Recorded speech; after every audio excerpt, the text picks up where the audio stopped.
Punjabi radio USA ਸੁਣ ਰਹੇ ਸਾਰੇ ਹੀ ਮਾਣਯੋਗ ਅਤੇ ਸਤਿਕਾਰ ਸਰੋਤਿਆਂ ਨੂੰ ਪਿਆਰ ਸਤਿਕਾਰ ਸਹਿਤ ਨਿੱਘੀ ਜਿਹੀ ਸਤਿ ਸ੍ਰੀ ਅਕਾਲ ਸਭ ਨੂੰ ਜੀਣ ਵਾਖਦੇ ਹਾਂ।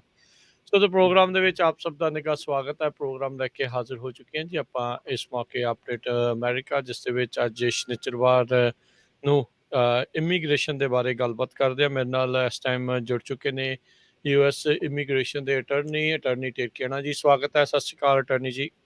ਸਤਿ ਸ਼੍ਰੀ ਅਕਾਲ ਜੀ ਸਾਰਿਆਂ ਨੂੰ।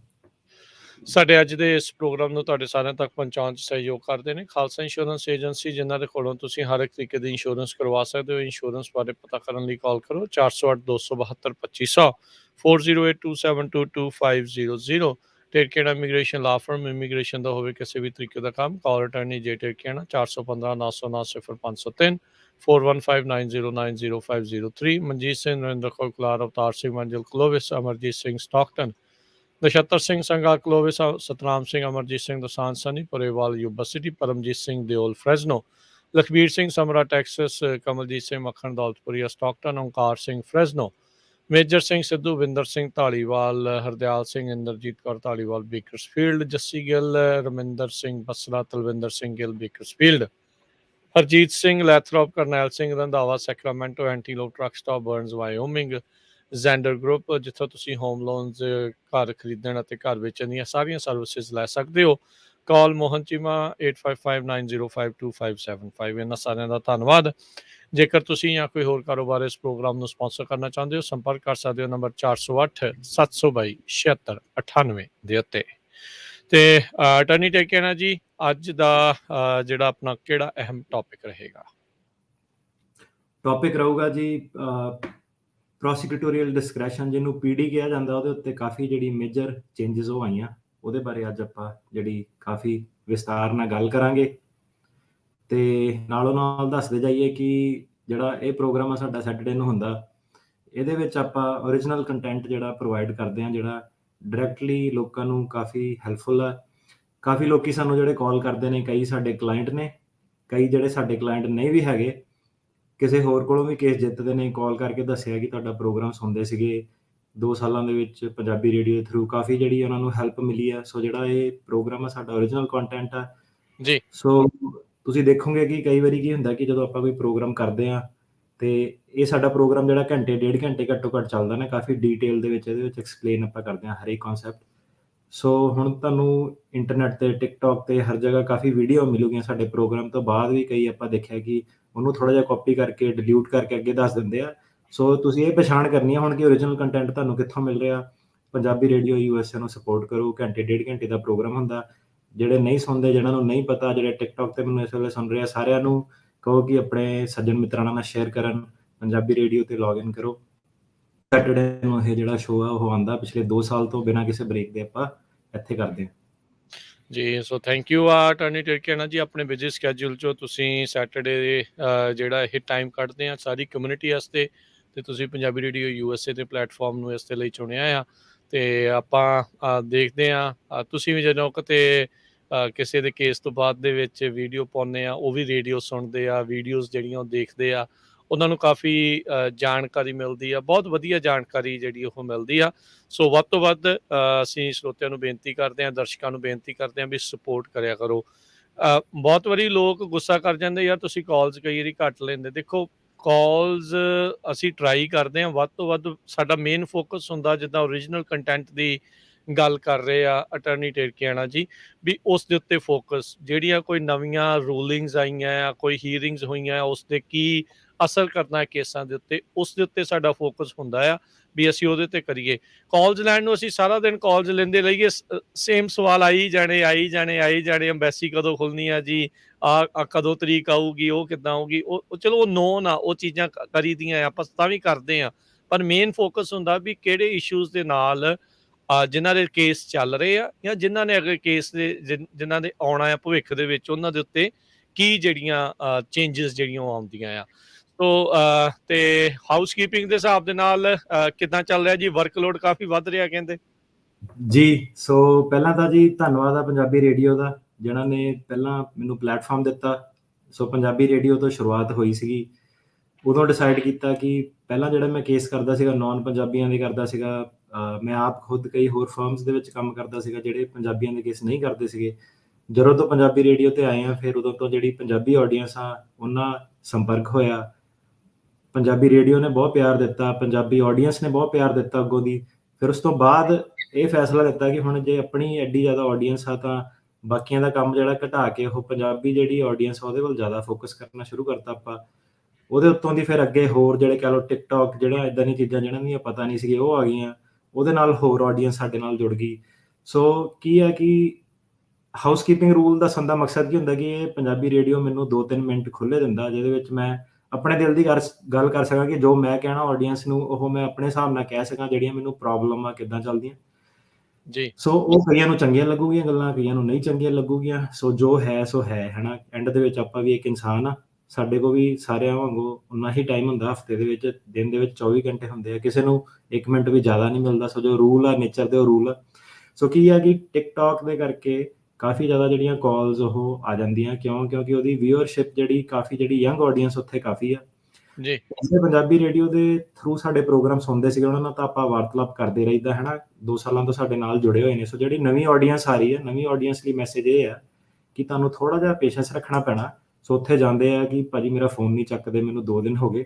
ਪਰ ਇੱਦਾਂ ਕਿ ਆਪਾਂ ਜਦੋਂ ਕੋਈ ਵੀ ਵੀਡੀਓ ਇੱਦਾਂ ਦੀ ਪਾਉਂਦੇ ਹਾਂ ਸਾਨੂੰ ਇੱਕ ਦਿਨ ਦੇ ਵਿੱਚ 5000 10,000 ਕਾਲਸ ਵੀ ਆ ਜਾਂਦੀਆਂ, ਜਿਹਦੇ ਵਿੱਚੋਂ ਦੀ ਕਈ ਲੋਕੀ ਵੈਸੇ ਵੀ ਕਿ ਮੇਰਾ ਆਹ ਚੱਲਦਾ, ਉਹਨਾਂ ਦਾ ਕੋਈ ਅਟਰਨੀ ਨੂੰ ਹਾਇਰ ਕਰਨ ਦਾ ਮਕਸਦ ਨਹੀਂ ਹੁੰਦਾ, ਵੈਸੇ ਵੀਡੀਓ ਦੇਖ ਕੇ ਕਾਲ ਕਰ ਲੈਂਦੇ ਆ। ਸੋ ਸਾਰਿਆਂ ਦੀਆਂ ਜਿਹੜੀਆਂ ਕਾਲਸ ਲੈਣੀਆਂ ਉਹ ਇੰਪੋਸੀਬਲ ਆ। ਸੋ ਵਿੱਚ ਤਾਂ ਇੱਕ ਇੱਦਾਂ ਦਾ ਟਾਈਮ ਆ ਗਿਆ ਸੀਗਾ ਕਿ ਸਾਰਾ ਜਿਹੜਾ ਸਟਾਫ ਸੀਗਾ ਮੈਂ ਕਾਲ ਤੇ ਲਾਇਆ ਸੀ। ਸੋ ਹੁਣ ਅੱਜ ਇਹ ਦੱਸਣ ਦਾ ਮਕਸਦ ਇਹ ਹੈਗਾ ਕਿ ਮੈਂ ਮਾਫੀ ਚਾਹੁੰਦਾ, ਮੇਰੀ ਜਿਹੜੀ ਪਹਿਲ ਹੈਗੀ ਆ ਉਹ ਜਿਹੜੇ ਮੇਰੇ ਐਗਜ਼ਿਸਟਿੰਗ ਕੇਸ ਆ, ਜਿਹੜੇ ਮੈਂ ਕੰਮ ਫੜੇ ਹੋਏ ਆ, ਮੇਰੀ ਉਹਨਾਂ ਵੱਲ ਪਹਿਲ ਆ। ਸੋ ਇਹਦਾ ਮਤਲਬ ਇਹ ਹੈ ਕਿ ਭਾਵੇਂ ਨਵਾਂ ਕੰਮ ਛੁੱਟਦਾ ਰਵੇ, ਜਿਹੜੇ ਪਹਿਲ ਹੈਗੀ ਆ ਉਹ ਐਗਜ਼ਿਸਟਿੰਗ ਕੇਸਾਂ ਦੇ ਵੱਲ ਜਾਊਗੀ। ਸੋ ਕਹਿਣ ਦਾ ਮਤਲਬ ਹੈ ਕਿ ਜਿਹੜਾ ਨਵਾਂ ਕੰਮ ਆ ਉਹ ਛੁੱਟੂਗਾ। ਸੋ ਮੇਰੀ ਮਾਫੀ ਹੈ, ਤਾਂ ਮਾਫੀ ਮੰਗਦਾ ਤੁਹਾਡੇ ਸਾਰਿਆਂ ਕੋਲੋਂ। ਸਾਰੀਆਂ ਕਾਲਾਂ ਸਾਡੇ ਕੋਲ ਲੈ ਨਹੀਂ ਹੋਣੀਆਂ, ਸਾਰਿਆਂ ਦੇ ਕਾਲ ਆਪਾਂ ਆਨਸਰ ਨਹੀਂ ਕਰ ਪਾਉਂਦੇ। ਇਹਦੇ ਵਿੱਚ ਸਾਨੂੰ ਕਮਿਊਨਿਟੀ ਨੂੰ ਸਾਡੀ ਹੈਲਪ ਕਰਨੀ ਪੈਣੀ ਆ। ਸੋ ਹੈਲਪ ਇਸ ਤਰੀਕੇ ਨਾਲ ਕਰਨੀ ਪੈਣੀ ਆ ਕਿ ਤੁਸੀਂ ਸਾਨੂੰ ਕਾਲ ਕਰਕੇ ਜਿਹੜਾ ਆਪਾਂ ਨੰਬਰ ਦਿੱਤੇ ਆ ਉੱਤੇ ਹੀ ਕਾਲ ਕਰੋ ਤੇ ਇੱਕ ਟੈਕਸਟ ਮੈਸੇਜ ਆਪਣਾ ਏਲੀਅਨ ਨੰਬਰ ਤੇ ਮੈਸੇਜ ਜ਼ਰੂਰ ਛੱਡ ਦਿਓ ਕਿ ਕੇਸ ਬਾਰੇ ਇਹ ਤੁਹਾਡੀ ਕਾਲ ਸੀਗੀ। ਫੋਰ ਐਗਜ਼ਾਮਪਲ ਜੇ ਕਿਸੇ ਦਾ ਬੋਰਡ ਆਫ ਇਮੀਗ੍ਰੇਸ਼ਨ ਅਪੀਲ ਕੋ ਅਪੀਲ ਫਾਈਲ ਕਰਨੀ ਆ, ਉਹਦੇ 15 ਦਿਨ ਰਹਿ ਗਏ, ਉਹ ਪੂਰਾ ਦੱਸੇ ਕਿ ਮੇਰੀ ਆਹ ਡੇਟ ਨੂੰ ਮੇਰਾ ਡਿਸੀਜਨ ਸੀਗਾ ਤੇ ਮੈਨੂੰ ਮੈਂ ਅਪੀਲ ਫਾਈਲ ਕਰਨੀ ਆ, ਜਾਂ ਮੈਂ ਬਾਰਡਰ ਟੱਪ ਕੇ ਆਇਆ ਇੰਨੀ ਤਰੀਕ ਨੂੰ ਮੈਂ ਕੇਸ ਲਾਣਾ। ਸੋ ਜੇ ਤੁਸੀਂ ਮੈਸੇਜ ਦਿਓਗੇ ਉਹਦੇ ਵਿੱਚ ਸਾਨੂੰ ਪ੍ਰਾਇੋਰਟੀ ਦਿਖੂਗੀ, ਆਪਾਂ ਪ੍ਰਾਇੋਰਟੀ ਦੇ ਹਿਸਾਬ ਨਾਲ ਜਾਵਾਂਗੇ। ਅਗੇਨ ਜਿਹੜੀ ਸਾਡੀ ਪਹਿਲ ਆ ਉਹ ਜਿਹੜੇ ਸਾਡੇ ਐਗਜ਼ਿਸਟਿੰਗ ਕਲਾਇੰਟ ਆ ਉਹਨੂੰ ਰਹੂਗੇ, ਜਿਹੜਾ ਆਪਾਂ ਗਰੋ ਕਰਨਾ ਉਹ ਆਪਾਂ ਆਰਗੈਨਿਕਲੀ ਗਰੋ ਕਰਨਾ। ਸੋ ਸਟਾਫਿੰਗ ਦੀ ਵੀ ਪ੍ਰੋਬਲਮ ਹੁੰਦੀ ਹੈ। ਹੁਣ ਇਹਦਾ ਮਤਲਬ ਇਹ ਨਹੀਂ ਕਿ ਜੇ ਕੰਮ ਆ ਰਿਹਾ ਤਾਂ ਮੈਂ ਪੁਰਾਣੇ ਕਲਾਇੰਟਸ ਨੂੰ ਭੁੱਲ ਜਾਵਾਂ, ਮੈਂ ਆਪਣਾ ਜਿਹੜਾ ਖੁਦ ਦਾ ਕਰੈਕਟਰ ਉਹਨੂੰ ਚੇਂਜ ਕਰ ਲਾਂ। ਸੋ ਕੰਮ ਵੀ ਮੈਂ ਵਧੀਆ ਤਰੀਕੇ ਨਾਲ ਕਰਨਾ ਚਾਹੁੰਦਾ, ਕਰਨਾ ਵੀ ਆਰਾਮ ਦੇ ਨਾਲ ਚਾਹੁੰਦਾ। ਸੋ ਗਰੋਥ ਜਿਹੜੀ ਹੈਗੀ ਆ ਉਹ ਆਰਗੈਨਿਕਲੀ ਹੋਣੀ ਪੈਣੀ ਹੈ। ਸੋ ਜਿਹੜੀ ਟਿਕਟੋਕ ਵਾਲੀ ਸਪੈਸ਼ਲੀ ਜਿਹੜੀ ਆਡੀਅנס ਆ, ਪਲੀਜ਼ ਥੋੜ੍ਹਾ ਜਿਹਾ ਕੋਆਪਰੇਟ ਕਰੋ। ਸੋ ਮੈਸੇਜ ਤੁਹਾਨੂੰ ਛੱਡਣਾ ਪੈਣਾ, ਜੇ ਨਹੀਂ ਕਾਲ ਤੁਹਾਨੂੰ ਆ ਰਹੀ, ਤੁਹਾਨੂੰ ਅਰਜੈਂਸੀ ਆ, ਨਹੀਂ ਸਾਡੇ ਵੱਲੋਂ ਕਾਲ ਆਈ, ਤੁਸੀਂ ਕੋਈ ਦੂਸਰਾ ਵਕੀਲ ਹਾਇਰ ਕਰੋ, ਹੈ ਨਾ। ਸੋ ਆਪਣੇ ਕੋਲ ਜਿੰਨਾ ਹੁੰਦਾ ਉਨਾ ਆਪਾਂ ਕਰਾਂਗੇ, ਪਰ ਕੰਮ ਆਪਾਂ ਉਨਾ ਹੀ ਫੜਾਂਗੇ ਜਿੰਨਾ ਆਪਾਂ ਡਿਲੀਵਰ ਕਰ ਸਕਦੇ ਹਾਂ। ਨਹੀਂ ਤਾਂ ਫਿਰ ਗੱਲ ਉਹੀ ਹੋ ਜਾਣੀ ਕਿ ਸਾਡੇ ਵਿੱਚ ਤੇ ਜਿਹੜੇ ਪੁਰਾਣੇ ਜਿਹੜੇ ਵਕੀਲਾਂ ਤੋਂ ਤੁਸੀਂ ਦੁਖੀ ਹੋ ਕੇ ਸਾਡੇ ਕੋਲ ਆਉਂਦੇ ਹੋ, ਫਿਰ ਫਰਕ ਹੀ ਰਹਿ ਜਾਊਗਾ, ਹੈ ਨਾ। ਸੋ ਇਹ ਕਾਫੀ ਹਫ਼ਤੇ 2 ਹਫ਼ਤੇ ਤੋਂ ਮੈਂ ਇਹੀ ਸੋਚ ਰਿਹਾ ਸੀ, ਮੈਂ ਕਿਹਾ ਯਾਰ ਕਿੱਦਾਂ ਕਰਾਂਗੇ, ਕੀ ਕਵਾਂਗੇ। ਕਈਆਂ ਨੂੰ ਨਾ ਵੀ ਨਹੀਂ ਕਰ ਹੁੰਦੀ। ਹੁਣ ਇੱਕ ਬੰਦੇ ਦਾ ਦੱਸਿਆ, ਉਹਦਾ ਕਾਲ ਆਇਆ, ਭਾਜੀ ਕਹਿੰਦਾ ਮੇਰਾ ਨਾ 1 ਦਿਨ ਬਾਅਦ ਬਰੀਫਿੰਗ ਡਿਊ ਆ BIA ਦੀ, 1 ਦਿਨ ਬਾਅਦ। ਮੈਂ ਕਿਹਾ ਯਾਰ 1 ਦਿਨ ਬਾਅਦ ਤਾਂ ਤੂੰ ਬੜੀ ਦੂਰ ਦੀ ਗੱਲ ਕਰਤੀ, ਆਪਾਂ ਤਾਂ ਮਹੀਨੇ 2 ਮਹੀਨੇ ਹੋਏ ਉਹਦਾ ਵੀ ਕੇਸ ਨਹੀਂ ਲੈ ਸਕਦੇ ਨਾ। ਬੰਦਾ ਰੋਣ ਲੱਗ ਪਿਆ, ਆਪਣੀ ਕਹਾਣੀ ਦੱਸਣ ਲੱਗ ਪਿਆ ਕਿ ਕਿੱਦਾਂ ਸੀਗਾ ਨਾ। ਬੰਦਾ ਸੁਸਾਈਡਲ ਸੀਗਾ, ਕਹਿੰਦਾ ਮੈਂ ਭਾਜੀ ਮੈਨੂੰ ਕੈਂਪ 'ਚ ਫੜ ਕੇ ਲੈ ਗਏ, ਮੈਂ ਸੁਸਾਈਡ ਵੀ ਕਰਨ ਦੀ ਕੋਸ਼ਿਸ਼ ਕੀਤੀ, ਹੈ ਨਾ। ਮੈਂ ਆਪਣੇ ਸਟਾਫ ਨੂੰ ਕਾਲ ਕੀਤਾ, ਮੈਂ ਕਿਹਾ ਯਾਰ ਇੱਦਾਂ, ਮੈਂ ਕਿਹਾ ਯਾਰ ਮੈਂ ਤੇਰਾ ਕੇਸ ਫੜ ਨਹੀਂ ਸਕਦਾ। ਕਹਿੰਦਾ ਭਾਜੀ ਬੜੀ ਉਮੀਦਾਂ ਨਾਲ ਆਏ, ਤੁਹਾਡਾ 2 ਸਾਲਾਂ ਤੋਂ ਪ੍ਰੋਗਰਾਮ ਸੁਣਦੇ, ਵੀਡੀਓ ਦੇਖਦੇ ਆ, ਮੇਰੀ ਕਿਸੇ ਨੇ ਮਦਦ ਨਹੀਂ ਕਰਨੀ, ਮੈਨੂੰ ਮੇਰਾ ਇੱਦਾਂ ਵਾ। ਸੋ ਉਹਨੇ ਆਪਣੀ ਕਹਾਣੀ ਦੱਸੀ। ਮੈਂ ਕਿਹਾ ਯਾਰ ਕਿੱਥੇ ਹੁਣ ਧਰਮ ਸੰਕਟ 'ਚ ਬੰਦਾ ਫਸ ਗਿਆ ਕਿ ਕਿੱਦਾਂ ਇਹਨੂੰ ਕਰੀਏ ਹੁਣ।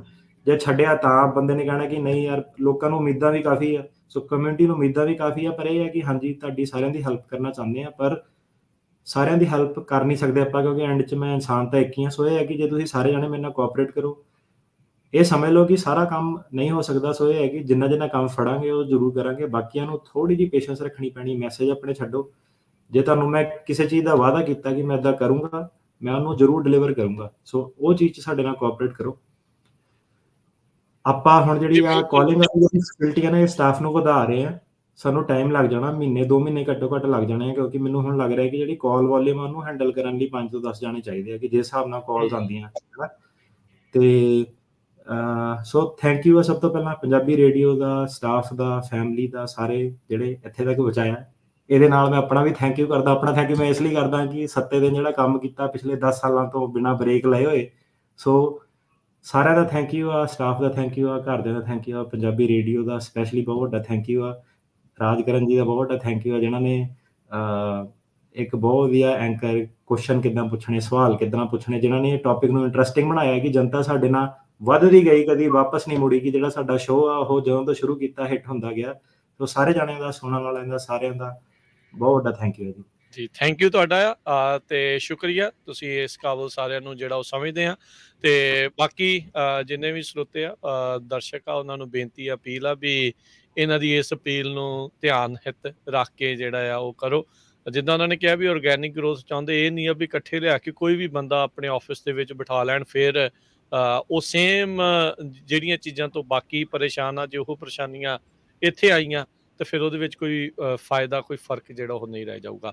ਤੇ ਹੁਣ ਆਪਾਂ ਅਟਾਰਨੀ ਟਿਰਕੈਣਾ ਜੀ ਅੱਜ ਦੇ ਟੌਪਿਕ ਵੱਲ ਨੂੰ ਵੱਧਦੇ ਹਾਂ। ਕਹਿੰਦੇ ਇੱਕ ਨਵਾਂ ਮੈਮੋ ਆ ਗਿਆ ਜੀ, ਇਹ ਪੀਡੀ ਨੂੰ ਲੈ ਕੇ ਕਾਫੀ ਹਿਲਜੁਲ ਹੋਈ ਹੈ ਇਸ ਦੇ ਕਰਕੇ। ਹਾਂਜੀ, ਬਹੁਤ ਵੱਡੀ ਹਿਲਜੁਲ ਹੋਈ ਆ। ਸੋ ਮੈਮੋ ਤਾਂ ਐਕਚੁਅਲੀ ਇਹ ਆਇਆ ਹੈਗਾ April 3 ਦਾ, ਤੇ April 3 ਦਾ ਮੈਮੋ ਆਇਆ, ਪਰ ਉਹਨੂੰ ਮੈਂ ਕਿਹਾ ਚੱਲ ਪੜ੍ਹ ਲਈਏ, ਡਾਈਸੈਕਟ ਕਰ ਲਈਏ ਕਿੱਦਾਂ ਕੀ ਆ, ਕੀ ਦੱਸਣਾ ਆਡੀਅנס ਨੂੰ। ਤੇ ਇਹ ਜਿਹੜਾ ਮੈਮੋ ਆ, ਪੀਡੀ, ਪਹਿਲੀ ਗੱਲ ਤਾਂ ਲੋਕਾਂ ਨੂੰ ਪੀਡੀ ਦਾ ਪਤਾ, ਪੀਡੀ ਪ੍ਰੋਸੀਕਿਊਟੋਰੀਅਲ ਡਿਸਕ੍ਰੈਸ਼ਨ ਹੁੰਦੀ ਆ। ਸੋ ਇਹ ਜਿਹੜਾ ਮੈਮੋ ਆ, ਅੱਜ ਦੇ ਟੌਪਿਕ 'ਚ ਤੁਹਾਨੂੰ ਕਾਫੀ ਕੁਝ ਪਤਾ ਲੱਗੂਗਾ, ਕਾਫੀ ਕੁਝ ਸਿੱਖਣ ਨੂੰ ਮਿਲੂਗਾ, ਕਾਫੀ ਜਿਹੜੀਆਂ ਆਉਣ ਵਾਲੀਆਂ ਹਿਲਜੁਲ ਆ ਉਹ ਪਤਾ ਲੱਗੂਗੀਆਂ। ਤੇ ਇਹ ਪਤਾ ਲੱਗੂਗਾ ਕਿ ਇਹ ਜਿਹੜੀ ਸਰਕਾਰ ਆ, ਜਿਹੜਾ ਤਾਂ ਬਚਿਆ ਹੋਇਆ ਟੈਨਿਓਰ ਆ, ਇਹਦੇ ਵਿੱਚ ਇਹਨਾਂ ਨੇ ਕੀ ਕਰਨ ਦਾ ਇਹਨਾਂ ਦਾ ਜਿਹੜਾ ਇਰਾਦਾ ਵਾ। ਸੋ ਇਹ April 3 2022 ਚ ਇਸ਼ੂ ਹੋਇਆ। ਕੈਰੀ ਡੋਇਲ ਜਿਹੜੇ ਪ੍ਰਿੰਸੀਪਲ ਲੀਗਲ ਐਡਵਾਈਜ਼ਰ ਆ, ਇਹਨਾਂ ਨੇ ਸਾਰੇ ਓਕਲਾ ਅਟਰਨੀਜ਼ ਨੂੰ ਜਿਹੜੀ ਉਹ ਗਾਈਡੈਂਸ ਦਿੱਤੀ ਹੈ ਕਿ ਤੁਸੀਂ ਹੁਣ ਇਹ ਮੈਮੋ ਦੇ ਹਿਸਾਬ ਨਾਲ ਅੱਗੇ ਕਾਰਵਾਈਆਂ ਕਰਨੀਆਂ ਜੀ। ਸੋ ਪ੍ਰੋਸੀਕਿਊਟਰਲ ਜਿਹੜਾ ਡਿਸਕ੍ਰੈਸ਼ਨ ਨੂੰ ਲੈ ਕੇ ਜਿਹੜਾ ਨਵਾਂ ਮੈਮੋ ਆਇਆ ਹੈਗਾ, ਜੇ ਤੁਸੀਂ ਥੋੜਾ ਜਿਹਾ ਇਸ ਦੀ ਬਰੀਫ ਦੱਸ ਦਿਓ ਵੀ ਇਹ ਚੀਜ਼ ਕੀ ਹੁੰਦੀ ਆ। ਮਤਲਬ ਕਿ ਆਪਣੇ ਆਫਿਸ ਵਗੈਰਾ ਕੀ ਹੁੰਦੇ ਨੇ ਜੀ, ਪ੍ਰੋਸੀਕਿਊਸ਼ਨਲ ਜਿਹੜੀ ਡਿਸਕ੍ਰੈਸ਼ਨ ਆ, ਇਹਦਾ ਮੇਨ ਇਹਨਾਂ ਦਾ ਮਕਸਦ ਕੀ ਹੈ, ਕਰਦੇ ਕੀ ਇਸ ਦੇ ਅੰਡਰ ਹੁੰਦਾ, ਕਿ ਵੀ ਜਿਹੜਾ ਪ੍ਰੋਸੀਕਿਊਟਰ ਉਸ ਦੇ ਹਿਸਾਬ ਨਾਲ ਚੱਲਣਾ ਹੁੰਦਾ, ਫਿਰ ਕਿੱਦਾਂ ਹੁੰਦਾ ਹੈ ਜੀ। ਸੋ ਪ੍ਰੋਸੀਕਿਊਟਰ ਹੁੰਦਾ ਜਿਹੜਾ ਬੰਦਾ, ਕਹਿ ਲਓ ਸਰਕਾਰੀ ਵਕੀਲ, ਜਿਹੜਾ ਪ੍ਰੋਸੀਕਿਊਟਰ ਹੁੰਦਾ ਜਿਹੜਾ ਤੁਹਾਨੂੰ ਸਜ਼ਾ ਦਵਾਉਂਦਾ, ਉਹਨੂੰ ਪ੍ਰੋਸੀਕਿਊਟਰ ਕਹਿੰਦੇ ਨਾ ਜੀ। ਤੇ ਮਤਲਬ ਇੱਕ ਤੁਹਾਡਾ ਅਟਰਨੀ ਹੋ ਗਿਆ, ਜਿੱਦਾਂ ਆਪਾਂ ਤੁਹਾਡੇ ਅਟਰਨੀ ਹੋ ਗਏ, ਇੱਕ ਪ੍ਰੋਸੀਕਿਊਟਰ ਹੋ ਗਿਆ ਜਿਹੜਾ ਤੁਹਾਨੂੰ ਕੋਰਟ ਦੇ ਵਿੱਚ ਜਾਂਦਾ, ਟੰਗਦਾ ਜਿਹੜਾ ਤੁਹਾਨੂੰ। ਤੇ ਡਿਸਕ੍ਰੈਸ਼ਨ ਦਾ ਮਤਲਬ ਹੁੰਦਾ ਕਿ ਉਹਦੀ ਮਰਜ਼ੀ ਆ, ਹੈ ਨਾ, ਕਿ ਉਹਦੀ ਮਰਜ਼ੀ ਹੈ ਕਿ ਉਹਨੂੰ ਥੋੜੀ ਜਿਹੀ ਖੁੱਲ੍ਹ ਦੇ ਦਿੱਤੀ ਗਈ ਹੈ। ਸੋ ਪ੍ਰੋਸੀਕਿਊਟੋਰੀਅਲ ਡਿਸਕ੍ਰੈਸ਼ਨ ਦਾ ਮਤਲਬ ਹੈਗਾ ਕਿ ਜਿਹੜਾ ਪ੍ਰੋਸੀਕਿਊਟਰ ਆ ਉਹਨੂੰ ਮਰਜ਼ੀ ਦੇ ਦਿੱਤੀ ਗਈ ਹੈ। ਸੋ ਪ੍ਰੋਸੀਕਿਊਟੋਰੀਅਲ ਡਿਸਕ੍ਰੈਸ਼ਨ ਬੇਸਿਕਲੀ ਇਹ ਹੈਗਾ ਕਿ ਤੁਸੀਂ ਥੋੜੀ ਜਿਹੀ ਆਪਣੀ ਮਨ ਮਰਜ਼ੀ ਜਿਹੜੀ ਉਹ ਕਰ ਸਕਦੇ ਹੋ। ਹੁਣ ਜਿਹੜੀ ਕੰਟਰੀ ਹੈ ਕੋਈ ਵੀ, ਉਹ ਲਾਅ ਤੇ ਰੈਗੂਲੇਸ਼ਨ ਦੇ ਹਿਸਾਬ ਨਾਲ ਚੱਲਦੀ ਆ, ਤੇ ਓਬਵੀਅਸਲੀ ਇਦਾਂ ਨਹੀਂ ਹੋ ਸਕਦਾ ਕਿ ਪ੍ਰੋਸੀਕਿਊਟਰ ਕੁਝ ਵੀ ਕਰ ਲਵੇ, ਜੱਜ ਕੁਝ ਵੀ ਕਰ ਲਵੇ। ਪਰ ਇਹ ਮੈਮੋ ਦੇ ਥੱਲੇ ਉਹਨੂੰ ਜਿਹੜੀ ਥੋੜੀ ਜਿਹੀ ਪਾਵਰ ਆ ਉਹ ਦੇ ਦਿੱਤੀ ਗਈ ਹੈ। ਇਹਨੂੰ ਆਪਣੀ ਜਿਹੜੀ ਕਮਿਊਨਿਟੀ ਆ ਉਹ ਪੀਡੀ ਦੇ ਨਾਮ ਨਾਲ ਜਾਣਦੀ ਆ ਕਿ ਪੀਡੀ ਦੇ ਦਿੱਤੀ, ਪੀਡੀ ਲਾਤੀ। ਸੋ ਪੀਡੀ ਦਾ ਮਤਲਬ ਹੁੰਦਾ ਪ੍ਰੋਸੀਕਿਊਟੋਰੀਅਲ ਡਿਸਕ੍ਰੈਸ਼ਨ। ਸੋ ਜਿੱਦਾਂ ਆਪਾਂ ਸੁਣਦੇ ਆਏ ਆ, ਕਾਨੂੰਨ ਦੇ ਹੱਥ ਲੰਬੇ ਹੁੰਦੇ, ਇਹਨਾਂ ਨੇ ਥੋੜੇ ਜਿਹੇ ਹੋਰ ਲੰਬੇ ਕਰਤੇ ਆ। ਜੀ ਜੀ, ਬਿਲਕੁਲ ਲੰਬੇ ਕਰਤੇ ਆ। ਸੋ ਬਹੁਤ ਸਾਰੀਆਂ ਟਰਮਸ ਆਪਾਂ ਨੂੰ ਸੁਣਨ ਨੂੰ ਮਿਲਦੀਆਂ ਆ, OPLA, ਆਈਸ, DHS, EOIR। ਤੁਸੀਂ ਆਪਣੇ ਸਰੋਤਿਆਂ ਦਰਸ਼ਕਾਂ ਨੂੰ ਜਿਹੜਾ ਦੱਸੋਗੇ OPLA ਕੀ ਆ, EOIR ਕੀ ਚੀਜ਼ ਹੈਗੀ? ਜੀ ਬਿਲਕੁਲ। ਸੋ ਜਿਹੜੇ ਤਾਂ ਕੋਰਟ ਸਿਸਟਮ ਦੇ ਵਿੱਚ ਆਲਰੇਡੀ ਲੰਘੇ ਹੋਏ ਨੇ, ਉਹਨਾਂ ਨੂੰ ਹੁਣ ਆਈਸ ਦਾ ਸਾਰਿਆਂ ਨੂੰ ਪਤਾ, ਇਮੀਗ੍ਰੇਸ਼ਨ ਜੱਜ ਦਾ ਸਾਰਿਆਂ ਨੂੰ ਪਤਾ। ਸੋ ਜਿਹੜਾ ਇਹ ਮੈਮੋ ਨੂੰ ਸਮਝਣ ਲਈ ਅੱਗੇ ਪਾਲਿਸੀਜ਼ ਦੇ ਵਿੱਚ ਚੇਂਜ ਕੀ ਆਣੀਆਂ। ਹੁਣ ਪ੍ਰੋਗਰਾਮ ਦਾ ਮਕਸਦ ਕੀ 2 ਸਾਲਾਂ ਤੋਂ ਕਰ ਰਹੇ ਹਾਂ, ਟੈਕਨੀਕਲ ਹੋ ਗਿਆ, ਆਡੀਅנס ਵੀ ਸਿੱਖ ਗਈ ਹੈ, ਹੈ ਨਾ। ਸੋ ਕਈ ਲੋਕਾਂ ਨੂੰ ਥੋੜਾ ਜਿਹਾ ਟਾਈਮ ਲੱਗੂਗਾ, ਕਈ ਲੋਕੀ ਜਿਹੜੇ ਆ ਉਹ ਸਾਡੀ ਗੱਲਾਂ ਸਿੱਧੇ ਸਮਝ ਸਕਦੇ ਆ। ਸੋ ਵਿੱਚ ਕਈ ਵਾਰੀ ਹੈਗਾ ਕਿ ਆਪਾਂ ਟੈਕਨੀਕਲ ਗੱਲ ਕਰਾਂਗੇ, ਕਈ ਵਾਰੀ ਇਦਾਂ ਵੀ ਹੋਊਗਾ ਕਿ ਆਪਾਂ ਥੋੜਾ ਜਿਹਾ ਟਾਈਮ ਲੈ ਕੇ ਐਕਸਪਲੇਨ ਕਰੀਏ ਤਾਂ ਕਿ ਜਿਹੜਾ ਢਾਂਚਾ ਸਾਰਾ ਉਹ ਸਮਝ ਲੱਗ ਸਕੇ। ਸੋ ਕੀ ਹੈਗਾ ਕਿ ਇੱਕ US ਡਿਪਾਰਟਮੈਂਟ ਆਫ ਜਸਟਿਸ ਹੁੰਦਾ, ਜਿਹੜਾ ਕਿ ਪਤਾ ਹੀ ਹੈ ਸਾਰਿਆਂ ਨੂੰ ਕਿ ਜਿਹਨਾਂ ਦਾ ਕੰਮ ਮੁੱਖ ਇਹ ਹੈਗਾ ਕਿ ਸਾਰਾ ਜਿਹੜੇ ਕੋਰਟ ਕਚਹਿਰੀਆਂ ਵਾਲੇ ਸਿਸਟਮ ਜਿਹੜੇ ਸਾਰੇ ਪ੍ਰੋਪਰ ਤਰੀਕੇ ਨਾਲ ਚੱਲਣ। DOJ ਕਹਿੰਦੇ ਉਹਨੂੰ। ਸੋ ਜਿਹੜੀ EOIR ਆ ਉਹ DOJ ਦੇ ਥੱਲੇ ਆਉਂਦਾ, United States Department of Justice ਦੇ ਥੱਲੇ ਇੱਕ ਆਫਿਸ ਆਉਂਦਾ, ਉਹਨੂੰ EOIR ਕਹਿੰਦੇ ਆ, Executive Office for Immigration Review. So ਮਤਲਬ ਇੱਕ DOJ ਦੀ ਏਜੰਸੀ ਹੈ, ਤੇ ਜਿੰਨੇ ਵੀ ਰਿਮੂਵਲ ਪ੍ਰੋਸੀਡਿੰਗ ਜਿਹੜੇ ਅਸਾਲਮ ਦੇ ਡੀਪੋਰਟੇਸ਼ਨ ਵਾਲੇ ਜਿਹੜੇ ਕੇਸ ਆ ਇਮੀਗ੍ਰੇਸ਼ਨ ਕਚਹਿਰੀਆਂ ਦੇ ਵਿੱਚ ਹੈਗੇ ਆ, ਉਹ EOIR ਦੇ ਥੱਲੇ ਆਉਂਦੇ ਨੇ। ਸੋ EOIR ਕੇਸ ਜਿਹੜੇ ਇਮੀਗ੍ਰੇਸ਼ਨ ਕੋਰਟ ਦੇ ਵਿੱਚ ਸੁਣਦਾ, ਤੇ ਇਹਦੇ ਨਾਲ ਜਿਹੜਾ EOIR ਅਪੀਲਾਂ ਵੀ ਸੁਣਦਾ। ਸੋ ਜਿਹੜਾ ਬੋਰਡ ਆਫ ਇਮੀਗ੍ਰੇਸ਼ਨ ਹੈਗਾ BIA, ਤੇ ਇੱਕ ਹੋਰ ਜਿਹੜਾ ਆਫਿਸ ਹੈਗਾ OCAHO, Office of Chief Administrative Hearing Office. So ਇਹ ਜਿਹੜੇ 3 ਮੁੱਖ ਆਫਿਸ ਹੋ ਗਏ ਇਮੀਗ੍ਰੇਸ਼ਨ ਜੱਜ ਦਾ, ਬੋਰਡ ਆਫ ਇਮੀਗ੍ਰੇਸ਼ਨ ਅਪੀਲ ਤੇ OCAHO, ਇਹ EOIR ਦੇ ਥੱਲੇ ਆਉਂਦੇ ਨੇ। ਸੋ ਜਦੋਂ ਵੀ ਤੁਸੀਂ ਆਪਣਾ ਜੇ ਨੋਟਿਸ ਦੇਖੋ, NTA ਦੇਖੋ, ਕੋਰਟ ਦੇ ਡਾਕੂਮੈਂਟਸ ਦੇਖੋ, ਤੁਸੀਂ ਦੇਖੋਗੇ ਕਿ ਉਹਦੇ ਉੱਤੇ EOIR ਜਾਂ executive office of immigration review ਲਿਖਿਆ ਹੁੰਦਾ, ਮਤਲਬ ਕਿ ਤੁਸੀਂ department of justice the agency ਦੇ ਥੱਲੇ, EOIR ਜਿਹੜਾ ਮਹਿਕਮਾ, ਉਹਦੇ ਥੱਲੇ ਤੁਸੀਂ ਆਉਂਦੇ ਹੋ। ਸੋ ਇਸ ਤੋਂ ਇਲਾਵਾ ਇੱਕ ਸੰਸਥਾ ਹੁੰਦੀ ਹੈ ਡਿਪਾਰਟਮੈਂਟ ਆਫ ਹੋਮਲੈਂਡ ਸਿਕਿਉਰਿਟੀ। ਇਹ ਜਿਹੜੀ ਡਿਪਾਰਟਮੈਂਟ ਆਫ ਹੋਮਲੈਂਡ ਸਿਕਿਉਰਿਟੀ ਹੈ, ਇਹਦੇ ਥੱਲੇ ਬਹੁਤ ਜ਼ਿਆਦਾ ਸੰਸਥਾਵਾਂ ਜਿਹੜੀਆਂ ਆਉਂਦੀਆਂ, ਪਰ ਜਿਹੜੀ ਸਾਡੀ ਇਮੀਗ੍ਰੇਸ਼ਨ ਪਰਪਸ ਨੂੰ ਜੇ ਆਪਾਂ ਦੇਖੀਏ ਤਾਂ ਉਹਦੇ ਲਈ ਸਾਡੇ ਲਈ 2 ਮੁੱਖ ਏਜੰਸੀਆਂ ਹੈਗੀਆਂ। ਇੱਕ CBP, customs and border patrol, ਜਦੋਂ ਆਪਣਾ ਪੰਜਾਬੀ ਬੰਦਾ ਆਉਂਦਾ ਜਾਂ ਕੋਈ ਹੋਰ ਵੀ ਆਉਂਦਾ ਬਾਰਡਰ ਟੱਪਦਾ, ਸੋ ਜਿਹੜੀ ਸਭ ਤੋਂ ਪਹਿਲੀ ਸੰਸਥਾ ਉਹਨੂੰ ਮਿਲਦੀ ਹੈ, ਉਹ ਮਿਲਦੀ ਹੈ CBP, customs and border patrol. ਇਹ ਜਿਹੜੀ ਸੰਸਥਾ ਵਾ, ਇਹਦਾ ਮੁੱਖ ਕੰਮ ਇਹ ਹੁੰਦਾ ਕਿ ਆਪਣੇ ਬਾਰਡਰ ਜਿਹੜੇ ਉਹ ਸਿਕਿਉਰ ਕਰਨੇ, ਕੋਈ ਟੈਰਰਿਸਟ ਨਾ ਆ ਜਾਵੇ, ਕੋਈ ਸਮਗਲਰ ਨਾ ਆ ਜਾਵੇ, ਕੋਈ ਕ੍ਰਿਮੀਨਲ ਨਾ ਆ ਜਾਵੇ। ਪਰ ਇਹ ਬੰਦੇ ਨੂੰ ਡਿਪੋਰਟ ਨਹੀਂ ਕਰ ਸਕਦੀ, ਇਹ ਬਾਰਡਰ ਇਨਸ਼ੋਰ ਕਰ ਸਕਦੀ ਆ। ਸੋ ਇਹਨਾਂ ਨੂੰ 19 ਪਾਵਰ ਦਿੱਤੀ ਗਈ ਹੋਈ ਹੈ, ਹਨਾ। ਤੇ ਜਦੋਂ ਕੋਵਿਡ ਵਗੈਰਾ ਚੱਲਿਆ ਸੀਗਾ, ਆਪਾਂ ਦੇਖਿਆ ਸੀਗਾ ਕਿ ਟਾਈਟਲ 42B ਐਕਸਪਲਸ਼ਨਸ ਕੀ ਕੋਵਿਡ ਦੇ ਕਰਕੇ ਉਹ ਸਿੱਧੇ ਪੈਲ ਕਰਦੇ ਸੀਗੇ, ਬਾਰਡਰ ਬੰਦ ਕਰਤਾ। ਸੋ ਇਹ ਹੈ ਕਿ ਜਿੱਦਾਂ ਤੁਸੀਂ ਦੱਸਿਆ ਕਾਨੂੰਨ ਦੇ ਹੱਥ ਲੰਬੇ ਹੁੰਦੇ ਆ, ਕਈ ਵਾਰੀ ਇਹਨਾਂ ਦੇ ਹੱਥ ਵੀ ਲੰਬੇ ਕਰ ਦਿੱਤੇ ਜਾਂਦੇ ਆ CBP ਵਾਲਿਆਂ ਦੇ। ਪਰ ਹੁਣ ਮਈ ਦੇ ਵਿੱਚ ਜਿਹੜੀ ਇਹ ਟਾਈਟਲ 42B ਐਕਸਪਲਸ਼ਨ ਜਿਹੜੀਆਂ ਐਕਸਪਾਇਰ ਹੋਣ ਜਾ ਰਹੀਆਂ। ਸੋ ਮਤਲਬ ਕਿ ਬਹੁਤ ਜ਼ਿਆਦਾ ਰਸ਼ ਜਿਹੜਾ ਲੋਕਾਂ ਦਾ, ਸਪੈਸ਼ਲੀ ਸਾਊਥ ਅਮਰੀਕਨ ਕੇਸ ਆ, ਉਹਨਾਂ ਦਾ ਲੱਗੂਗਾ, ਕਿਉਂਕਿ ਜਿਹੜੀ ਹੈਲਥ ਗਰਾਊਂਡ ਆ ਉਹਦੇ ਉੱਤੇ ਉਹ ਹੁਣ ਰੋਕ ਨਹੀਂ ਸਕਦੇ ਲੋਕਾਂ ਨੂੰ। ਸੋ ਇਹਦੇ ਨਾਲ ਆਪਾਂ ਪਿਛਲੇ ਵੀਕ ਡਿਸਕਸ ਕੀਤਾ ਸੀਗਾ ਕਿ ਜਿਹੜਾ ਅਸਾਈਲਮ ਦਾ ਸਿਸਟਮ ਆ, ਉਹ ਮੇਜਰ ਵੇ ਨਾਲ ਜਿਹੜਾ ਚੇਂਜ ਹੋਣ ਜਾ ਰਿਹਾ। ਸੋ ਕਈ ਕੁਛ ਜਿਹੜਾ ਉਹ ਹੁਣ ਹੋਣ ਵਾਲਾ ਗੇਮ ਪੂਰੀ ਜਿਹੜੀ ਟੋਟਲੀ ਉਹ ਚੇਂਜ ਹੋਊਗੀ। ਸੋ ਜਿਹੜੀ CBP ਆ, ਉਹ ਬਾਰਡਰ ਇਨਸ਼ੋਰ ਕਰਦੀ ਆ। ਸੋ ਇਹਦੇ ਨਾਲ ਇੱਕ ਸੰਸਥਾ ਹੈਗੀ ਆ ICE, immigration and custom enforcement. ICE ਨੂੰ ਤੁਸੀਂ ਕਹਿ ਲਓ ਕਿ ਜਿਹੜੀ ਇਮੀਗ੍ਰੇਸ਼ਨ ਵਾਲਿਆਂ ਦੀ ਪੁਲਿਸ ਆ ਇੱਕ ਤਰ੍ਹਾਂ ਦੀ। ਜਿਹੜੀ ICE ਆ, ਉਹਦਾ ਕੰਮ ਹੈਗਾ ਲੋਕਾਂ ਨੂੰ ਫੜਨਾ, ਕਸਟਡੀ 'ਚ ਰੱਖਣਾ, ਤੇ ਉਹਨੂੰ ਜਦੋਂ ਜੱਜ ਨੇ ਡਿਪੋਰਟੇਸ਼ਨ ਦੇ ਦਿੱਤੀ, ਉਹਨੂੰ ਕੰਟਰੀ 'ਚੋਂ ਰਿਮੂਵ ਕਰਨਾ। ਮਤਲਬ ਇਹ ਸੰਸਥਾ ਨੇ ਇਨਸ਼ੋਰ ਕਰਨਾ ਹੁੰਦਾ ਕਿ ਬੰਦਾ ਜਹਾਜ਼ੇ ਚੜ੍ਹ ਜਾਵੇ ਜੀ। ਤੇ ਹੁਣ ਇਹ ਸਾਰੇ ਕਾਸੇ ਦੇ ਵਿੱਚ ਇਹ ਤਾਂ ਆਪਾਂ ਗੱਲ ਕਰ ਲਈ ਪੁਲਿਸ ਦੀ, ਬਾਰਡਰ ਦੀ, ICE ਵਾਲਿਆਂ ਦੀ, ਸਿਸਟਮ ਦੀ। ਸੋ ਇੱਕ ਹੈਗਾ OPLA, office of principal legal advisor. ਇਹਦਾ ਤੁਸੀਂ ਸੁਣਿਆ ਨਹੀਂ ਹੋਣਾ ਕਈ ਜਣਿਆਂ ਨੇ, ਪਰ ਇਹ ਜਿਹੜਾ OPLA, ਇਹ ਤੁਹਾਡੀ ਜਿਹੜੀ ਸਾਰੀ ਪੋਲਿਟਿਕਸ ਦੇ ਅਰਾਊਂਡ, ਉਹ ਸਾਰੀ ਜਿਹੜੀ ਇਸ ਆਫਿਸ ਦੇ ਤਹਿਤ ਡਿਸਾਈਡ ਹੁੰਦੀ ਹੈ ਕਿ ਤੁਹਾਨੂੰ ਟੰਗਣਾ ਕਿ ਨਹੀਂ ਟੰਗਣਾ, ਤੁਹਾਨੂੰ PD ਦੇਣੀ ਕਿ ਨਹੀਂ ਦੇਣੀ। ਉਹ ਜਿਹੜਾ OPLA ਦਾ office of principal legal advisor, ਇਹ ਇੱਕ ਸਭ ਤੋਂ ਲਾਰਜੈਸਟ ਲੀਗਲ ਪ੍ਰੋਗਰਾਮ ਹੈਗਾ ਡਿਪਾਰਟਮੈਂਟ ਆਫ ਹੋਮਲੈਂਡ ਸਿਕਿਉਰਿਟੀ ਦਾ।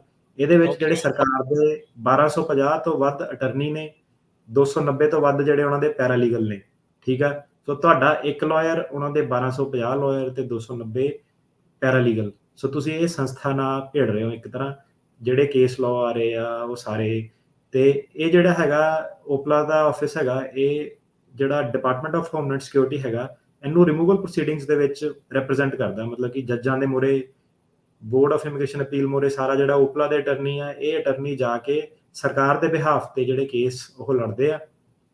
ਸੋ ਕਈ ਵਾਰੀ ਜਿੱਦਾਂ ਆਪਾਂ ਦੇਖਦੇ ਆ, ਆਪਣੀ ਵੀਡੀਓ 'ਚ ਵੀ ਦੱਸਦੇ ਆ ਕਿ ਉਹ ਕਹਿੰਦਾ ਕਿ ਮੇਰੇ ਵਕੀਲ ਨੇ ਤਾਂ ਕੁਝ ਪੁੱਛਿਆ ਨਹੀਂ, ਜਾਂ ਮੇਰਾ ਵਕੀਲ ਤਾਂ ਸਰਕਾਰੀ ਵਕੀਲ ਤਾਂ ਬਹੁਤ ਤੇਜ਼ ਸੀਗਾ, ਉਹਨੇ 4 ਘੰਟੇ ਮੇਰੀ ਇੰਟਰਵਿਊ ਲਈ, ਹਨਾ। ਸੋ ਇਹ ਹੁਣ ਡਿਪੈਂਡ ਕਰਦਾ ਕਿ OPLA ਦੇ ਵਿੱਚ ਕਿਹੜਾ ਅਟਰਨੀ ਤੁਹਾਨੂੰ ਅਸਾਈਨ ਹੋਇਆ, ਕਿੱਦਾਂ ਅਸਾਈਨ ਹੋਇਆ। ਸੋ ਇਹ ਸਾਰੇ ਜਿਹੜੇ OPLA ਦੇ ਅਟਰਨੀ ਆ, ਇਹ ਰਿਮੂਵਲ ਕੇਸਿਸ ਨੂੰ ਲਿਟੀਗੇਟ ਕਰਦੇ ਆ। ਜਿਹੜੇ ਵੀ ਕ੍ਰਿਮੀਨਲ ਏਲੀਅਨ ਆ, ਟੈਰਰਿਸਟ ਆ, ਜਾਂ ਹਿਊਮਨ ਰਾਈਟ ਅਬਿਊਜ਼ਰ ਆ, ਉਹਦੇ ਜਿਹੜੇ ਕੇਸ ਹੁੰਦੇ ਆ ਉਹਨੂੰ ਇਹ ਲਿਟੀਗੇਟ ਕਰਦੇ ਆ। ICE ਦੇ ਜਿਹੜੇ ਵੀ ਪ੍ਰੋਗਰਾਮ ਆ, ਉਹ ICE ਵਾਲਿਆਂ ਨੂੰ ਇਹ ਗਾਈਡੈਂਸ ਦਿੰਦੇ ਆ ਕਿ ਤੁਸੀਂ ਕਿੱਦਾਂ ਕਰਨਾ ਜਾਂ ਕਿੱਦਾਂ ਨਹੀਂ ਕਰਨਾ। ਤੇ ਇਹ ਉਹਨਾਂ ਨੂੰ ਕਹਿ ਲਓ ਇੱਕ ਤਰ੍ਹਾਂ ਸਰਕਾਰ ਦੇ ਇਹ ਲਾਇਰ ਆ, ਤੇ ਸਰਕਾਰ ਦੇ ਜਿਹੜੇ ਜਿੰਨੇ ਵੀ ਮਸਲੇ ਆ, ਕਸਟਮਸ ਦੇ ਹੋ ਗਏ, ਇਮੀਗ੍ਰੇਸ਼ਨ ਲਾਅ ਐਨਫੋਰਸਮੈਂਟ ਦੇ ਹੋ ਗਏ, ਜਾਂ FOIA ਜਿਹਨੂੰ ਫਰੀडम ਆਫ ਇਨਫੋਰਮੇਸ਼ਨ ਐਕਟ ਦੇ ਥੱਲੇ ਜਿਹੜੀਆਂ ਰਿਕੁਐਸਟ ਆ ਜਾਂ ਐਥਿਕਸ ਦੇ ਕੁਐਸਚਨ ਹੋ ਗਏ, ਉਹ ਸਾਰਿਆਂ ਦੇ ਵਿੱਚ ਇਹ ਇਹਨਾਂ ਦੀ ਹੈਲਪ ਕਰਦੇ ਆ। ਤੇ ਇਹਨਾਂ ਦਾ ਹੈੱਡਕੁਆਟਰ ਵਾਸ਼ਿੰਗਟਨ DC ਦੇ ਵਿੱਚ ਆ। 25 ਤੋਂ ਜ਼ਿਆਦਾ ਇਹਨਾਂ ਦੇ ਫੀਲਡ ਆਫਿਸਿਸ ਨੇ, ਤੇ 60 ਤੋਂ ਜ਼ਿਆਦਾ ਇਹਨਾਂ ਦੇ ਜਿਹੜੇ ਆਫਿਸ ਆ ਉਹ ਥਰੂ ਆਊਟ ਯੂਨਾਈਟਿਡ ਸਟੇਟਸ, ਜਿਹੜੇ ਮੇਜਰ ਸਿਟੀਜ਼ 'ਚ ਆ ਉਹ ਲੋਕੇਟਡ ਨੇ। ਸੋ ਹੁਣ ਗੱਲ ਕਰੀਏ ਵਾਪਸ ਮੈਮੋ ਦੀ। ਸੋ ਇਹ ਜਿਹੜਾ ਮੈਮੋ ਜਿਹੜਾ ਅੱਜ ਆਪਾਂ ਜਿਹਦੀ ਗੱਲ ਕਰਨ ਜਾ ਰਹੇ ਹਾਂ, ਇਹ OPLA ਨੇ ਜਿਹੜਾ ਹੈਗਾ ਆਪਣੇ ਸਾਰੇ ਜਿਹੜੇ OPLA ਦੇ ਅਟਰਨੀਜ਼ ਆ ਉਹਨਾਂ ਨੂੰ ਦਿੱਤਾ। ਤੇ ਇਹ ਮੈਮੋ ਦਾ ਨਾਮ ਹੈਗਾ ਜੀ guidance to OPLA attorneys regarding enforcement of civil immigration laws and exercise of procedural discretion. So in short ਕੀ ਹੈਗਾ ਕਿ ਇਹ ਆਉਣ ਵਾਲੇ ਟਾਈਮ ਦੇ ਵਿੱਚ ਇਹਨੂੰ ਇੱਕ ਮਾਯੋਰਕਾਸ ਦਾ PD ਮੈਮੋ ਦੇ ਨਾਮ ਨਾਲ ਇਹ ਜਾਣਿਆ ਜਾਊਗਾ, ਕਿਉਂਕਿ ਇਹਦੇ ਵਿੱਚ ਹੁਣ OPLA ਨੇ ਬੜੇ ਸਪਸ਼ਟ ਸ਼ਬਦਾਂ ਦੇ ਵਿੱਚ ਜਿੰਨੇ ਵੀ ਉਹਨਾਂ ਦੇ ਸਰਕਾਰੀ ਵਕੀਲ ਸੀਗੇ, ਉਹਨਾਂ ਨੂੰ ਇਹਨਾਂ ਨੇ ਦੱਸਿਆ ਕਿ ਆਪਾਂ ਤੁਹਾਡੇ ਕੋਲ ਕੀ ਚਾਹੁੰਦੇ ਆ ਤੇ ਕਿੱਦਾਂ ਦੀ ਆਪਾਂ ਤੁਹਾਨੂੰ ਜਿਹੜੀ ਪਾਵਰ ਜਿਹੜੀ ਉਹ ਦਿੱਤੀ ਆ। ਹੁਣ ਜ਼ਰੂਰੀ ਨਹੀਂ ਕਿ ਜਿਹੜੀ ਪਾਵਰ ਆ ਸਾਰੇ ਜਿਹੜੇ ਐਕਸਰਸਾਈਜ਼ ਕਰੂਗੇ, ਪਰ ਇਹ ਪਾਵਰ ਜਿਹੜੇ ਚੰਗੇ ਵਕੀਲ ਜਿਹੜੇ ਵਿੱਚ ਹੈਗੇ ਇਮੀਗ੍ਰੈਂਟਾਂ ਦੀ ਹੈਲਪ ਕਰਨਾ ਚਾਹੁੰਦੇ ਆ, ਉਹਨਾਂ ਲਈ ਇਹ ਬਹੁਤ ਵਧੀਆ ਗੋਲਡਨ ਓਪਰਚੁਨਿਟੀ ਆ। ਉਹ ਓਕੇ ਉਹਨਾਂ ਦੀ ਹੈਲਪ ਕਰ ਸਕਦੇ ਆ, ਤੇ ਜਿਹੜੇ ਸਾਡੇ ਕਲਾਇੰਟ ਆ ਜਾਂ ਜਿਹੜੇ ਇਮੀਗ੍ਰੈਂਟਸ ਜਿਹੜੇ ਹੈਗੇ ਆ, ਉਹਨਾਂ ਨੂੰ ਇਹਦੇ ਬਹੁਤ ਜ਼ਿਆਦਾ ਫਾਇਦੇ ਹੋਊਗੇ, ਸਪੈਸ਼ਲੀ ਉਹ ਲੋਕਾਂ ਨੂੰ ਜਿਹਨਾਂ ਕੋਲ ਫੈਮਿਲੀ ਬੇਸਡ ਇਮੀਗ੍ਰੇਸ਼ਨ ਦੀਆਂ ਆਪਸ਼ਨਸ ਹੈਗੀਆਂ ਯੂਐਸ ਦੇ ਵਿੱਚ ਪੱਕੇ ਹੋਣ ਦੀਆਂ। ਓ ਸੋ ਚਲੋ ਜੀ, ਕਈ ਰਾਹ ਜਿਹੜੇ ਆ, ਨਵੇਂ ਦਰਵਾਜ਼ੇ ਜਿਹੜੇ ਇਹ ਖੋਲਣ ਜਾ ਰਿਹਾ ਹੈਗਾ ਮੈਮੋ। ਸੋ ਜਿਹੜਾ ਆਈਸ ਨੂੰ ਦੇਖ ਕੇ ਤਾਂ ਸਾਰੇ ਜਾਣੇ ਵੈਸੇ ਹੀ ਬਰਫ਼ 'ਚ ਲੱਗ ਜਾਂਦੇ ਆ ਨਾ ਸੁਣ ਕੇ ਹੀ। ਸੋ DHS ਦਾ ਮੈਂ ਵੈਸੇ ਚਲੋ ਮੈਂ ਦੇਖ ਰਿਹਾ ਸੀਗਾ, ਜਿਹੜੇ ਬੁਸ਼ ਹੋਣਾ ਨੇ ਇਸ ਨੂੰ ਹੋਂਦ 'ਚ ਲਿਆਂਦਾ ਸੀਗਾ। 2.5 ਲੱਖ ਤਕਰੀਬਨ ਇੰਪਲੋਈ ਹੈ ਇਹਨਾਂ ਦਾ, $51 ਬਿਲੀਅਨ ਦਾ ਬਜਟ ਆ, ਤੇ ਸੈਂਕੜੇ ਹੀ ਅੱਗੇ ਸਬਸਿਡਰੀ ਜਿਹੜੀ ਇਹਨਾਂ ਦੀਆਂ ਗਾਂਹ ਤੋਂ ਗਾਂਹ DHS ਦੇ ਅੰਡਰ ਆਉਂਦਾ। ਬਹੁਤ ਵੱਡਾ ਇੱਕ ਆਰਗੇਨਾਈਜੇਸ਼ਨ ਇਸ ਟਾਈਮ ਹੈਗੀ ਆ। ਸੋ ਲੰਮਾ ਚੌੜਾ ਇਹਨਾਂ ਦਾ ਪ੍ਰੋਸੈਸ ਜਿਹੜਾ ਉਹ ਚੱਲਦਾ ਆ। ਸੋ ਹੁਣ ਦੱਸੋ ਜੀ, ਫਿਰ ਮੈਮੋ 'ਚ ਕੀ ਕਹਿੰਦੇ ਆ? ਹੁਣ ਭੂਮਿਕਾ ਜੀ ਤੇ ਤੁਸੀਂ ਬੰਨ੍ਹਤੀ ਆ, ਖੁਸ਼ਖਬਰੀ ਜੀ ਕੋਈ ਦੇਣ ਲੱਗੇ ਆ, ਦੱਸੋ ਜੀ ਕਿੱਦਾਂ ਦੀ ਗੱਲ ਹੈਗੀ ਆ ਜੀ ਇਹਦੇ ਵਿੱਚ ਹੁਣ? ਜੀ ਸੋ ਜਿਹੜਾ ਮੈਮੋ ਹੈਗਾ ਸੈਪਟੈਂਬਰ, ਸੋ ਥੋੜੀ ਜਿਹੀ ਜਿਹੜੀ ਬੈਕਗਰਾਉਂਡ ਇਹਦੀ ਦੱਸੀਏ ਕਿ ਮੈਮੋ ਹੈ ਕੀ ਹੈ, ਕੰਮ ਕਿੱਦਾਂ ਕਰਦੇ ਆ, ਕਿਉਂਕਿ ਆਪਾਂ ਮੈਮੋ ਦੀ ਗੱਲ ਕਰਦੇ ਰਹਿਣਾ। ਸੋ ਕਈ ਜਿਹੜੀ ਆਡੀਅנס ਹੁੰਦੀ ਆ ਉਹ ਕਹਿੰਦੀ ਆ ਕਿ ਪਤਾ ਨਹੀਂ ਕੀ ਬੋਲੀ ਜਾਂਦੇ ਆ, ਰੈਗੂਲੇਸ਼ਨ ਕੀ ਬੋਲੀ ਜਾਂਦੇ ਆ, ਮੈਮੋ ਕੀ ਕਰੀ ਜਾਂਦੇ ਆ। ਸੋ ਹਾਂਜੀ, ਤੁਸੀਂ ਜਾਓ ਟਿਕਟੌਕ ਤੇ ਛੋਟੀ ਵੀਡੀਓ ਸੁਣੋ, ਕਿਉਂਕਿ ਜਿਹੜਾ ਇਹ ਪ੍ਰੋਗਰਾਮ ਆ ਇਹਦਾ ਮਕਸਦ ਹੀ ਇਹੀ ਹੈਗਾ ਕਿ ਪੂਰੀ ਡਿਟੇਲ ਦੇ ਵਿੱਚ ਜਿਹੜੀ ਗੱਲਬਾਤ ਕਰਨੀ, ਤੇ ਉਹ ਲੋਕਾਂ ਲਈ ਜਿਹੜੇ ਕਿ ਇਮੀਗ੍ਰੇਸ਼ਨ ਨੂੰ ਇੰਟਰਸਟਿੰਗ ਸਮਝਦੇ ਆ। ਸੋ ਲਾਅ ਇੰਨਾ ਇੰਟਰਸਟਿੰਗ ਨਹੀਂ ਹੁੰਦਾ, ਪਰ ਲਾਅ ਦੇ ਵਿੱਚ ਹੋਰ ਪੋਲਿਟਿਕਸ, ਉਹਦੀ ਪਾਲਿਸੀਜ਼ ਦੀ ਕਿੱਦਾਂ ਚੱਲਦਾ, ਉਹ ਫੈਕਟਸ ਬਹੁਤ ਇੰਟਰਸਟਿੰਗ ਆ, ਤਾਂ ਕਿ ਤੁਹਾਨੂੰ ਤੁਸੀਂ 10-15 ਸਾਲ ਸੁਪਨਿਆਂ 'ਚ ਹੀ ਘੁੰਮਦੇ ਰਹੇ ਕਿ ਅੱਛਾ ਬੁਸ਼ ਨੇ ਆ ਜਾਣਾ, ਇੱਦਾਂ ਹੋ ਜਾਣਾ, ਟਰੰਪ ਨੇ ਆ ਜਾਣਾ। ਸੋ ਇਹਦੇ ਨਾਲ ਕੀ ਹੈ ਕਿ ਤੁਹਾਨੂੰ ਇੱਕ ਉਹ ਲੀਗਲ ਫਰੇਮਵਰਕ ਪਤਾ ਲੱਗ ਜਾਊਗਾ ਕਿ ਇਹ ਐਕਚੁਅਲ ਦੇ ਵਿੱਚ ਪੋਲਿਟਿਕਸ ਇਹਦੀ ਜਿਹੜੀ ਉਹ ਹੈ ਕੀ ਆ। ਸੋ ਸੈਪਟੈਂਬਰ 30, 2021 ਦੇ ਵਿੱਚ ਜਿਹੜਾ ਮਾਯੋਰਕਾ ਸੀਗੇ, ਸਾਰਿਆਂ ਨੂੰ ਪਤਾ ਉਹ ਕੌਣ ਆ, ਸੈਕਟਰੀ ਆਫ ਹੋਮਲੈਂਡ ਸਿਕਿਉਰਿਟੀ ਹੈਗੇ ਅਲੈਜੈਂਡਰੋ ਮਾਯੋਰਕਾ, ਜਿਹੜੇ ਆਪ ਇੱਕ ਇਮੀਗ੍ਰੈਂਟ ਸੀਗੇ। ਸੋ ਉਹਨਾਂ ਨੇ ਆਉਂਦੇ ਜਿਹੜਾ ਆਪਾਂ ਦੇਖਿਆ ਕਿ ਬਾਈਡਨ ਨੇ ਕਿਹਾ ਕਿ ਮੈਂ ਸਿਸਟਮ ਸਾਰਾ ਜਿਹੜਾ ਚੇਂਜ ਕਰ ਦੇਣਾ, ਮਾਯੋਰਕਾਜ਼ ਨੂੰ ਉਹਨਾਂ ਨੇ ਅਪਾਇੰਟ ਕੀਤਾ। ਮੇਰੇ ਹਿਸਾਬ ਨਾਲ ਅੱਜ ਤੱਕ ਦਾ ਇਹ ਸਭ ਤੋਂ ਵਧੀਆ ਜਿਹੜਾ ਸੈਕਟਰੀ ਆਫ ਹੋਮਲੈਂਡ ਸਿਕਿਉਰਿਟੀ ਹੈ ਅਲੈਜੈਂਡਰੋ ਮਾਯੋਰਕਾਜ਼। ਉਹਨੇ ਸਪਟੈਂਬਰ 2021 ਦੇ ਵਿੱਚ ਇੱਕ ਮੈਮੋ ਇਸ਼ੂ ਕੀਤਾ ਸੀਗਾ, ਜਿਹਦਾ ਨਾਮ ਮਾਯੋਰਕਾਜ਼ ਮੈਮੋ ਹੈਗਾ, guidelines for enforcement of civil immigration law. ਇਹ ਜਿਹੜਾ ਮੈਮੋ ਸੀਗਾ ਨਵੰਬਰ 29, 2021 ਚ ਇਫੈਕਟ ਹੋ ਗਿਆ। ਸੋ ਇਹ ਜਿਹੜਾ ਮਾਯੋਰਕਾ ਮੈਮੋ ਸੀਗਾ, ਇਹਨੇ ਕਾਫੀ ਚੀਜ਼ਾਂ ਜਿਹੜੀਆਂ ਲੇ ਆਊਟ ਕੀਤੀਆਂ ਉਦੋਂ DHS ਤੇ ਡਿਪਾਰਟਮੈਂਟ ਆਫ ਹੋਮਲੈਂਡ ਸਿਕਿਉਰਿਟੀ ਦੇ ਜਿਹੜੇ ਵਰਕਰ ਹੈਗੇ ਆ, ਉਹਨਾਂ ਨੂੰ ਇਹਨਾਂ ਨੇ ਦੱਸਿਆ ਸੀਗਾ ਉਸ ਮੈਮੋ ਦੇ ਵਿੱਚ ਕਿ ਤੁਹਾਡੀ ਪ੍ਰਾਇੋਰਟੀਜ਼ ਕਿੱਦਾਂ ਹੈਗੀਆਂ, ਕਿੱਦਾਂ ਤੁਸੀਂ ਉਹਨਾਂ ਨੂੰ ਅਕੰਪਲਿਸ਼ ਕਰਨਾ। ਸੋ ਇਹਦੇ ਨਾਲ ਜਿਹੜਾ ਮਾਯੋਰਕਾਜ਼ ਮੈਮੋਰੈਂਡਮ ਆ, ਇਹਦੇ ਨਾਲ ਜਿਹੜਾ ਜੋਨਾਥਨ ਮਾਇਰ ਆ, ਉਹਨਾਂ ਨੇ ਵੀ ਜਿਹੜੇ ਕਿ ਲੀਗਲ ਐਡਵਾਈਜ਼ਰ ਨੇ, ਉਹਨਾਂ ਨੇ ਵੀ ਆਪਣਾ ਇੱਕ ਮੈਮੋ ਇਸ਼ੂ ਕੀਤਾ ਸੀਗਾ, ਜਿਹਨੂੰ ਮਾਇਰਸ ਮੈਮੋਰੈਂਡਮ ਕਹਿੰਦੇ ਆ। ਸੋ ਇਹ ਜਿਹੜੇ ਦੋਨੋਂ ਮੈਮੋਰੈਂਡਮ ਸੀਗੇ, ਇਹ ਜਿਹੜੇ ਪਿਛਲੇ ਸਾਲ ਇਸ਼ੂ ਹੋਏ ਸੀਗੇ, ਤੇ ਉਸ ਤੋਂ ਬਾਅਦ ਹੁਣ ਇਹਨਾਂ ਨੇ ਜਿਹੜਾ ਫਾਈਨਲੀ ਅਪਡੇਟਡ ਜਿਹੜਾ ਮੈਮੋ ਆ ਇਹ ਲੈ ਕੇ ਆਏ ਆ। ਇਹ ਜਿਹੜਾ ਮੈਮੋ ਹੈਗਾ, ਇਹ ਸਾਰੇ ਪੁਰਾਣੇ ਜਿਹੜੇ ਟਰੰਪ ਦੇ ਰੂਲ ਰੈਗੂਲੇਸ਼ਨ ਸੀਗੇ, ਉਹਨੂੰ ਕਾਫੀਆਂ ਨੂੰ ਇਹ ਸੁਪਰਸੀਡ ਕਰ ਦਿੰਦਾ। ਸੋ ਬੇਸਿਕਲੀ ਇਹਨਾਂ ਨੇ ਇੱਕ ਤਰ੍ਹਾਂ ਆਦੇਸ਼ ਦਿੱਤਾ ਕਿ ਤੁਸੀਂ ਹੁਣ ਜਿਹੜੀ ਗਾਈਡੈਂਸ ਹੈਗੀ ਆ ਜਿਹੜੀ ਆਪਾਂ April 30, 2022 ਨੂੰ ਪਬਲਿਸ਼ ਕੀਤੀ ਆ, ਇਹਦੇ ਥਰੂ ਜਾਣਾ, ਤੇ ਬਾਕੀ ਸਾਰੀਆਂ ਜਿੰਨੀਆਂ ਵੀ ਪ੍ਰੀਵੀਅਸ ਤੁਹਾਡੀਆਂ ਗਾਈਡੈਂਸ ਸੀਗੀਆਂ, ਪੁਰਾਣੇ ਸੈਕਟਰੀ ਜਨਰਲ ਦੀਆਂ, ਪੁਰਾਣੇ ਅਟਰਨੀ ਜਨਰਲ ਦੀਆਂ, ਉਹ ਸਾਰੀਆਂ ਜਿਹੜੀਆਂ ਇਹਨਾਂ ਨੇ ਸੁਪਰਸੀਡ ਕਰਤੀਆਂ। ਸੋ ਇੱਕ ਨਿੱਕੇ ਜਿਹੇ ਕਾਗਜ਼ ਦੇ ਉੱਤੇ ਇੰਨੀ ਕੁ ਗੱਲ ਲਿਖ ਕੇ ਤੇ ਇਸ ਤਰੀਕੇ ਦੇ ਨਾਲ ਤਬਦੀਲੀ ਜਿਹੜੀ ਉਹ ਆ ਜਾਂਦੀ, ਇੱਕ ਮੈਮੋ ਦੇ ਜ਼ਰੀਏ। ਇਹ ਕਾਨੂੰਨ ਵੀ ਨਹੀਂ ਹੈ, ਇੱਕ ਸਿਰਫ ਮੈਮੋਰੰਡਮ ਆ, ਮੈਮੋ ਆ। ਸੋ ਪੋਲੀਟੀਕਲ ਬੈਟਲ ਜਦੋਂ ਉਹ ਆਉਂਦੇ ਉਹ ਇਦਾਂ ਕਰ ਜਾਂਦੇ, ਜਦੋਂ ਇਹ ਆਉਂਦੇ ਇਦਾਂ ਕਰਦੇ, ਬੜੀ ਤਰੀਕੇ ਦੇ ਨਾਲ ਖੇਡੀ ਜਾਂਦੀ ਹੈ ਜੀ। ਜੀ ਬਿਲਕੁਲ। ਸੋ ਸਾਰਾ ਪੁਆਇੰਟ ਉਹੀ ਹੈ ਕਿ ਜਿਹੜੀ ਸਰਕਾਰ ਆਊਗੀ, ਹੁਣ ਜਦੋਂ ਆਹ ਸਰਕਾਰ ਆ ਗਈ, ਇਹਨਾਂ ਨੇ ਕਹਿਣਾ ਕਿ ਲੋਕਾਂ ਦੀ ਹੈਲਪ ਕਰਨੀ ਆ। ਸੋ ਇਹਨਾਂ ਦਾ ਜਿਹੜਾ ਅਟਰਨੀ ਜਨਰਲ ਆ, ਉਹਨੇ ਡਿਸੀਜਨ ਉਦਾਂ ਦੇ, ਜਿੱਦਾਂ ਆਪਾਂ ਮੈਟਰ ਆਫ ਨਗੀਜ਼ ਕੀਤਾ ਸੀਗਾ ਟੈਰੋਰਿਸਟ ਬਾਰ ਤੇ, ਉਹਨਾਂ ਨੇ ਚੱਕ ਲੈਣੇ ਕਿ ਆਹ ਡਿਸੀਜਨ ਸਿੱਧੇ ਅਟਰਨੀ ਜਨਰਲ ਦੇ ਥੱਲੇ ਆਊਗੇ। ਫਿਰ ਅਟਰਨੀ ਜਨਰਲ ਡਾਇਰੈਕਟਲੀ ਓਪੀਨੀਅਨ ਦਊਗਾ ਕਿ ਟੈਰੋਰਿਸਟ ਬਾਰ ਨੂੰ ਕਿੱਦਾਂ ਇੰਟਰਪ੍ਰੇਟ ਕਰਨਾ। ਜਿੱਦਾਂ ਟਰੰਪ ਉਹਨਾਂ ਨੇ ਮੈਟਰ ਆਫ AB ਕਾਫੀ ਖਤਰਨਾਕ ਡਿਸੀਜਨ ਜਿਹੜੇ ਦਿੱਤੇ ਸੀਗੇ ਕਿ LGBTQ ਅਸਾਈਲਮ ਨਹੀਂ ਕਰ ਸਕਦੇ, ਡੋਮੈਸਟਿਕ ਵਾਇਲੈਂਸ ਵਾਲੇ ਅਸਾਈਲਮ ਨਹੀਂ ਕਰ ਸਕਦੇ। ਤੇ ਜਦੋਂ ਇਹਨਾਂ ਦੀ ਸਰਕਾਰ ਆਈ, ਅਟਰਨੀ ਜਨਰਲ ਨੇ ਸਿੱਧੇ ਆਇਆ, ਉਹਨੇ ਕਹਿਣਾ ਕਿ ਮੈਟਰ ਆਫ AB ਮੈਂ ਰਿਵਰਸ ਕਰ ਦਿੱਤਾ ਹੈ ਨਾ। ਸੋ ਕਾਫੀ ਜ਼ਿਆਦਾ ਜਿਹੜੇ ਇਦਾਂ ਦੇ ਆਪਾਂ NTA ਦੇ ਰਿਲੇਟਡ ਆਪਣੇ ਸ਼ੋਅ 'ਚ ਕਾਫੀ ਡਿਸਕਸ ਕਰਦੇ ਆਏ ਆ ਕਿ ਆਪਾਂ ਦੇਖਿਆ ਹੀ ਆ ਕਿ ਸ਼ੁਰੂ ਆਪਾਂ ਸ਼ੋਅ ਟਰੰਪ ਐਡਮਿਨਿਸਟ੍ਰੇਸ਼ਨ ਦੇ ਕੀਤਾ ਸੀਗਾ। ਸਾਡਾ ਪਹਿਲਾ ਸਾਲ ਜਿਹੜਾ ਪੂਰਾ ਉਹੀ ਸੀਗਾ, ਨੈਗੇਟਿਵ ਖਬਰਾਂ ਕਿ ਕਿੱਦਾਂ ਉਹਨਾਂ ਨੇ ਅਸਾਈਲਮ ਰਿਸਟ੍ਰਿਕਟ ਕਰਤਾ। ਸੋ ਬਾਈਡਨ ਦੇ ਟਾਈਮ ਤੇ ਆਇਆ ਕਿ ਕਿੱਦਾਂ ਉਹਨਾਂ ਨੇ ਅਸਾਈਲਮ ਨੂੰ ਐਕਸਪੈਂਡ ਕਰਤਾ। ਸੋ ਬਿਲਕੁਲ ਜਿਹੜਾ ਇਹ ਅਟਰਨੀ ਜਨਰਲ ਆਪਣਾ ਲਾਉਂਦੇ ਆ, ਫਿਰ ਇਹਦੇ ਨਾਲ ਜਿਹੜਾ ਡਾਇਰੈਕਟਰ ਆਫ ਹੋਮਲੈਂਡ ਸਿਕਿਉਰਿਟੀ ਆ, ਉਹ ਸੈਕਟਰੀ ਆਫ ਹੋਮਲੈਂਡ ਸਿਕਿਉਰਿਟੀ, ਇਹ ਸਾਰੇ ਜਿਹੜੇ ਆਪਣੇ ਉਹ ਲਗਾਉਂਦੇ ਆ। ਉਹ ਜਿਹੜੇ ਲੋਕੀ ਜਿਹੜੇ ਹੈਗੇ ਆ ਉਹ ਆਪਣੇ ਲਾਅ ਦੇ ਵਿੱਚ ਚੇਂਜ ਲੈ ਕੇ ਆਉਂਦੇ ਆ, ਜਿਹਦੇ ਕਿ ਬਹੁਤ ਜ਼ਿਆਦਾ ਵੱਡੇ ਲੈਵਲ ਤੇ ਜਿਹੜੇ ਸਾਡੇ ਇਮੀਗ੍ਰੇਸ਼ਨ ਕਲਾਇੰਟਸ ਆ ਉਹਨੂੰ ਹੈਲਪ ਕਰਦੇ ਆ। ਤੇ ਹੂੰ, ਟਰੰਪ ਦੇ ਟਾਈਮ ਤੇ ਕਈ ਵਾਰੀ ਆਪਾਂ ਇਹ ਵੀ ਦੇਖਿਆ ਸੀਗਾ ਕਿ ਉਹਨਾਂ ਨੇ ਕਈ ਬੰਦਿਆਂ ਨੂੰ ਕੱਢਿਆ ਵੀ ਸੀਗਾ। ਕਈ ਸਾਰੀਆਂ ਅਪਾਇੰਟਮੈਂਟਸ ਜਿਹੜੀਆਂ ਸੀਗੀਆਂ ਇਲੀਗਲ ਵੀ ਸੀਗੀਆਂ, ਜਿਹੜੀਆਂ ਕੋਰਟ ਨੇ ਸੁਪਰੀਮ ਗਈਆਂ, ਉਹਨਾਂ ਨੇ ਕਿਹਾ ਕਿ ਤੇਰੀ ਅਪਾਇੰਟਮੈਂਟ ਤੂੰ ਸਹੀ ਤਰੀਕੇ ਨਾਲ ਨਹੀਂ ਕੀਤੀ। ਸੋ ਜਿਹੜੇ ਵੀ ਇਹਨਾਂ ਹੂੰ, ਨੇ ਲਾਅ ਜਿਹੜੇ ਡਾਕਾ ਦੇ ਜਾਂ ਉਹ ਸੀਗੇ ਪਾਸ ਕੀਤੇ ਆ, ਜਿਹੜੇ ਰਿਸਟ੍ਰਿਕਟਿਵ ਆ, ਉਹ ਸਾਰੇ ਲਾਗੂ ਨਹੀਂ ਹੁੰਦੇ। ਸੋ ਇਹ ਪੋਲੀਟੀਕਲ ਬੈਟਲ ਕਾਫੀ ਵੱਡੀ ਆ। ਤੇ ਜਿਹੜਾ ਇਮੀਗ੍ਰੇਸ਼ਨ ਹੈਗਾ ਯੂਐਸ ਦੇ ਵਿੱਚ, ਬਾਕੀ ਕੰਟਰੀਆਂ ਦਾ ਤਾਂ ਚਲੋ ਹੋਰ ਹਿਸਾਬ ਆ, ਇਮੀਗ੍ਰੇਸ਼ਨ ਦਾ ਜਿਹੜਾ ਯੂਐਸ ਦੇ ਵਿੱਚ ਆ ਇਹ ਕਾਫੀ ਹੌਟ ਟੌਪਿਕ, ਜਿਹੜਾ ਕਹਿ ਲਓ ਕਿ ਸੇਮ ਜਿੱਦਾਂ ਇਹਨਾਂ ਦੇ ਵਾਰ ਦੇ ਟੌਪਿਕ ਆ, ਆਇਲ ਗੈਸ ਦੇ ਟੌਪਿਕ ਆ, ਇਮੀਗ੍ਰੇਸ਼ਨ ਵੀ ਇਹਨਾਂ ਦਾ ਉਸ ਲੈਵਲ ਦਾ ਇੱਕ ਜਿਹੜਾ ਟੌਪਿਕ ਹੈਗਾ ਹੈਲਥ ਇੰਸ਼ੋਰੈਂਸ ਨਾਲ ਅਪ ਦੇਅਰ। ਸੋ ਜਿਹੜੇ ਅਪਾਇੰਟਮੈਂਟਸ ਹੈਗੀਆਂ, ਸੈਕਟਰੀ ਵਾਲੀ ਪੋਸਟ ਆ, ਅਟਰਨੀ ਜਨਰਲ ਦੀ ਪੋਸਟ ਆ, ਇਹ ਬਹੁਤ ਪੋਲੀਟੀਕਲ ਪੋਸਟ ਆ। ਤੇ ਹੁਣ ਬਾਈਡਨ ਆ ਗਿਆ ਤੇ ਬਾਈਡਨ ਆਪਣੀਆਂ ਟਰਮਸ ਜਿਹੜੀਆਂ ਲੈ ਕੇ ਆਇਆ, ਤੇ ਜਿਹੜਾ ਮਾਇਓਰਕਸ ਦਾ ਜਿਹੜਾ ਮੈਮੋਰੈਂਡਮ ਸੀਗਾ, ਇਹਨੇ ਜਿਹੜੇ ਟਰੰਪ ਦੇ ਜਿਹੜੇ ਵੀ ਪਹਿਲੇ ਮੈਮੋਰੈਂਡਮ ਸੀਗੇ ਉਹ ਸਾਰਿਆਂ ਨੂੰ ਓਵਰਰੂਲ ਕਰ ਦਿੱਤਾ ਆਲਰੇਡੀ। ਜੀ, ਜੀ ਬਿਲਕੁਲ। ਸੋ ਇਹ ਖਿੱਚੋਤਾਣ ਦੇਖੋ ਜੀ ਲੱਗੀ ਰਹਿੰਦੀ ਆ। ਇਹ ਕੋਈ ਕਵੇ ਵੀ ਜੇ ਟਰੰਪ ਆ ਗਏ ਤਾਂ ਇਹੀ ਪੱਕੇ ਰਹਿਣੇ ਆ, ਤੇ ਜੇ ਬਾਈਡਨ ਆ ਗਿਆ ਤੇ ਇਹੀ ਪੱਕੇ ਰਹਿਣੇ, ਇਦਾਂ ਨਹੀਂ ਹੁੰਦਾ।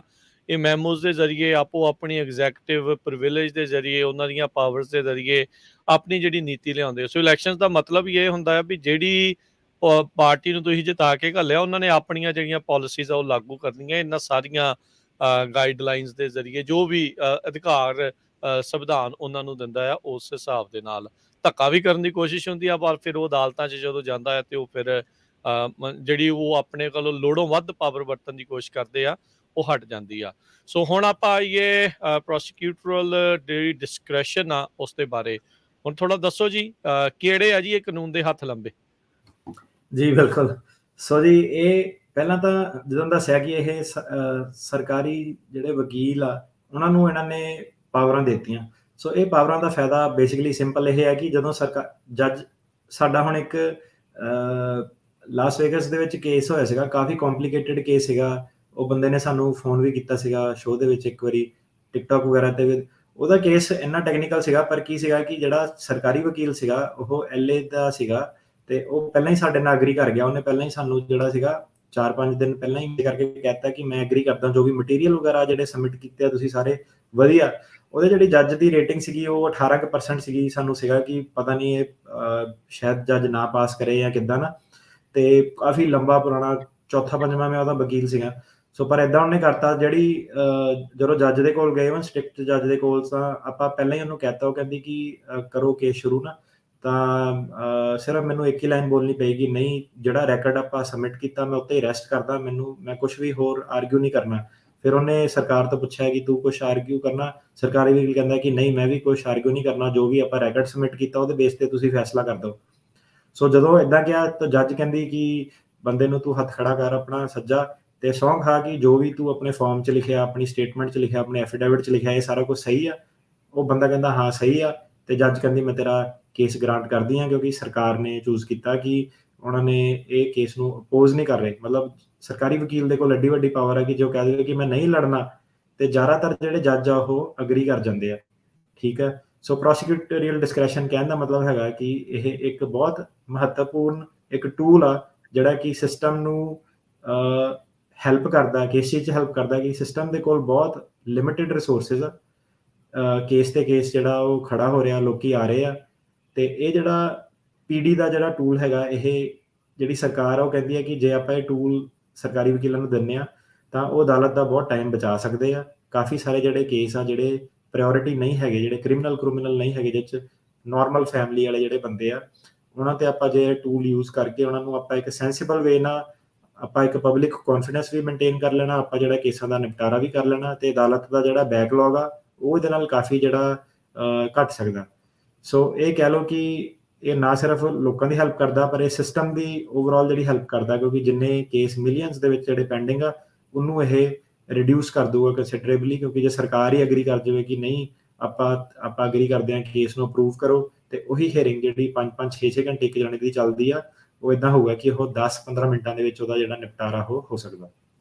ਜੀ, ਤੇ ਜਿਹੜੇ ਸਾਡੇ ਦਰਸ਼ਕ ਦੇਖ ਰਹੇ ਆ ਉਹਨਾਂ ਨੂੰ ਦੱਸਦੇ ਜਾਈਏ, ਫੇਸਬੁੱਕ ਤੇ ਥੋੜੀ ਜਿਹੀ ਪ੍ਰੋਬਲਮ ਆ ਰਹੀ ਹੈ, ਕੋਈ ਟੈਕਨੀਕਲ ਡਿਫਿਕਲਟੀ ਫੇਸਬੁੱਕ ਤੇ ਆ, ਉੱਥੇ ਮੇਬੀ ਲਾਈਵ ਨੂੰ ਥੋੜੀ ਪ੍ਰੋਬਲਮ ਆ। ਤੁਸੀਂ ਸਾਰੇ ਜਣੇ YouTube ਤੇ ਸਵਿਚ ਕਰ ਜਾਓ, ਉੱਥੇ ਜਿਹੜਾ ਸਾਰਾ ਕੁਝ ਆ ਉਹ ਠੀਕ ਚੱਲ ਰਿਹਾ ਹੈਗਾ ਆ। ਸੋ ਇਹਨਾਂ ਨੇ ਤਾਂ ਹੁਣ ਇੱਕ ਹਿਸਾਬ ਦੇ ਨਾਲ ਇਹਨਾਂ ਦੀ ਪਾਲਿਸੀ ਇੱਦਾਂ ਲੱਗ ਰਹੀ ਆ ਵੀ ਇਹ ਸਭ ਕੁਝ ਬੜੀ ਤੇਜ਼ੀ ਦੇ ਨਾਲ 6 ਮਹੀਨੇ 3 ਮਹੀਨੇ ਦੇ ਵਿੱਚ ਸਾਰੇ ਹੀ ਕੇਸਾਂ ਨੂੰ ਨਿਪਟਾਰਾ ਕਰਨ ਵੱਲ ਨੂੰ ਜਿਹੜਾ ਵਧੇ ਆ, ਇਹਨਾਂ ਨੂੰ ਵੀ ਪਾਵਰਸ ਇਸ ਹਿਸਾਬ ਦੇ ਨਾਲ ਵਧਾ ਰਹੇ ਆ ਵੀ ਤੁਸੀਂ ਜਲਦੀ ਜਲਦੀ ਫੈਸਲਾ ਜਿਹੜਾ ਆ ਉਹ ਤੁਸੀਂ ਲਓ। ਸੋ ਕਹਿ ਸਕਦੇ ਨਾ ਕਿਤੇ ਵੀ ਜਿਹੜਾ ਅਸਾਈਲਮ ਅਪਲਾਈ ਕਰ ਰਿਹਾ ਜਾਂ ਜਿਨ੍ਹਾਂ ਦੀਆਂ ਤਰੀਕਾਂ ਹੈਗੀਆਂ ਆ, ਆਉਣੀਆਂ ਆ ਜਾਂ ਕੁਛ ਹੋਣਾ ਆ, ਉਹਨਾਂ ਦੇ ਲਈ ਇਹ ਬਿਲਕੁਲ ਗੋਲਡਨ ਪੀਰੀਅਡ ਚੱਲ ਰਿਹਾ। ਉਹਨਾਂ ਦੇ ਲਈ ਬਿਲਕੁਲ ਗੋਲਡਨ ਪੀਰੀਅਡ ਚੱਲ ਰਿਹਾ, ਪਰ ਡਿਪੈਂਡ ਕਰਦਾ ਕਿ ਬੰਦਿਆਂ ਨੂੰ ਚਾਹੀਦਾ ਕੀ ਆ। ਕਈ ਕਲਾਇੰਟਸ ਇੱਦਾਂ ਦੇ ਆ ਕਿ ਉਹ ਕਹਿੰਦੇ ਕਿ ਨਹੀਂ, ਆਪਾਂ ਨੂੰ ਗ੍ਰੀਨ ਕਾਰਡ ਤੋਂ ਘੱਟ ਕੁਛ ਨਹੀਂ ਚਾਹੀਦਾ, ਆਪਾਂ ਪੀਡੀ ਨਹੀਂ ਲੈਣੀ। ਸੋ ਜਿਹੜੇ ਸਾਡੇ ਸਪੈਨਿਸ਼ ਕਲਾਇੰਟ ਆ ਉਹਨਾਂ ਨੂੰ ਬਹੁਤ ਵਧੀਆ, ਉਹ ਕਹਿੰਦੇ ਆਪਾਂ ਰਹਿ ਕੇ ਕੰਮ ਕਰਨਾ, ਆਪਾਂ ਵੈਸੇ ਵੀ ਕੰਮ ਕਰਨਾ, ਸਾਨੂੰ ਕੋਈ ਫਰਕ ਨਹੀਂ ਪੈਂਦਾ ਕਿ ਵਰਕ ਪਰਮਿਟ ਮਿਲੇ ਨਾ ਮਿਲੇ ਜਾਂ ਸਟੈਂਡ ਗ੍ਰੀਨ ਕਾਰਡ ਮਿਲੇ ਜਾਂ ਨਾ ਮਿਲੇ, ਸਾਨੂੰ ਜੇ ਰਹਿਣ, ਕਿਉਂਕਿ ਉਹ ਉੱਥੇ ਕੁੱਟਮਾਰ ਹੋਈ, ਵਾਇਲੈਂਸ ਹੋਇਆ ਉਹਨਾਂ ਦਾ, ਇਦਾਂ ਦੇ ਹਾਲਾਤਾਂ 'ਚ ਆਉਂਦੇ ਆ, ਹੈ ਨਾ। ਸੋ ਕਾਫੀ ਸਾਰੇ ਜਿਹੜੇ ਅਸਾਈਲਮ ਸੀਕਰ ਉਹਨਾਂ ਦੀਆਂ ਬਹੁਤ ਰੀਅਲ ਸਿਚੁਏਸ਼ਨ ਜਿਹੜੀਆਂ ਹੁੰਦੀਆਂ, ਉਹ ਆਸਰੇ ਹੀ ਲੱਭਦੇ ਹੁੰਦੇ ਕਿ ਛੱਤ ਮਿਲ ਜਾਵੇ ਰਹਿਣ ਨੂੰ ਤੇ ਖਾਣ ਪੀਣ ਨੂੰ ਮਿਲ ਜਾਵੇ, ਉਹਨਾਂ ਬਥੇਰਾ। ਸੋ ਪੀਡੀ ਜਿਹੜਾ ਮੈਮੋ ਹੈਗਾ ਉਹ ਲੋਕਾਂ ਲਈ ਜਿਹੜੇ ਇਸ ਦੇ ਵਿੱਚ ਕੰਟੈਂਟ ਆ ਕਿ ਉਹ ਇੱਥੇ ਰਹਿ ਸਕਦੇ ਆ, ਕੰਮ ਕਰ ਸਕਦੇ ਆ, ਵਰਕ ਪਰਮਿਟ ਮਿਲ ਸਕਦਾ, ਉਹਨਾਂ ਲਈ ਬਹੁਤ ਜ਼ਿਆਦਾ ਇਹ ਗੋਲਡਨ ਆਪਸ਼ਨ ਆ। ਇਹਦੇ ਨਾਲ ਨਾਲ ਉਹ ਲੋਕਾਂ ਲਈ ਇਹ ਬਹੁਤ ਜ਼ਿਆਦਾ ਗੋਲਡਨ ਆਪਸ਼ਨ ਆ ਜਿਹੜੇ ਆਹ ਰਿਮੂਵਲ ਪ੍ਰੋਸੀਡਿੰਗਸ ਦੇ ਵਿੱਚ ਫਸੇ ਹੋਏ ਆ ਤੇ ਉਹਨਾਂ ਕੋਲ ਹੋਰ ਮੰਨ ਲਓ ਉਹਨਾਂ ਦੇ ਵਿਆਹ ਹੋ ਗਏ ਸਿਟੀਜ਼ਨ ਦੇ ਨਾਲ, ਤੇ ਉਹਨਾਂ ਕੋਲ ਇਦਾਂ ਦੀਆਂ ਜਿਹੜੀਆਂ ਆਪਸ਼ਨਸ ਜਿਹੜੀਆਂ ਉਹ ਕਰ ਸਕਦੇ ਸੀਗੇ, ਪਰ ਉਹਨਾਂ ਤੇ ਡੀਪੋਰਟੇਸ਼ਨ ਲੱਗੀ ਹੋਈ ਆ, ਉਹਨਾਂ ਲਈ ਬਹੁਤ ਜ਼ਿਆਦਾ ਇਹ ਫਾਇਦੇਮੰਦ ਆ। ਤੁਹਾਨੂੰ ਐਗਜ਼ਾਮਪਲ ਦਿੰਦਾ, ਸਾਡੀ ਕਲਾਇੰਟ ਆ ਇੱਕ ਪੈਂਸਿਲਵੇਨੀਆ ਵਾਲੇ ਏਰੀਏ ਤੋਂ, ਪਤਾ ਸੁਣਦੇ ਹੋਣੇ, ਸ਼ਾਇਦ ਸੁਣਦੇ ਆ ਸਾਡਾ ਕੇਸ ਸਾਰਾ ਪ੍ਰੋਗਰਾਮ, ਇਹ ਰੇਡੀਓ ਦੇ ਥਰੂ ਉਹਨਾਂ ਨੇ ਲੱਭਿਆ ਸੀਗਾ। ਸੋ ਪੈਂਸਿਲਵੇਨੀਆ 'ਚ ਉਹ ਰਹਿੰਦੇ ਆ ਤੇ ਨਿਊਯਾਰਕ ਦੇ ਵਿੱਚ ਉਹਨਾਂ ਦਾ ਜਿਹੜਾ ਕੇਸ ਸੀਗਾ ਉਹ ਡਿਨਾਈ ਹੋਇਆ ਸੀਗਾ 90s ਦੇ ਵਿੱਚ। ਸੋ 90s ਤੋਂ ਬਾਅਦ ਉਹਨੇ ਪਤਾ ਨਹੀਂ ਕਿੰਨੇ ਕੁ ਵਕੀਲ ਤੁਸੀਂ ਲਾ ਲਓ ਕਿ ਸਾਰਿਆਂ ਦੇ ਜਾ ਹਟੇ, ਕਰ ਹਟੇ, ਤੇ ਉਹਨਾਂ ਦਾ ਕੇਸ ਜਿਹੜਾ ਸੀਗਾ ਪੂਰਾ ਜਿਹੜਾ ਹਰੇਕ ਤਰੀਕੇ ਨਾਲ ਹਰੇਕ ਫੋਰਮ ਤੋਂ ਜਿਹੜਾ ਡਿਨਾਈ ਹੋ ਗਿਆ ਸੀਗਾ। ਤੇ ਘਰ ਵਾਲਾ ਸਿਟੀਜ਼ਨ ਆ, ਬੱਚੇ ਵੱਡੇ ਹੋ ਗਏ ਸੀਗੇ, ਉਹ ਸਿਟੀਜ਼ਨ ਬਣ ਗਏ ਸੀਗੇ। ਤੇ ਉਦੋਂ 1990 ਦੇ ਪਤਾ ਨਹੀਂ 92-93 ਚ ਉਹ ਲੀਗਲ ਤਰੀਕੇ ਨਾਲ ਉਹਨਾਂ ਨੇ ਐਂਟਰੀ ਕੀਤੀ ਸੀਗੀ। ਸੋ ਕੇਸ ਇੱਦਾਂ ਦਾ ਫਸਿਆ ਸੀਗਾ, ਕੋਈ ਹੱਲ ਨਹੀਂ ਲੱਭਦਾ ਸੀਗਾ ਕਿਤੇ ਜਾਣ ਤੋਂ। ਹੁਣ ਬੰਦਾ ਇੰਡੀਆ ਜਾਣ ਤੋਂ ਵੀ ਡਰਦਾ, ਡੀਪੋਰਟੇਸ਼ਨ ਵੀ ਜਿਹੜੀ ਲੱਗੀ ਆ। ਸੋ ਕੇਸ ਸਾਨੂੰ ਫੜੇ ਹੋਏ ਨੂੰ ਸਾਲ 1.5 ਸਾਲ ਹੋ ਗਿਆ, ਉਹਦੇ ਵਿੱਚ ਪਤਾ ਨਹੀਂ ਕਿੰਨੀਆਂ ਕਿ ਜਿਹੜੀਆਂ ਚੇਂਜਸ ਆ ਸਾਡੇ ਫੜੇ ਦੇ ਵਿੱਚ ਹੀ, ਕਦੀ ਫਲਾਨਾ ਮੈਮੋ, ਕਦੀ ਆਹ ਚੀਜ਼, ਕਦੀ ਉਹ ਚੀਜ਼। ਸੋ ਕੀ ਕੀਤਾ ਕਿ ਜਿਹੜਾ ਕਿਸਾਨੀ ਮੁੱਦਾ ਸੀਗਾ ਉਹਦੇ ਵਿੱਚ ਉਹਨਾਂ ਨੇ ਪਾਰਟਿਸਿਪੇਟ ਕੀਤਾ ਸੀ, ਉਹਨਾਂ ਦੇ ਫੈਮਿਲੀ ਮੈਂਬਰ, ਤੇ ਉਹਦੇ ਬੇਸ ਤੇ ਆਪਾਂ ਉਹਨਾਂ ਦੀ ਮੋਸ਼ਨ ਟੂ ਰੀਓਪਨ ਜਿਹੜੀ ਉਹ ਤਿਆਰ ਕਰਨੀ ਸ਼ੁਰੂ ਕੀਤੀ ਕਿ ਬਦਲੇ ਹਾਲਾਤ ਆ, ਹੁਣ ਮੈਨੂੰ ਨਵਾਂ ਖਤਰਾ ਪੈਦਾ ਹੋਇਆ ਤੇ ਮੈਂ ਦੁਬਾਰਾ ਰੀਅਪਲਾਈ ਅਸਾਈਲਮ ਕਰਨਾ, ਤੇ ਉਹ ਬੋਰਡ ਆਫ ਇਮੀਗ੍ਰੇਸ਼ਨ ਅਪੀਲ ਮੂਹਰੇ ਜਾਂਦਾ। ਸੋ ਕੀ ਸੀਗਾ ਕਿ ਜਦੋਂ ਤੁਸੀਂ ਕਿਸਾਨੀ ਅੰਦੋਲਨ ਕਰਦੇ ਹੋ, ਜੋ ਵੀ ਮੋਸ਼ਨ ਟੂ ਰੀਓਪਨ ਕਰਤੀ, ਪਰ 3 ਸਾਲ 4 ਸਾਲ ਬੋਰਡ ਆਫ ਇਮੀਗ੍ਰੇਸ਼ਨ ਅਪੀਲ ਮੂਹਰੇ ਪੈਂਡਿੰਗ ਰਹਿੰਦਾ ਕੇਸ। ਸੋ ਤਦ ਤੱਕ ਕੀ ਹੁੰਦਾ ਕਿ ਕਈ ਵਾਰੀ ਇਹ ਜਿਹੜੇ ਮੁੱਦੇ ਆ, ਜਿੱਦਾਂ ਉਹਨਾਂ ਨੇ ਲਾਅ ਵਾਪਸ ਲੈ ਲਏ, ਰਿਜ਼ੋਲਵ ਹੋ ਗਿਆ। ਸੋ ਸਰਕਾਰ ਆਰਗਿਊ ਇਹ ਕਰਦੀ ਆ ਕਿ ਇਹ ਸਾਰੇ ਜਿਹੜੇ ਮੁੱਦੇ ਆ ਇਹ ਆਲਰੇਡੀ ਸੋਲਵ ਹੋ ਚੁੱਕੇ ਆ। ਸੋ ਹੁਣ ਜਿਹੜੇ ਕੰਟਰੀ ਦੇ ਬਦਲੇ ਹਾਲਾਤ ਸੀਗੇ ਫਿਰ ਦੁਬਾਰਾ ਤੋਂ ਸਹੀ ਹੋ ਗਏ ਆ, ਇਸ ਲਈ ਮੋਸ਼ਨ ਟੂ ਰੀਓਪਨ ਗ੍ਰਾਂਟ ਨਹੀਂ ਕਰਨੀ। ਕਹਿਣ ਦਾ ਮਤਲਬ ਕਿ ਜਿਹੜੇ ਵੀ ਮੋਸ਼ਨ ਟੂ ਰੀਓਪਨ ਵਾਲੇ ਕੇਸ ਸੀਗੇ ਕਿਸਾਨੀ ਮੁੱਦੇ ਵਾਲੇ, ਕਾਫੀ ਔਖੇ ਇਸ ਲਈ ਸੀਗੇ ਕਿਉਂਕਿ ਬਾਏ ਦਾ ਟਾਈਮ ਜਦੋਂ 3-4 ਸਾਲਾਂ 'ਚ board of Immigration appeal decide ਕਰਦੀ ਆ, ਉਹ ਜਿਹੜੇ ਕੇਸ ਹੈਗੇ ਆਪਣੇ ਆਪ ਹੀ ਜਿਹੜੇ ਆ ਉਹ ਸੋਲਵ ਹੋ ਜਾਂਦੇ ਆ। ਸੋ ਫਿਰ ਕੀ ਕੀਤਾ ਕਿ ਅੱਗੇ ਹੋ ਗਿਆ, ਹੈ ਨਾ, ਲੀਡਰ ਮਰ ਗਿਆ, ਕੋਈ ਦੀਪ ਸਿੱਧੂ ਮਰ ਗਿਆ, ਬੰਦਾ ਹਰੇਕ ਆਪਣਾ ਆਪਣੇ ਲੈਵਲ ਤੇ ਕਿ ਮੈਂ ਜੋ ਵੀ ਕਿਸੇ ਦੀ ਕੋਈ ਵੀ ਗਰਾਊਂਡ ਆ ਕਿ ਮੈਂ ਇਸ ਗਰਾਊਂਡ ਤੇ ਆਪਣਾ ਮੋਸ਼ਨ ਟੂ ਰੀਓਪਨ ਕਰਦਾ। ਤੁਸੀਂ ਉਹਦਾ ਯਕੀਨ ਮੰਨਿਓ ਕਿ ਐਡਾ ਕੰਪਲਿਕੇਟਡ ਕੇਸ ਆ, ਆਪਾਂ ਫਾਈਲ ਕੀਤਾ ਤੇ ਹਫਤੇ ਦੇ ਵਿੱਚ ਜਿਹੜਾ ਸਰਕਾਰੀ ਵਕੀਲ ਸੀਗਾ ਜਿਹਨੇ ਕੇਸ ਉਹ ਲੜਨਾ ਸੀਗਾ, ਉਹ ਕਹਿੰਦਾ ਮੈਂ ਤੁਹਾਨੂੰ ਪੀਡੀ ਦੀ ਆਪਸ਼ਨ ਦਿੰਦਾ ਕਿ ਹਾਂ ਕਿ ਤੁਹਾਡੀ ਮੋਸ਼ਨ ਟੂ ਰੀਓਪਨ ਮੈਂ ਪੜ੍ਹ ਲਈ ਔਨ ਇਟਸ ਫੇਸ, ਜੋ ਵੀ ਹੈਗਾ ਕਿਸਾਨੀ ਮੁੱਦਾ। ਮੈਨੂੰ ਸੀਗਾ ਕਿ ਇਹ ਤਾਂ ਲੰਬੇ ਚੱਕਰ 'ਚ ਪੈ ਜਾਣਾ। ਕਲਾਇੰਟ ਨੂੰ ਵੀ ਮੇਰੀ ਆਦਤ ਇਹ ਹੈ, ਮੈਂ ਕਲਾਇੰਟ ਨੂੰ ਸਿੱਧੇ ਦੱਸ ਦਿੰਦਾ ਕਿ ਤੇਰੇ ਕਿੰਨੇ ਕੁ ਚਾਂਸ ਆ, ਨਾ ਕਿ ਤੇਰੇ ਇੰਨੇ ਚਾਂਸ ਆ ਕਿ ਡਿਨਾਈ ਹੋ ਸਕਦਾ, ਤਦ ਤੱਕ ਪ੍ਰੋਬਲਮ ਸੋਲਵ ਹੋ ਗਈ ਹੈ, ਨਾ। ਸੋ ਮੈਂ ਇਹ ਸਮਝਦਾ ਕਿ ਦੇਖੋ, ਕਲਾਇੰਟਾਂ ਨੂੰ ਮੇਰੀ ਲੋੜ ਆ, ਮੈਨੂੰ ਕਲਾਇੰਟਾਂ ਦੀ ਲੋੜ ਆ। ਇਹਦੇ ਵਿੱਚ ਕੋਈ ਏਦਾਂ ਨਹੀਂ, ਕਈ ਬੰਦੇ ਏਦਾਂ ਲੱਭਦੇ ਕਿ ਵਕੀਲ ਮੈਨੂੰ ਹੌਸਲਾ ਦੇਵੇ। ਸੋ ਉਹ ਝੂਠਾ ਹੌਸਲਾ ਦੇਣ ਦਾ, ਸਾਰਾ ਉਹ ਕਰਨ ਦਾ ਕੋਈ ਇੰਟਰਸਟ ਨਹੀਂ ਹੈਗਾ ਮੇਰਾ ਕਿ ਝੂਠਾ ਹੌਸਲਾ ਦਿਓ ਫਿਰ ਕਲਾਇੰਟ ਮੈਨੂੰ ਹਾਇਰ ਕਰੇ। ਕਲਾਇੰਟ ਲਾਈਨ 'ਚ ਬਥੇਰੇ, ਉਹਨਾਂ ਨੂੰ ਸੱਚ ਦੱਸੋ ਕਿ ਤੇਰੇ ਇੰਨੇ % ਚਾਂਸ ਆ, ਭਾਵੇਂ ਕਲਾਇੰਟ ਤੁਹਾਨੂੰ ਹਾਇਰ ਕਰੇ ਨਾ ਕਰੇ, ਹੈ ਨਾ। ਸੋ ਚਲੋ ਉਹਨੇ ਫਿਰ ਵੀ ਉਹ ਕਹਿੰਦੀ ਚੱਲ ਮੈਂ ਇੱਦਾਂ ਕਿ ਕੀ ਚਾਂਸ ਆ, ਮੈਂ ਕਿਹਾ ਚਾਂਸ ਬਹੁਤ ਸਲਿਮ ਆ, ਤੇਰਾ ਹੋਣਾ ਨਹੀਂ ਕੇਸ ਨਾ। ਮੈਨੂੰ ਇੱਦਾਂ ਲੱਗਦਾ ਕਿ ਬਾਏ ਦਾ ਟਾਈਮ ਤੂੰ ਜਾਣਾ 3 ਸਾਲ 4 ਸਾਲ, ਉਹਨਾਂ ਨੇ ਕਹਿਣਾ ਇਹ ਤਾਂ ਮੁੱਦਾ ਸੋਲਵ ਹੋ ਗਿਆ। ਪਰ ਮੈਂ ਦੇਖੋ ਕਿ ਉਹ ਕਰਦੇ ਕੋਈ ਸਰਟਨ ਫੈਕਟਰ ਸੀਗੇ ਕਿ ਉਹ ਨਾ ਕੇਸ ਡਿਲੇ ਹੁੰਦਾ ਰਿਹਾ, ਉਹ ਪਿਛਲੇ ਸਾਲ ਫਾਈਲ ਨਹੀਂ ਹੋਇਆ। ਸੋ ਕਿਸਾਨੀ ਮੁੱਦਾ ਬਿੱਲ ਬੁੱਲ ਵੀ ਵਾਪਸ ਹੋ ਗਏ। ਆਪਾਂ ਕੇਸ ਹੁਣ ਜਦੋਂ ਫਾਈਲ ਕੀਤਾ, ਉਹਦੀ ਕਿਸਮਤ ਇੰਨੀ ਵਧੀਆ ਕਿ ਫਾਈਲ ਕੀਤਾ, ਪੀਡੀ ਮੈਮੋ ਆ ਗਿਆ ਉਧਰੋਂ ਦੀ ਪਿੱਛੋਂ ਦੀ। ਮੈਨੂੰ ਪਤਾ ਵੀ ਨਹੀਂ ਸੀਗਾ ਉਦੋਂ ਕਿ ਪੀਡੀ ਮੈਮੋ ਇਹ ਆਊਗਾ, ਨਿਕਲੂਗਾ। ਉਹ ਜਦੋਂ ਆਇਆ ਨਾ, ਸਰਕਾਰੀ ਵਕੀਲ ਦੀ ਕਾਲ ਆਈ, ਉਹ ਕਹਿੰਦਾ ਕਿ ਮੈਂ ਮੋਸ਼ਨ ਟੂ ਰੀਓਪਨ ਪੜ੍ਹੀ ਆ, ਮੈਨੂੰ ਤੁਹਾਡੀ ਮੋਸ਼ਨ ਟੂ ਰੀਓਪਨ ਸਹੀ ਲੱਗੀ ਆ, ਤੇ ਤੁਸੀਂ ਕੀ ਚਾਹੁੰਦੇ ਆ ਕਿ ਮੈਂ ਤੁਹਾਡਾ ਇੱਥੇ ਕੋਰਟ ਦੇ ਮੂਹਰੇ ਖੋਲ ਦੇਵਾਂ, ਕਿ ਇਮੀਗ੍ਰੇਸ਼ਨ ਕੋਰਟ ਕੋ ਤੁਹਾਡਾ ਥੱਲੇ ਭੇਜਦਾ, ਤੁਸੀਂ ਦੁਬਾਰਾ ਅਸਾਈਲਮ ਕਰਨਾ? ਮੈਂ ਕਿਹਾ ਉਹ ਅਸਾਈਲਮ ਵੀ ਕਰ ਸਕਦੀ ਹੈ, ਉਹਦੇ ਕੋਲ ਆਪਸ਼ਨ ਹੈ, ਕਿਉਂਕਿ ਜਿਹੜੀ ਉਹਦੀ ਪਿਛਲੀ ਹੀਅਰਿੰਗ ਡਿਸਮਿਸ ਹੋਈ ਸੀ ਉਹ 90 'ਚ ਹੋਈ ਸੀ, ਵਕੀਲ ਨੇ ਵਧੀਆ ਤਰੀਕੇ ਨਾਲ ਰਿਪਰੈਜ਼ੈਂਟ ਨਹੀਂ ਕੀਤਾ ਸੀਗਾ। ਤਾਂ ਕਹਿੰਦਾ ਮੈਂ ਇੱਕ ਹੋਰ ਆਪਸ਼ਨ ਦਿੰਦਾ। ਮੈਂ ਕਿਹਾ ਇਹ ਲੀਗਲ ਤਰੀਕੇ ਨਾਲ ਆਈ ਕੋ I-94 ਹੈਗਾ। ਕਹਿੰਦਾ ਮੈਂ ਤੁਹਾਨੂੰ ਆਪਸ਼ਨ ਦਿੰਦਾ ਕਿ ਇਹਦੀ ਜਿਹੜੀ ਪੂਰੀ ਰਿਮੂਵਲ ਪ੍ਰੋਸੀਡਿੰਗ ਹੈਗੀ, ਜਿਹੜਾ ਦਾ ਕੇਸ ਹੈਗਾ, ਮੈਂ ਰੀਓਪਨ ਕਰਕੇ ਪੂਰਾ ਡਿਸਮਿਸ ਕਰ ਦੂੰਗਾ, ਮਤਲਬ ਕਿ ਇਹ ਇਦਾਂ ਦੀ ਹਾਲਾਤ 'ਚ ਆ ਜਾਊਗੀ ਕਿ ਜਿੱਦਾਂ ਦੀ ਕਦੀ ਰਿਮੂਵਲ ਪ੍ਰੋਸੀਡਿੰਗ ਇੱਥੇ ਸੀਗੀ ਨਹੀਂ, ਹੈ ਨਾ। ਵਾਓ। ਸੋ ਉਹ ਕੀ ਹੈ ਕਿ ਹਫਤੇ ਦੇ ਵਿੱਚ ਬੰਦੇ ਦੀ ਲੋਟਰੀ ਲੱਗ ਜਾਂਦੀ, ਕਿ ਜੇ ਉਹ ਕਹਿੰਦਾ ਮੈਂ ਜੁਆਇੰਟ ਮੋਸ਼ਨ ਕਰਦਾ, ਜੁਆਇੰਟ ਮੋਸ਼ਨ ਸਾਈਨ ਸੂਨ ਕਰਕੇ ਆਪਾਂ ਹੁਣ ਬੋਰਡ ਆਫ ਇਮੀਗ੍ਰੇਸ਼ਨ ਅਪੀਲ ਮੂਹਰੇ ਭਜਾਤੀ ਆ। ਆ ਜਿਹੜਾ ਮੈਮੋ ਹੈਗਾ, ਇਹਨੇ BIA ਨੂੰ ਡਾਇਰੈਕਟ ਕੀਤਾ ਕਿ ਜੇ ਸਰਕਾਰੀ ਵਕੀਲ ਤੇ ਕਲਾਇੰਟ ਦਾ ਵਕੀਲ ਜੇ ਐਗਰੀ ਕਰਦੇ, ਦੋਨਾਂ ਨੇ ਜੁਆਇੰਟ ਮੋਸ਼ਨ ਪਾਈ ਆ, ਤੁਸੀਂ PD ਨੂੰ ਐਕਸਰਸਾਈਜ਼ ਕਰੋ। 99.9% ਚਾਂਸ ਹੈਗੇ ਕਿ ਜਿਹੜਾ BIA ਹੈਗਾ ਉਹ ਐਗਰੀ ਕਰੂਗਾ ਕਿ ਇਹਦੀ ਲੇਡੀ ਦੀ ਪ੍ਰੋਸੀਡਿੰਗਸ ਨੂੰ ਡਿਸਮਿਸ ਕਰ ਦਿਓ ਤੁਸੀਂ। ਇਹ ਹੁਣ ਪ੍ਰੋਸੀਡਿੰਗ ਡਿਸਮਿਸ ਹੋ ਗਈਆਂ। ਸੋ ਦੇਖੋ ਸੋਲੂਸ਼ਨ ਕਿੱਡਾ ਸਿੰਪਲ ਜਿਹਾ ਹੈਗਾ ਕਿ ਉਹ ਲੀਗਲ ਆਈ ਸੀਗੀ, ਹਸਬੈਂਡ ਸਿਟੀਜ਼ਨ ਹੈਗਾ, ਬੱਚੇ ਸਿਟੀਜ਼ਨ ਹੈਗੇ ਆ, ਉਹ ਸਿੱਧਾ ਜਿਹੜਾ ਆਪਣਾ USCIS ਦੇ ਮੂਹਰੇ ਆਪਣਾ 485 ਕਰਕੇ ਪੱਕੀ ਹੋ ਸਕਦੀ ਆ। ਉਹਨੂੰ 15-20 ਸਾਲਾਂ ਤੋਂ ਇੱਥੇ ਲਾਅ ਦੇ, ਕਿੰਨੀ ਬੁਸ਼ ਦੀ ਪ੍ਰੈਜ਼ੀਡੈਂਸੀ, ਟਰੰਪ ਦੀ ਪ੍ਰੈਜ਼ੀਡੈਂਸੀ, ਕਿੰਨਾ ਜਿਹਾ ਲਟਕੇ। ਸੋ PD ਮੈਮੋ ਬੈਸਟ ਐਗਜ਼ਾਮਪਲ ਇਹ ਹੈਗੀ ਕਿ ਇਸ ਤਰੀਕੇ ਨਾਲ ਹਫਤੇ 'ਚ ਉਹ ਕੇਸ ਸੋਲਵ ਹੋ ਸਕਦਾ ਜਿਹੜਾ 20 ਸਾਲਾਂ ਤੋਂ ਤੁਹਾਡਾ ਜਿਹੜਾ ਕੇਸ ਸੀਗਾ ਪੈਂਡਿੰਗ ਸੀਗਾ। ਹੁਣ ਇਹਦੇ ਵਿੱਚ ਪ੍ਰੋਬਲਮ ਸਿਰਫ ਇਹ ਹੈਗੀ ਕਿ ਇਹ ਜਿਹੜਾ ਹੈਗਾ ਇੱਕ ਟੈਕਨੀਕਲ ਮੈਟਰ ਹੈਗੀ, ਤੁਹਾਨੂੰ ਦੇਖਣਾ ਪੈਣਾ ਕਿ ਇਹ ਨਹੀਂ ਕਿ PD ਆ ਗਈ, ਆਪਾਂ ਹੁਣ ਸ਼ੋਅ ਤੇ ਕੁਝ ਅਨਾਉਂਸ ਕਰ ਦਿੰਦੇ ਆ, ਫਿਰ ਜਾ ਕੇ TikTok ਤੇ ਵੀਡੀਓ ਬਣਾ PD ਆ ਗਈ, ਇਦਾਂ ਹੋ ਗਿਆ, ਉਦਾਂ ਹੋ ਗਿਆ। ਸੋ ਗੱਲ ਨੂੰ ਸਮਝਣ ਦੀ ਕੋਸ਼ਿਸ਼ ਕਰੋ ਕਿ PD ਜਿਹੜਾ ਕੀ ਹੈ ਕਿ ਤੁਹਾਡਾ ਇੱਕ ਅੰਡਰਲਾਈਂਗ ਰਿਲੀਫ ਜਿਹੜਾ ਹੋਣਾ ਚਾਹੀਦਾ। ਸਾਰੇ ਲੋਕਾਂ ਲਈ ਇਹ ਹੈਲਪਫੁਲ ਨਹੀਂ ਹੈਗਾ। ਉਹ ਲੋਕਾਂ ਲਈ ਜਿਹੜੇ ਫੈਮਿਲੀ ਬੇਸਡ ਇਮੀਗ੍ਰੇਸ਼ਨ ਦੇ ਥਰੂ ਜਾ ਸਕਦੇ ਆ, ਉਹਨਾਂ ਲਈ ਬਹੁਤ ਹੈਲਪਫੁਲ ਹੈ ਇਹ। ਜਾਂ ਉਹ ਵਾਲੇ ਲੋਕੀ ਜਿਹੜੇ ਕਹਿੰਦੇ ਆ ਕਿ ਠੀਕ ਆ, ਮੈਨੂੰ ਗ੍ਰੀਨ ਕਾਰਡ ਨਾਲ ਕੋਈ ਮਤਲਬ ਨਹੀਂ, ਮੈਂ ਇੱਥੇ ਰਹਿਣ ਦੀ ਪਰਮਿਸ਼ਨ ਦੇ ਦਿਓ, ਕੰਮ ਕਰਨ ਦੀ ਪਰਮਿਸ਼ਨ ਦੇ ਦਿਓ। ਇਨ ਸ਼ਾਰਟ, ਉਹ ਲੋਕੀ ਜਿਨ੍ਹਾਂ ਦੇ ਬਿਆਨ ਬਹੁਤ ਜ਼ਿਆਦਾ ਗੜਬੜ ਹੋ ਗਏ ਸੀਗੇ ਇਮੀਗ੍ਰੇਸ਼ਨ ਜੱਜ ਮੂਹਰੇ, ਜਿਹੜੇ ਉੱਤੇ ਅਦਾਲਤ ਦੇ ਵਿੱਚ ਜਾ ਕੇ BIA ਜਾਂ ਸੈਕੰਡ ਸਰਕਟ ਤੇ ਜਿੱਤ ਨਹੀਂ ਸਕਦੇ, ਉਹਨਾਂ ਨੂੰ PD ਜ਼ਰੂਰ ਲੈਣੀ ਚਾਹੀਦੀ ਆ। ਕਈ ਵਾਰੀ ਬੰਦਾ ਹੁੰਦਾ ਕਿ ਉਹਨਾਂ ਦਾ ਬਿਲਕੁਲ ਲੂਜ਼ਿੰਗ ਕੇਸ ਹੁੰਦਾ, ਵਕੀਲ ਉਹਨਾਂ ਨੂੰ ਪੰਪ ਦੇ ਦਿੰਦੇ ਆ ਕਿ ਨਹੀਂ ਨਹੀਂ ਤੁਸੀਂ ਲੜੋ, ਉੱਤੇ ਫਾਈਟ ਕਰੋ, ਅਪੀਲ ਕਰੋ। ਸਾਰੀਆਂ ਅਪੀਲਾਂ ਨਹੀਂ ਜਿੱਤੀਆਂ ਜਾ ਸਕਦੀਆਂ। BIA ਸਿਰਫ 10% ਅਪੀਲਾਂ ਜਿਹੜੀਆਂ ਗ੍ਰਾਂਟ ਕਰਦੀ ਆ। ਸੋ ਤੁਸੀਂ ਜਿਹੜਾ PD ਹੈਗਾ ਨੂੰ ਰੀਕਨਸੀਡਰ ਕਰੋ। ਜੇ ਤੁਹਾਡੇ ਬਿਆਨ ਗੜਬੜ ਹੋਏ ਸੀ, ਡੇਟਾਂ ਗੜਬੜ ਹੋਈਆਂ ਸੀਗੀਆਂ, ਸਾਡੇ ਹੁਣ ਜਿਹੜਾ ਆਹੀ ਦੱਸਿਆ ਨਾ ਕਿ ਜੇ ਮੈਸੇਜ ਸਾਨੂੰ ਛੱਡਣਾ, ਕੰਟੈਕਟ ਕੇ ਦੱਸਣਾ, ਸਿੱਧੇ ਦੱਸੋ ਕਿ ਮੈਨੂੰ PD ਚਾਹੀਦੀ ਆ। ਸੋ PD ਦੇ ਵਿੱਚ ਕੀ ਹੈਗਾ ਕਿ ਘੱਟੋ ਘੱਟ ਠੀਕ ਹੈ, ਤੁਹਾਡਾ ਗ੍ਰੀਨ ਕਾਰਡ ਨਹੀਂ ਆਉਣਾ, ਪਰ ਤੁਹਾਡੀ ਡਿਪੋਰਟੇਸ਼ਨ ਜਿਹੜੀ ਟੁੱਟ ਜਾਊਗੀ, ਲਾਈਫ ਲੌਂਗ ਤੁਸੀਂ ਰਹਿ ਸਕਦੇ ਆ, ਤੁਹਾਡੀਆਂ ਪ੍ਰੋਸੀਡਿੰਗ ਜਿਹੜੀਆਂ ਹੈਗੀਆਂ ਟੋਟਲੀ ਜਿਹੜੀਆਂ ਡਿਸਮਿਸ ਹੋ ਜਾਊਗੀਆਂ ਜੀ। ਸੋ PD ਮਿਲੀ ਹੋਏ ਦੇ ਵਿੱਚ ਕੀ ਬਾਅਦ ਦੇ ਵਿੱਚ ਜੇ ਕੋਈ ਵਿਆਹ ਕਰਾਉਂਦਾ ਜਾਂ ਫੈਮਿਲੀ ਬੇਸਡ ਇਦਾਂ ਦੀ ਚੀਜ਼ ਹੁੰਦੀ ਹੈ, ਕੀ ਫਿਰ ਉਦੋਂ ਗ੍ਰੀਨ ਕਾਰਡ ਦਾ ਰਾਹ ਬਣ ਸਕਦਾ ਹੈ ਕਿ ਉਹ ਫਿਰ ਪੱਕਾ ਹੀ ਉਸ ਚੀਜ਼ ਦੇ ਵਿੱਚ ਵੀ ਨਹੀਂ, ਨਾ ਹੀ ਆ? ਨਹੀਂ, ਬਿਲਕੁਲ ਬਣ ਸਕਦਾ। ਬਾਅਦ 'ਚ ਜਿਹੜਾ ਕਰਾਉਂਦਾ ਉਹਦਾ ਵੀ ਰਾਹ ਬਣ ਸਕਦਾ। ਰਾਹ ਦੋ ਤਰ੍ਹਾਂ ਦੇ ਹੋਣੇ ਆ। ਇੱਕ ਰਾਹ ਤਾਂ ਹੁਣ ਏਦਾਂ ਕਿ ਜਿਹੜੇ ਕੱਚੇ ਵੀ ਆ ਨਾ, ਜਿਹਨਾਂ ਦੇ ਜਵਾਕ ਇੱਥੇ ਹੋਏ ਸੀਗੇ, 21 ਸਾਲਾਂ ਦੇ ਹੋ ਗਏ, ਉਹਦੇ ਥਰੂ ਵੀ ਪਟੀਸ਼ਨ ਦਾ ਰਾਹ ਜਿਹਨਾਂ ਨੂੰ ਮਿਲ ਜਾਂਦਾ। ਸੋ ਮਤਲਬ ਕਿ ਕਹਿਣ ਦਾ ਮਤਲਬ ਇਹ ਹੈ ਕਿ ਜਿਹੜੇ ਪੁਰਾਣੇ ਕੇਸ ਆ, ਜਿਹੜੇ ਲਟਕੇ ਹੋਏ ਸੀਗੇ, ਜਿਹਨਾਂ ਨੂੰ ਸਾਰੇ ਪਾਸੋਂ ਜਵਾਬ ਮਿਲ ਗਿਆ, ਵਕੀਲਾਂ ਵੱਲੋਂ ਜਵਾਬ ਮਿਲ ਗਿਆ ਕਿ ਤੁਹਾਡਾ ਕੁਝ ਨਹੀਂ ਹੋ ਸਕਦਾ, ਤੁਸੀਂ 2 ਵਾਰੀ 3 ਵਾਰੀ ਹਾਰ ਚੁੱਕੇ ਆ, ਹਨਾ। ਉਹ ਲੋਕਾਂ ਨੂੰ, ਕਿਉਂਕਿ ਉਹਨਾਂ ਦੇ ਜਵਾਕ ਜੋ ਕਿੱਥੇ ਆਏ, ਉਹਨਾਂ ਨੇ ਵਿਆਹ ਕਰਾਇਆ, ਉਹਨਾਂ ਨੂੰ ਬਹੁਤ ਜ਼ਿਆਦਾ ਇਹਦਾ ਫਾਇਦਾ। ਜੇ ਬਾਅਦ 'ਚ ਵੀ ਕੋਈ ਵਿਆਹ ਕਰਾਉਂਦਾ, ਸੋ 2 ਆਪਸ਼ਨ ਆ ਜਾਂਦੀਆਂ। ਜਿਹੜੇ ਲੋਕੀ ਲੀਗਲੀ ਆਏ ਸੀ, ਜਿਹਨਾਂ ਨੂੰ I-94 ਵਗੈਰਾ ਮਿਲਿਆ ਸੀਗਾ, ਉਹਨਾਂ ਦਾ ਤਾਂ ਸਿੱਧਾ ਹੀ ਇੱਥੇ ਪੱਕੇ ਹੋ ਜਾਣਾ ਉਹਨਾਂ ਨੇ, ਜੇ ਵਿਆਹ ਕਰਾਉਂਦੇ ਆ ਸਿਟੀਜ਼ਨ ਦੇ ਨਾਲ। ਤੇ ਜਿਹੜੇ ਲੋਕੀ I-94 ਵਗੈਰਾ ਨਹੀਂ ਮਿਲਿਆ ਹੋਇਆ, ਉਹਨਾਂ ਨੂੰ ਕੰਟਰੀ ਆਊਟ ਕਰਨਾ ਪੈਣਾ। ਸੋ ਕੰਟਰੀ ਆਊਟ ਕਰੂਗੇ ਉਹ, ਤੇ ਜਿਹੜਾ ਵੇਵਰ 601A ਵੇਵਰ ਵਗੈਰਾ ਲੈ ਕੇ ਜਿਹੜਾ ਜਾਊਗੇ, ਤੇ ਬਾਹਰ ਜਾ ਕੇ ਜਿਹੜਾ ਐਮਬੈਸੀ ਦੇ ਵਿੱਚ ਵੀਜ਼ਾ ਸਟੈਂਪ ਲੈ ਕੇ ਉਹ ਵਾਪਸ ਆ ਸਕਦੇ ਆ।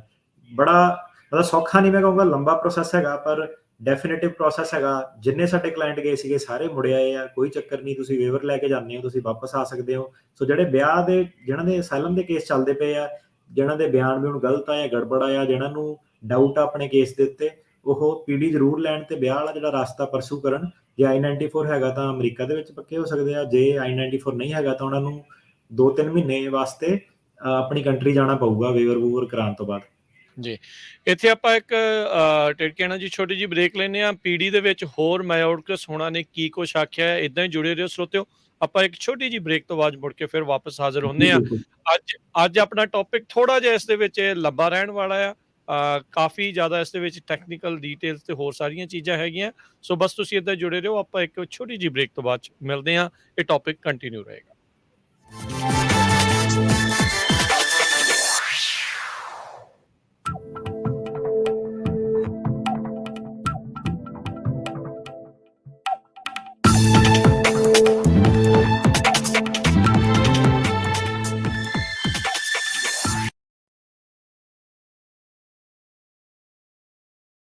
ਤੁਸੀਂ ਸੁਣ ਰਹੇ ਹੋ ਪੰਜਾਬੀ ਰੇਡੀਓ USA। ਆਪਣੇ ਬਿਜ਼ਨਸ ਦੀ ਐਡ ਪੰਜਾਬੀ ਕਮਿਊਨਿਟੀ ਤੱਕ ਪਹੁੰਚਾਉਣ ਦੇ ਲਈ ਅੱਜ ਹੀ ਸੰਪਰਕ ਕਰੋ Punjabi radio USA 4082725200 408 272 5200। Punjabi radio USA ਦੀ ਐਪ ਨੂੰ ਅੱਜ ਹੀ ਡਾਊਨਲੋਡ ਕਰੋ। ਆਪਣੇ ਐਪਲ ਦੇ ਆਈਫੋਨ, ਆਈਪੈਡ ਜਾਂ ਗੂਗਲ ਦੇ ਐਂਡਰੋਇਡ ਫੋਨਸ ਦੇ ਉੱਤੇ ਸਰਚ ਕਰੋ ਪੰਜਾਬੀ ਰੇਡੀਓ USA।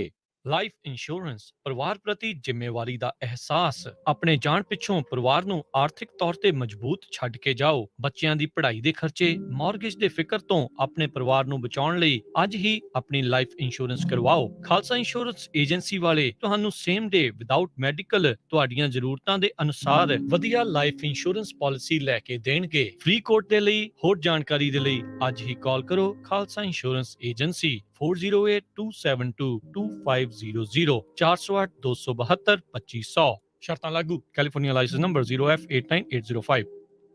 ਤੁਸੀਂ ਸੁਣ ਰਹੇ ਹੋ Punjabi radio USA KWRU Fresno 1300 AM, KLHC Bakersfield 1350 AM, KOBO Yuba City 1450 AM, KIID Sacramento 1470 AM, KCVR Lodi Stockton 1570 AM। ਕਰ ਜਾਂ ਬਿਜ਼ਨਸ ਵੇਚਣਾ ਹੋਵੇ ਜਾਂ ਵੱਡਾ ਕਰ ਵੇਖਣਾ ਹੋਵੇ, ਲੋਨ ਲੈਣ ਲਈ ਚੇਤੇ ਰੱਖੋ you are approved। Zender Mortgage, Zender Mortgage, Zender Mortgage, oh Zender Mortgage। ਜੇ ਤੁਸੀਂ ਆਪਣਾ ਘਰ ਜਾਂ ਬਿਜ਼ਨਸ ਵੇਚਣ ਤੇ ਖਰੀਦਣ ਦੇ ਨਾਲ-ਨਾਲ ਘਰ ਜਾਂ ਬਿਜ਼ਨਸ ਦਾ ਲੋਨ ਕਰਵਾਉਣਾ ਚਾਹੁੰਦੇ ਹੋ ਤਾਂ ਅੱਜ ਹੀ ਕਾਲ ਕਰੋ ਜ਼ੈਂਡਰ ਮੋਰਗੇਜ ਤੇ ਜ਼ੈਂਡਰ ਰੀਅਲ ਸਟੇਟ ਦੇ ਆਫਿਸ ਵਿੱਚ, ਜਿੱਥੇ ਇੱਕ ਹੀ ਛੱਤ ਹੇਠਾਂ ਤੁਹਾਨੂੰ ਮਿਲੇਗੀ ਰੀਅਲ ਸਟੇਟ ਨਾਲ ਜੁੜੀ ਹਰ ਸਰਵਿਸ। ਹਮੇਸ਼ਾ ਯਾਦ ਰੱਖੋ ਭਰੋਸੇਯੋਗ ਨਾਮ ਮੋਹਨ ਸਿੰਘ ਚੀਮਾ, ਜੋ ਕਰਨਗੇ ਤੁਹਾਡੇ ਸੁਪਨਿਆਂ ਦੇ ਘਰ ਦੇ ਸੁਪਨੇ ਨੂੰ ਸਾਕਾਰ।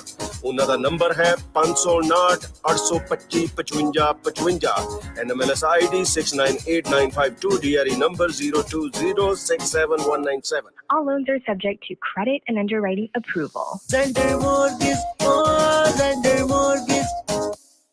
ਤੁਸੀਂ ਆਪਣੇ ਘਰ ਦੀ ਇੰਸ਼ੋਰੈਂਸ ਅਖੀਰਲੀ ਵਾਰ ਕਦ ਦੇਖੀ ਜਾਂ ਚੈੱਕ ਕੀਤਾ ਵੀ ਕੀ ਕਵਰਡ ਹੈ? ਕੀ ਤੁਹਾਡੀ ਘਰ ਦੀ ਇੰਸ਼ੋਰੈਂਸ ਦੀ ਪਾਲਿਸੀ ਵਿੱਚ extended replacement, building code upgrade ਅਤੇ ਸਰਵਿਸ ਲਾਈਨ ਕਵਰੇਜ ਹੈ? ਇਸ ਤੋਂ ਪਹਿਲਾਂ ਕਿ ਤੁਹਾਡਾ ਕੋਈ ਕਲੇਮ ਹੋਵੇ, ਅੱਜ ਹੀ ਖਾਲਸਾ ਇੰਸ਼ੋਰੈਂਸ ਏਜੰਸੀ ਤੋਂ ਆਪਣੇ ਘਰ ਦੇ ਇੰਸ਼ੋਰੈਂਸ ਦਾ ਕੋਟ ਅਤੇ ਸਾਰੀਆਂ ਕਵਰੇਜ ਚੈੱਕ ਕਰਵਾਓ। ਪਿਛਲੇ 30 ਸਾਲਾਂ ਤੋਂ 10 ਤੋਂ ਵੱਧ A+ ਰੇਟਡ ਕੰਪਨੀਆਂ ਦੇ ਬ੍ਰੋਕਰ ਹਨ। ਅੱਜ ਹੀ ਕਾਲ ਕਰੋ 408 272 2500 4082722500। ਤੁਸੀਂ ਸੁਣ ਰਹੇ ਹੋ Punjabi radio USA KOBO Yuba City 1450 AM, KIID Sacramento 1470 AM, KWRU Fresno 1300 AM, KLHC Bakersfield 1350 AM, KCVR Stockton Modesto 1570 AM।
KCVR 1570 AM, Stockton, Modesto. KOBO Yuba City 1450 AM. KIID Sacramento 1470 AM. KWRU Fresno 1300 AM. KLHC, Bakersfield, 1350 AM.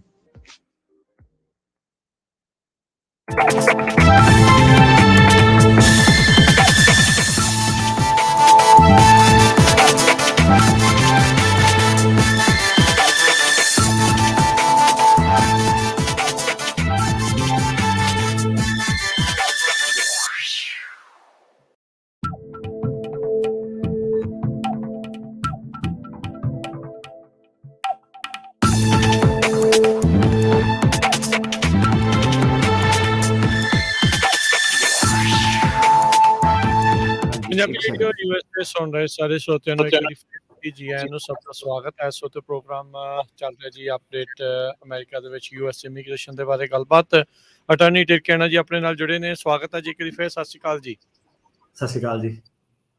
ਜੀ ਸਰੋਤਿਓ, ਗੱਲਬਾਤ ਨੂੰ ਆਪਾਂ ਅੱਗੇ ਵਧਾਉਂਦੇ ਹਾਂ। ਸੋ ਆਪਾਂ ਮਾਇਓਰਕਸ memo ਦੀ ਗੱਲਬਾਤ ਕਰ ਰਹੇ ਹਾਂ। ਸੋ ਅਟਾਰਨੀ ਟਿਰਕੈਨਾ ਜੀ, ਇਹ ਜਿਹੜੇ ਮਾਇਓਰਕਸ ਮੈਮੋ ਆ ਪੀਡੀ ਨੂੰ ਲੈ ਕੇ ਜਿਹੜਾ ਇਹਨਾਂ ਨੇ ਚੇਂਜਸ ਲਿਆਂਦੇ ਆ, ਕੀ ਚੇਂਜ ਅਸਲ ਦੇ ਵਿੱਚ ਲੈ ਕੇ ਆ ਰਿਹਾ, ਕੀ ਚੇਂਜਸ ਨੇ ਇਸ ਮੈਮੋ 'ਚ? ਇਹਨਾਂ ਨੇ ਜੀ 3 ਪ੍ਰਾਇਓਰਟੀਜ਼ ਰੱਖੀਆਂ ਕਿ ਇਹਨਾਂ ਨੇ ਆਪਣੀਆਂ ਪ੍ਰਾਇਓਰਟੀਆਂ ਡਿਫਾਈਨ ਕੀਤੀਆਂ ਕਿ ਕਿਹੜੇ 3 ਤਰ੍ਹਾਂ ਦੇ ਲੋਕ ਜਿਹੜੇ ਹੈਗੇ ਆ ਉਹਨਾਂ ਤੇ ਆਪਾਂ ਜਿਹੜੇ ਆਪਣੀ ਜ਼ਿਆਦਾ ਅਟੈਂਸ਼ਨ ਦੇਣੀ ਆ, ਤੇ ਬਾਕੀ ਸਾਰਿਆਂ ਤੇ ਕਹਿੰਦੇ ਇਹ ਪ੍ਰੋਸੀਕਿਊਟੋਰੀਅਲ ਡਿਸਕ੍ਰੈਸ਼ਨ ਐਕਸਰਸਾਈਜ਼ ਕਰਨੀ ਆ। ਸੋ ਉਹ ਜਿਹੜੀ 3 ਤਰ੍ਹਾਂ ਦੇ ਲੋਕ ਹੈਗੇ ਆ, ਪਹਿਲਾਂ ਤਾਂ ਉਹਨਾਂ ਨੇ ਉਹ ਦੱਸਿਆ। ਸੋ ਬੇਸਿਕਲੀ 3 ਤਰ੍ਹਾਂ ਦੇ ਲੋਕ ਉਹ ਆ ਜਾਂਦੇ ਆ ਕਿ ਜਿਹੜੇ ਥ੍ਰੈਟ ਟੂ ਨੈਸ਼ਨਲ ਸਿਕਿਉਰਿਟੀ ਹੈਗੇ ਆ, ਜਾਂ ਪਬਲਿਕ ਸੇਫਟੀ, ਜਾਂ ਬਾਰਡਰ ਸਿਕਿਉਰਿਟੀ, ਹੈ ਨਾ। ਸੋ ਇਹਦੇ ਬਾਰੇ ਜੇ ਆਪਾਂ ਥੋੜ੍ਹਾ ਜਿਹਾ ਹੋਰ ਡਿਟੇਲ ਦਈਏ ਤਾਂ ਕਿਹੜੇ 3 ਤਰ੍ਹਾਂ ਦੇ ਲੋਕ ਆ। ਥ੍ਰੈਟ ਟੂ ਨੈਸ਼ਨਲ ਸਿਕਿਉਰਿਟੀ ਹੋ ਗਿਆ ਜਿਹੜੇ ਟੈਰੋਰਿਜ਼ਮ ਦੇ ਜਾਂ ਜਿਹੜੇ ਜਸੂਸ ਆਉਂਦੇ ਆ, ਹੈ ਨਾ, ਚਾਈਨਾ ਤੋਂ ਜਾਂ ਕਈ ਹੋਰ ਰਸ਼ੀਆ ਇੱਦਾਂ ਦੀ ਤੋਂ, ਜਿਹੜੇ ਇੰਡਸਟਰੀਅਲ ਸਪਾਈ ਜਿਹੜੇ ਹੁੰਦੇ ਆ, ਇਹ ਜਿਹੜੇ ਲੋਕੀ ਵਰਜੀਨੀਆ, ਵਾਸ਼ਿੰਗਟਨ ਡੀਸੀ ਦੇ ਏਰੀਆ ਦੇ ਵਿੱਚ ਰਹਿੰਦੇ ਆ, ਉਹਨਾਂ ਨੂੰ ਪਤਾ ਕਿ ਇਸ ਚੀਜ਼ ਦੀ ਗੱਲ ਆ ਕਿ ਸਰਕਾਰਾਂ ਨੇ ਆਪਣੇ ਜਿਹੜੇ ਜਸੂਸ ਆ ਉਹ ਛੱਡੇ ਹੁੰਦੇ ਆ ਇੱਥੇ, ਤੇ ਹਰੇਕ ਸਰਕਾਰ ਨੇ, ਐਵੇਂ ਚਾਈਨਾ ਜਾਂ ਰਸ਼ੀਆ ਨੂੰ ਵਿਸ਼ੇਸ਼ ਨਾ ਕਰੀਏ। ਸੋ ਇਹਨਾਂ ਨੂੰ ਫੜਦੇ ਵੀ ਆ। ਕਈ ਇੰਡਸਟਰੀਅਲ ਸਪਾਈ ਵੀ ਹੁੰਦੇ ਆ ਕਿ ਉਹ ਜਾ ਕੇ ਇੰਜੀਨੀਅਰ ਬਣ ਕੇ ਕੰਪਨੀਆਂ ਦੇ ਵਿੱਚ ਨੌਕਰੀਆਂ ਲੈਂਦੇ ਨੇ, ਤੇ ਜਿਹੜੀ ਟੈਕਨੋਲੋਜੀ ਆ, ਜਿੱਦਾਂ ਐਪਲ ਦੀ ਐਡਵਾਂਸ ਕੋਈ ਵੀ ਟੈਕਨੋਲੋਜੀ, ਉਹਨੂੰ ਚੋਰੀ ਕਰਦੇ ਨੇ। ਸੋ ਇੰਡਸਟਰੀਅਲ ਸਪਾਈ ਇਹਨਾਂ ਨੂੰ ਕਹਿੰਦੇ ਨੇ। ਸਰਕਾਰੀ ਸਪਾਈ ਹੋ ਗਏ, ਇੰਡਸਟਰੀਅਲ ਸਪਾਈ ਹੋ ਗਏ। ਸੋ ਇਹ ਜਿਹੜੇ ਹੈਗੇ ਇੱਦਾਂ ਦੇ ਲੋਕਾਂ ਨੂੰ ਕਹਿੰਦੇ ਰਿਮੂਵ, ਇਹ ਹੈਗੇ ਥ੍ਰੈਟ ਟੂ ਨੈਸ਼ਨਲ ਸਿਕਿਉਰਿਟੀ, ਕਿਉਂਕਿ ਟੈਕਨੋਲੋਜੀ ਚੋਰੀ ਕਰਦੇ ਆ, ਸਾਰੀਆਂ ਇੱਦਾਂ ਦੀਆਂ ਚੀਜ਼ਾਂ ਕਰਦੇ ਨੇ। ਸੋ ਇਹਨਾਂ ਨੂੰ ਇਹ ਕਈ ਵਾਰੀ ਫੜਦੇ ਵੀ ਆ, ਹਾਰਡ ਡਿਸਕਾਂ ਦੇ ਨਾਲ ਇਹ ਡੇਟਾ ਵਗੈਰਾ ਚੋਰੀ ਕਰਕੇ ਲੈ ਕੇ ਜਾਂਦੇ ਹੁੰਦੇ ਏਅਰਪੋਰਟ ਤੇ ਇਹਦੇ ਨਾਲ ਉਹ ਕਹਿੰਦੇ ਕਿ ਕੋਈ ਹੋਰ ਜਿਹੜਾ ਕੋਈ ਵੀ ਕਿਸੇ ਵੀ ਕਿਸਮ ਦਾ ਡੇਂਜਰ ਕਰ ਸਕਦਾ, ਉਗਰਵਾਦੀ ਆ ਕੋਈ, ਹੈ ਨਾ, ਅਮਰੀਕਾ ਨੂੰ ਨੁਕਸਾਨ ਪਹੁੰਚਾ ਸਕਦਾ, ਉਹ ਸਾਡੀ ਪ੍ਰਾਇੋਰਟੀ ਆ। ਫਿਰ ਇਹਨਾਂ ਨੇ ਕਿਹਾ ਕਿ ਜਿਹੜਾ ਪਬਲਿਕ ਸੇਫਟੀ ਨੂੰ ਥ੍ਰੈਟ ਆ, ਮਤਲਬ ਕਿ ਜਿਹੜੇ ਕਹਿ ਲਓ ਡਰੱਗ ਪੈਡਲਰ ਵਗੈਰਾ ਜਿਹੜੇ ਹੈਗੇ ਆ, ਸਮਗਲਿੰਗ ਕਰਦੇ ਲੋਕਾਂ ਦੀ, ਹਿਊਮਨ ਟ੍ਰੈਫਿਕਿੰਗ ਕਰਦੇ ਆ, ਪ੍ਰੋਸਟੀਟਿਊਸ਼ਨ ਦਾ, ਚਾਈਲਡ ਵਾਲੇ ਜਿਹੜੇ ਹੈਗੇ ਆ, ਉਹ ਸਾਰੇ ਜਿਹੜੇ ਕ੍ਰਿਮੀਨਲ ਐਕਟੀਵਿਟੀਜ਼ ਜਿਹੜੇ ਪਬਲਿਕ ਸੇਫਟੀ ਨੂੰ ਥ੍ਰੈਟ ਆ, ਉਹਨਾਂ ਨੂੰ ਕਹਿੰਦੇ ਆਪਾਂ ਜਿਹੜਾ ਰਿਮੂਵ ਕਰਨਾ। ਤੇ ਤੀਜੀ ਕਿਸਮ ਦੇ ਹੈਗੇ ਥ੍ਰੈਟ ਟੂ ਬਾਰਡਰ ਸਿਕਿਉਰਿਟੀ। ਸੋ ਇਹਨੂੰ ਥੋੜਾ ਜਿਹਾ ਧਿਆਨ ਨਾਲ ਸੁਣਿਓ। ਸੋ ਥ੍ਰੈਟ ਟੂ ਬਾਰਡਰ ਸਿਕਿਉਰਿਟੀ ਕੌਣ ਹੈ? ਕਿ ਉਹ ਕਹਿੰਦੇ ਕਿ ਇਹ 'ਚ 2 ਕਿਸਮ ਦੇ ਲੋਕੀ ਆ ਜਾਂਦੇ ਨੇ। ਇੱਕ ਤਾਂ ਉਹ ਕਿ ਜਿਹੜੇ ਨਵੇਂ ਬੰਦੇ ਆ ਰਹੇ ਨੇ ਬਾਰਡਰ ਟੱਪ ਕੇ, ਜਿਹੜੇ ਕਿ ਹੁਣ ਇਲੀਗਲੀ ਐਂਟਰ ਕਰਨ ਜਾ ਰਹੇ, ਜਿਹੜੇ ਵੀ ਨਵੇਂ ਬੰਦੇ ਆ ਰਹੇ ਆ, ਕਹਿਣ ਦਾ ਮਤਲਬ ਹੈ ਕਿ ਜਿਹੜੇ ਪੁਰਾਣੇ ਆ ਗਏ ਉਹਨਾਂ ਨੂੰ ਕਹਿੰਦੇ ਕੁਝ ਨਹੀਂ ਕਹਿਣਾ, ਉਹਨਾਂ ਤੇ ਪੀਡੀ ਕਰਨੀ ਹੈ। ਜਿਹੜੇ ਨਵੇਂ ਬੰਦੇ ਆ ਰਹੇ ਆ, ਬ੍ਰੈਂਡ ਨਿਊ ਆ ਰਹੇ ਆ, ਉਹਨਾਂ ਤੇ ਨਹੀਂ ਆਪਾਂ ਪੀਡੀ ਐਕਸਰਸਾਈਜ਼ ਕਰਨੀ। ਉਹਨਾਂ ਨੂੰ ਇਹਨਾਂ ਨੇ ਨਵੇਂ ਵਾਲੇ ਸਿਸਟਮ ਦੇ ਵਿੱਚ ਤੋਰਨਾ, ਜਿਹੜਾ ਪਿਛਲੇ ਹਫਤੇ ਆਪਾਂ ਡਿਸਕਸ ਕੀਤਾ ਸੀਗਾ, ਜਿਹੜਾ ਬਣਨਾ। ਸੋ ਤੇ ਥ੍ਰੈਟ ਟੂ ਬਾਰਡਰ ਸਿਕਿਉਰਿਟੀ ਵਿੱਚ ਦੂਜੇ ਉਹ ਵਾਲੇ ਲੋਕੀ ਆ ਗਏ ਜਿਹੜੇ ਨਵੰਬਰ 1, 2020, ਇਹਨਾਂ ਨੇ ਕੱਟ ਆਫ ਡੇਟ ਰੱਖੀ ਹੈ ਨਵੰਬਰ 1, 2020, ਉਸ ਤੋਂ ਬਾਅਦ ਜਿਹੜੇ ਇਲੀਗਲੀ ਐਂਟਰ ਕੀਤੇ ਆ। ਸੋ ਮੁੱਖ ਦੀ ਗੱਲ ਇਹ ਹੈ ਕਿ ਜਿਹੜੇ ਨਵੰਬਰ 1, 2020 ਤੋਂ ਪਹਿਲਾਂ ਵਾਲੇ ਜਿਹੜੇ ਬੰਦੇ ਸੀਗੇ, ਜਿਨ੍ਹਾਂ ਦੇ ਕੇਸ ਸਾਰੇ ਪੈਂਡਿੰਗ ਆ, ਜਾਂ ਜਿਨ੍ਹਾਂ ਨੇ ਮੋਸ਼ਨ ਟੂ ਰੀਓਪਨ ਫਾਈਲ ਕਰਨਾ ਜਾਂ ਕੀਤਾ ਜਾਂ ਅਪੀਲ ਹਾਰ ਗਏ, ਜੋ ਵੀ ਉਹਨਾਂ ਦਾ ਸਿਨੈਰੀਓ ਸੀਗਾ, ਉਹ ਸਾਰੇ ਲੋਕੀ ਜਿਹੜੇ ਨਵੰਬਰ 1, 2020 ਤੋਂ ਪਹਿਲਾਂ ਅਮਰੀਕਾ ਦੇ ਵਿੱਚ ਮੌਜੂਦ ਆ, ਉਹਨਾਂ ਨੂੰ ਜਿਹੜੀ ਪੀਡੀ ਮੈਮੋ ਦਾ ਫਾਇਦਾ ਹੋ ਜਾਣਾ।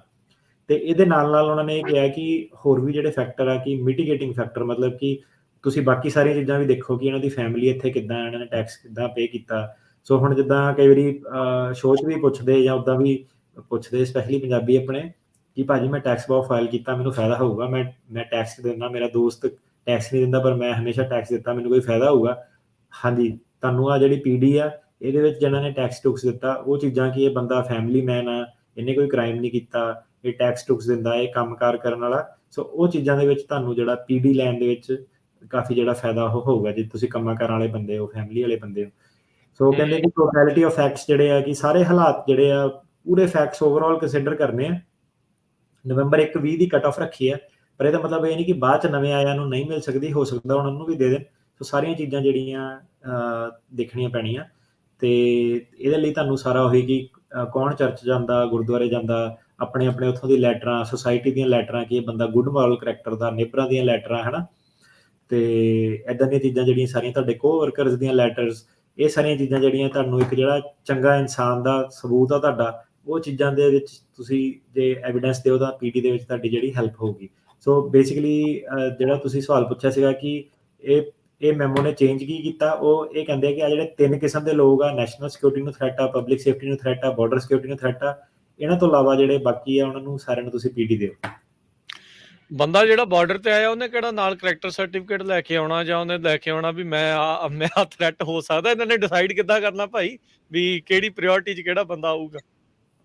ਸੋ ਇਹ ਕਾਫੀ ਇਹਨਾਂ ਨੇ ਨਾ ਇੱਕ ਐਨਾਲਿਟੀਕਲ ਫਰੇਮਵਰਕ ਬਣਾਇਆ। ਕਹਿਣ ਦਾ ਮਤਲਬ ਇਹ ਹੈ ਕਿ ਇਹ ਆਪਣੇ ਜਿਹੜੇ ਅਟਰਨੀਜ਼ ਹੈਗੇ, ਓਪਲਰ ਅਟਰਨੀਜ਼ ਹੈਗੇ ਆ, ਇਹਨਾਂ ਨੂੰ ਕਹਿੰਦੇ ਆ ਕਿ ਤੁਸੀਂ ਇਹ ਧਿਆਨ 'ਚ ਰੱਖਣਾ ਕੋਈ। ਸੋ ਆਪਾਂ ਇਹ ਕਹਿੰਦੇ ਕਿ ਆਪਾਂ ਤੁਹਾਨੂੰ ਇਹ ਨਹੀਂ ਕਹਿ ਰਹੇ ਕਿ ਤੁਸੀਂ ਜਿਹੜਾ ਇਮੀਗ੍ਰੇਸ਼ਨ ਦੇ ਕਾਨੂੰਨ ਆ ਉਹਨਾਂ ਨੂੰ ਫੋਲੋ ਕਰਨਾ, ਉਹ ਕਹਿੰਦੇ ਕਿ ਫੋਲੋ ਕਰਨਾ। ਆਪਾਂ ਇੱਦਾਂ ਦਾ ਦੇਸ਼ ਨਹੀਂ ਬਣਨਾ ਕਿ ਆਪਾਂ ਕਹੇ ਕਿ ਹਨੇਰ ਨਗਰੀ ਬਣ ਗਈ ਹੈ ਕਿ ਤੁਹਾਨੂੰ ਆਪਾਂ ਇਹ ਕਹਿਤਾ ਕਿ ਤੁਸੀਂ ਕੋਈ ਵੀ ਲਾਅ ਲਾਗੂ ਨਹੀਂ ਕਰਨਾ।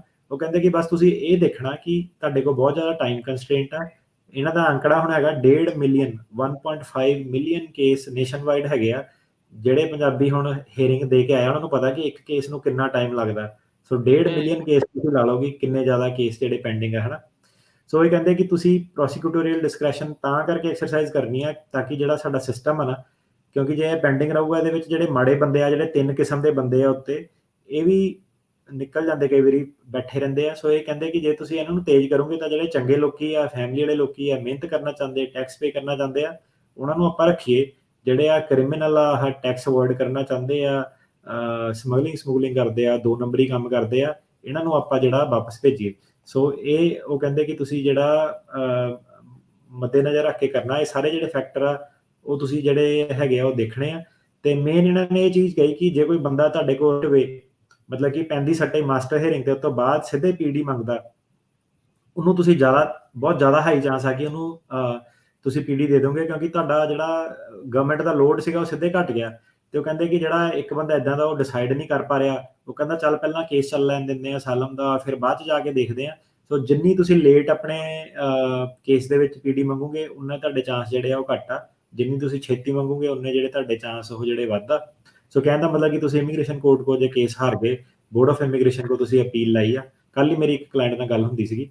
ਸੋ ਮੈਂ ਪੁੱਛਿਆ ਕਿੱਦਾਂ ਵਾ, ਅਤੇ ਕਹਿੰਦਾ ਮੇਰਾ ਕੇਸ ਡਿਨਾਈ ਹੋ ਗਿਆ। ਅਤੇ ਮੈਂ ਕੀ ਹੋਇਆ ਸੀ, ਕਹਿੰਦਾ ਬਿਆਨ ਗੜਬੜ ਹੋ ਗਏ। ਅਤੇ ਮੈਂ ਕਿਹਾ ਫਿਰ ਤੇਰਾ BIA ਕੋ ਤਾਂ ਜਿੱਤਣਾ ਕੇਸ ਔਖਾ ਵਾ, ਤੂੰ ਪੀਡੀ ਕਿੱਦਾਂ ਲੈਣਾ, ਕੰਮ ਕੁਮ ਕਰ ਸਕਦਾ, ਇੱਦਾਂ ਕਰ ਲਾ।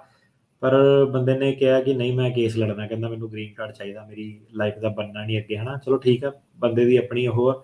ਸੋ ਕਹਿੰਦਾ ਮਤਲਬ ਕਿ ਜਿਹੜੀ ਆ ਪੀਡੀ ਆ, ਜੇ ਉਹ ਮੰਗ ਲੈਂਦਾ, ਸਰਕਾਰ ਕਹਿੰਦੀ ਹੈ ਕਿ ਜੇ ਤੁਸੀਂ ਪਹਿਲਾਂ ਛੇਤੀ ਮੰਗ ਲਈ ਤੁਹਾਡਾ ਡਿਸਮਿਸ ਕਰ ਦਾਂਗੇ। ਪਰ ਜੇ ਤੁਸੀਂ ਇੱਦਾਂ ਤੁਸੀਂ ਵੇਟ ਕੀਤੀ ਕਿ ਬਰੀਫਿੰਗ ਸਕੈਜੂਲ ਆਊਗਾ, ਤੁਸੀਂ ਸਰਕਾਰ ਦੇ 2-3 ਸਾਲ ਖਰਾਬ ਕੀਤੇ, ਅਤੇ ਫਿਰ ਨਹੀਂ ਆਪਾਂ ਤੁਹਾਨੂੰ ਦੇਣੀ ਦੁਬਾਰਾ। ਅਤੇ ਇਹਦੇ ਨਾਲ ਗੱਲ ਆਪਾਂ ਇਹ ਵੀ ਦੱਸ ਦਈਏ ਕਿ ਪਹਿਲੀ ਗੱਲ ਤਾਂ 2-3 ਸਾਲ 'ਚ ਜੇ ਦੂਜੀ ਸਰਕਾਰ ਆ ਗਈ, ਉਹਨਾਂ ਨੇ ਆਉਂਦਾ ਹੀ ਆਪਣਾ ਜਿਹੜਾ ਪੀਡੀ ਮੈਮੋ ਇਹ ਵਾਪਸ ਲੈ ਲੈਣਾ। ਸੋ ਇਹਦੀ ਜਿਹੜੀ ਪੀਡੀ ਮੰਗਣ ਦੀ ਜਿਹੜੀ ਟਾਈਮ ਲਾਈਨ ਆ ਉਹ ਛੋਟੀ ਆ, ਮਤਲਬ ਕਿ ਜਦ ਤੱਕ ਬਾਈਡਨ ਐਡਮਿਨਿਸਟ੍ਰੇਸ਼ਨ ਆ ਤਦ ਤੱਕ ਹੀ ਤੁਹਾਨੂੰ ਮਿਲਣੀ ਆ।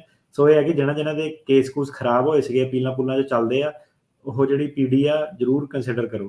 ਤੁਸੀਂ ਕੇਸ ਨੂੰ ਡਿਸਮਿਸ ਕਰਾਓ ਆਪਣੇ ਨੂੰ, ਕਿਉਂਕਿ ਜੇ ਲੜੋਗੇ ਹਾਰੋਗੇ, ਫਿਰ ਫੈਮਿਲੀ ਬੇਸ 'ਚ ਵੀ ਜੇ ਜਾਂਦੇ ਹੋ ਤਾਂ ਤੁਹਾਨੂੰ ਡੀਪੋਟੇਸ਼ਨ ਤੁੜਾਉਣੀ ਪੈਣੀ, 212 ਕਰਨੇ ਪੈਣੇ, 601 ਕਰਨੇ ਪੈਣੇ।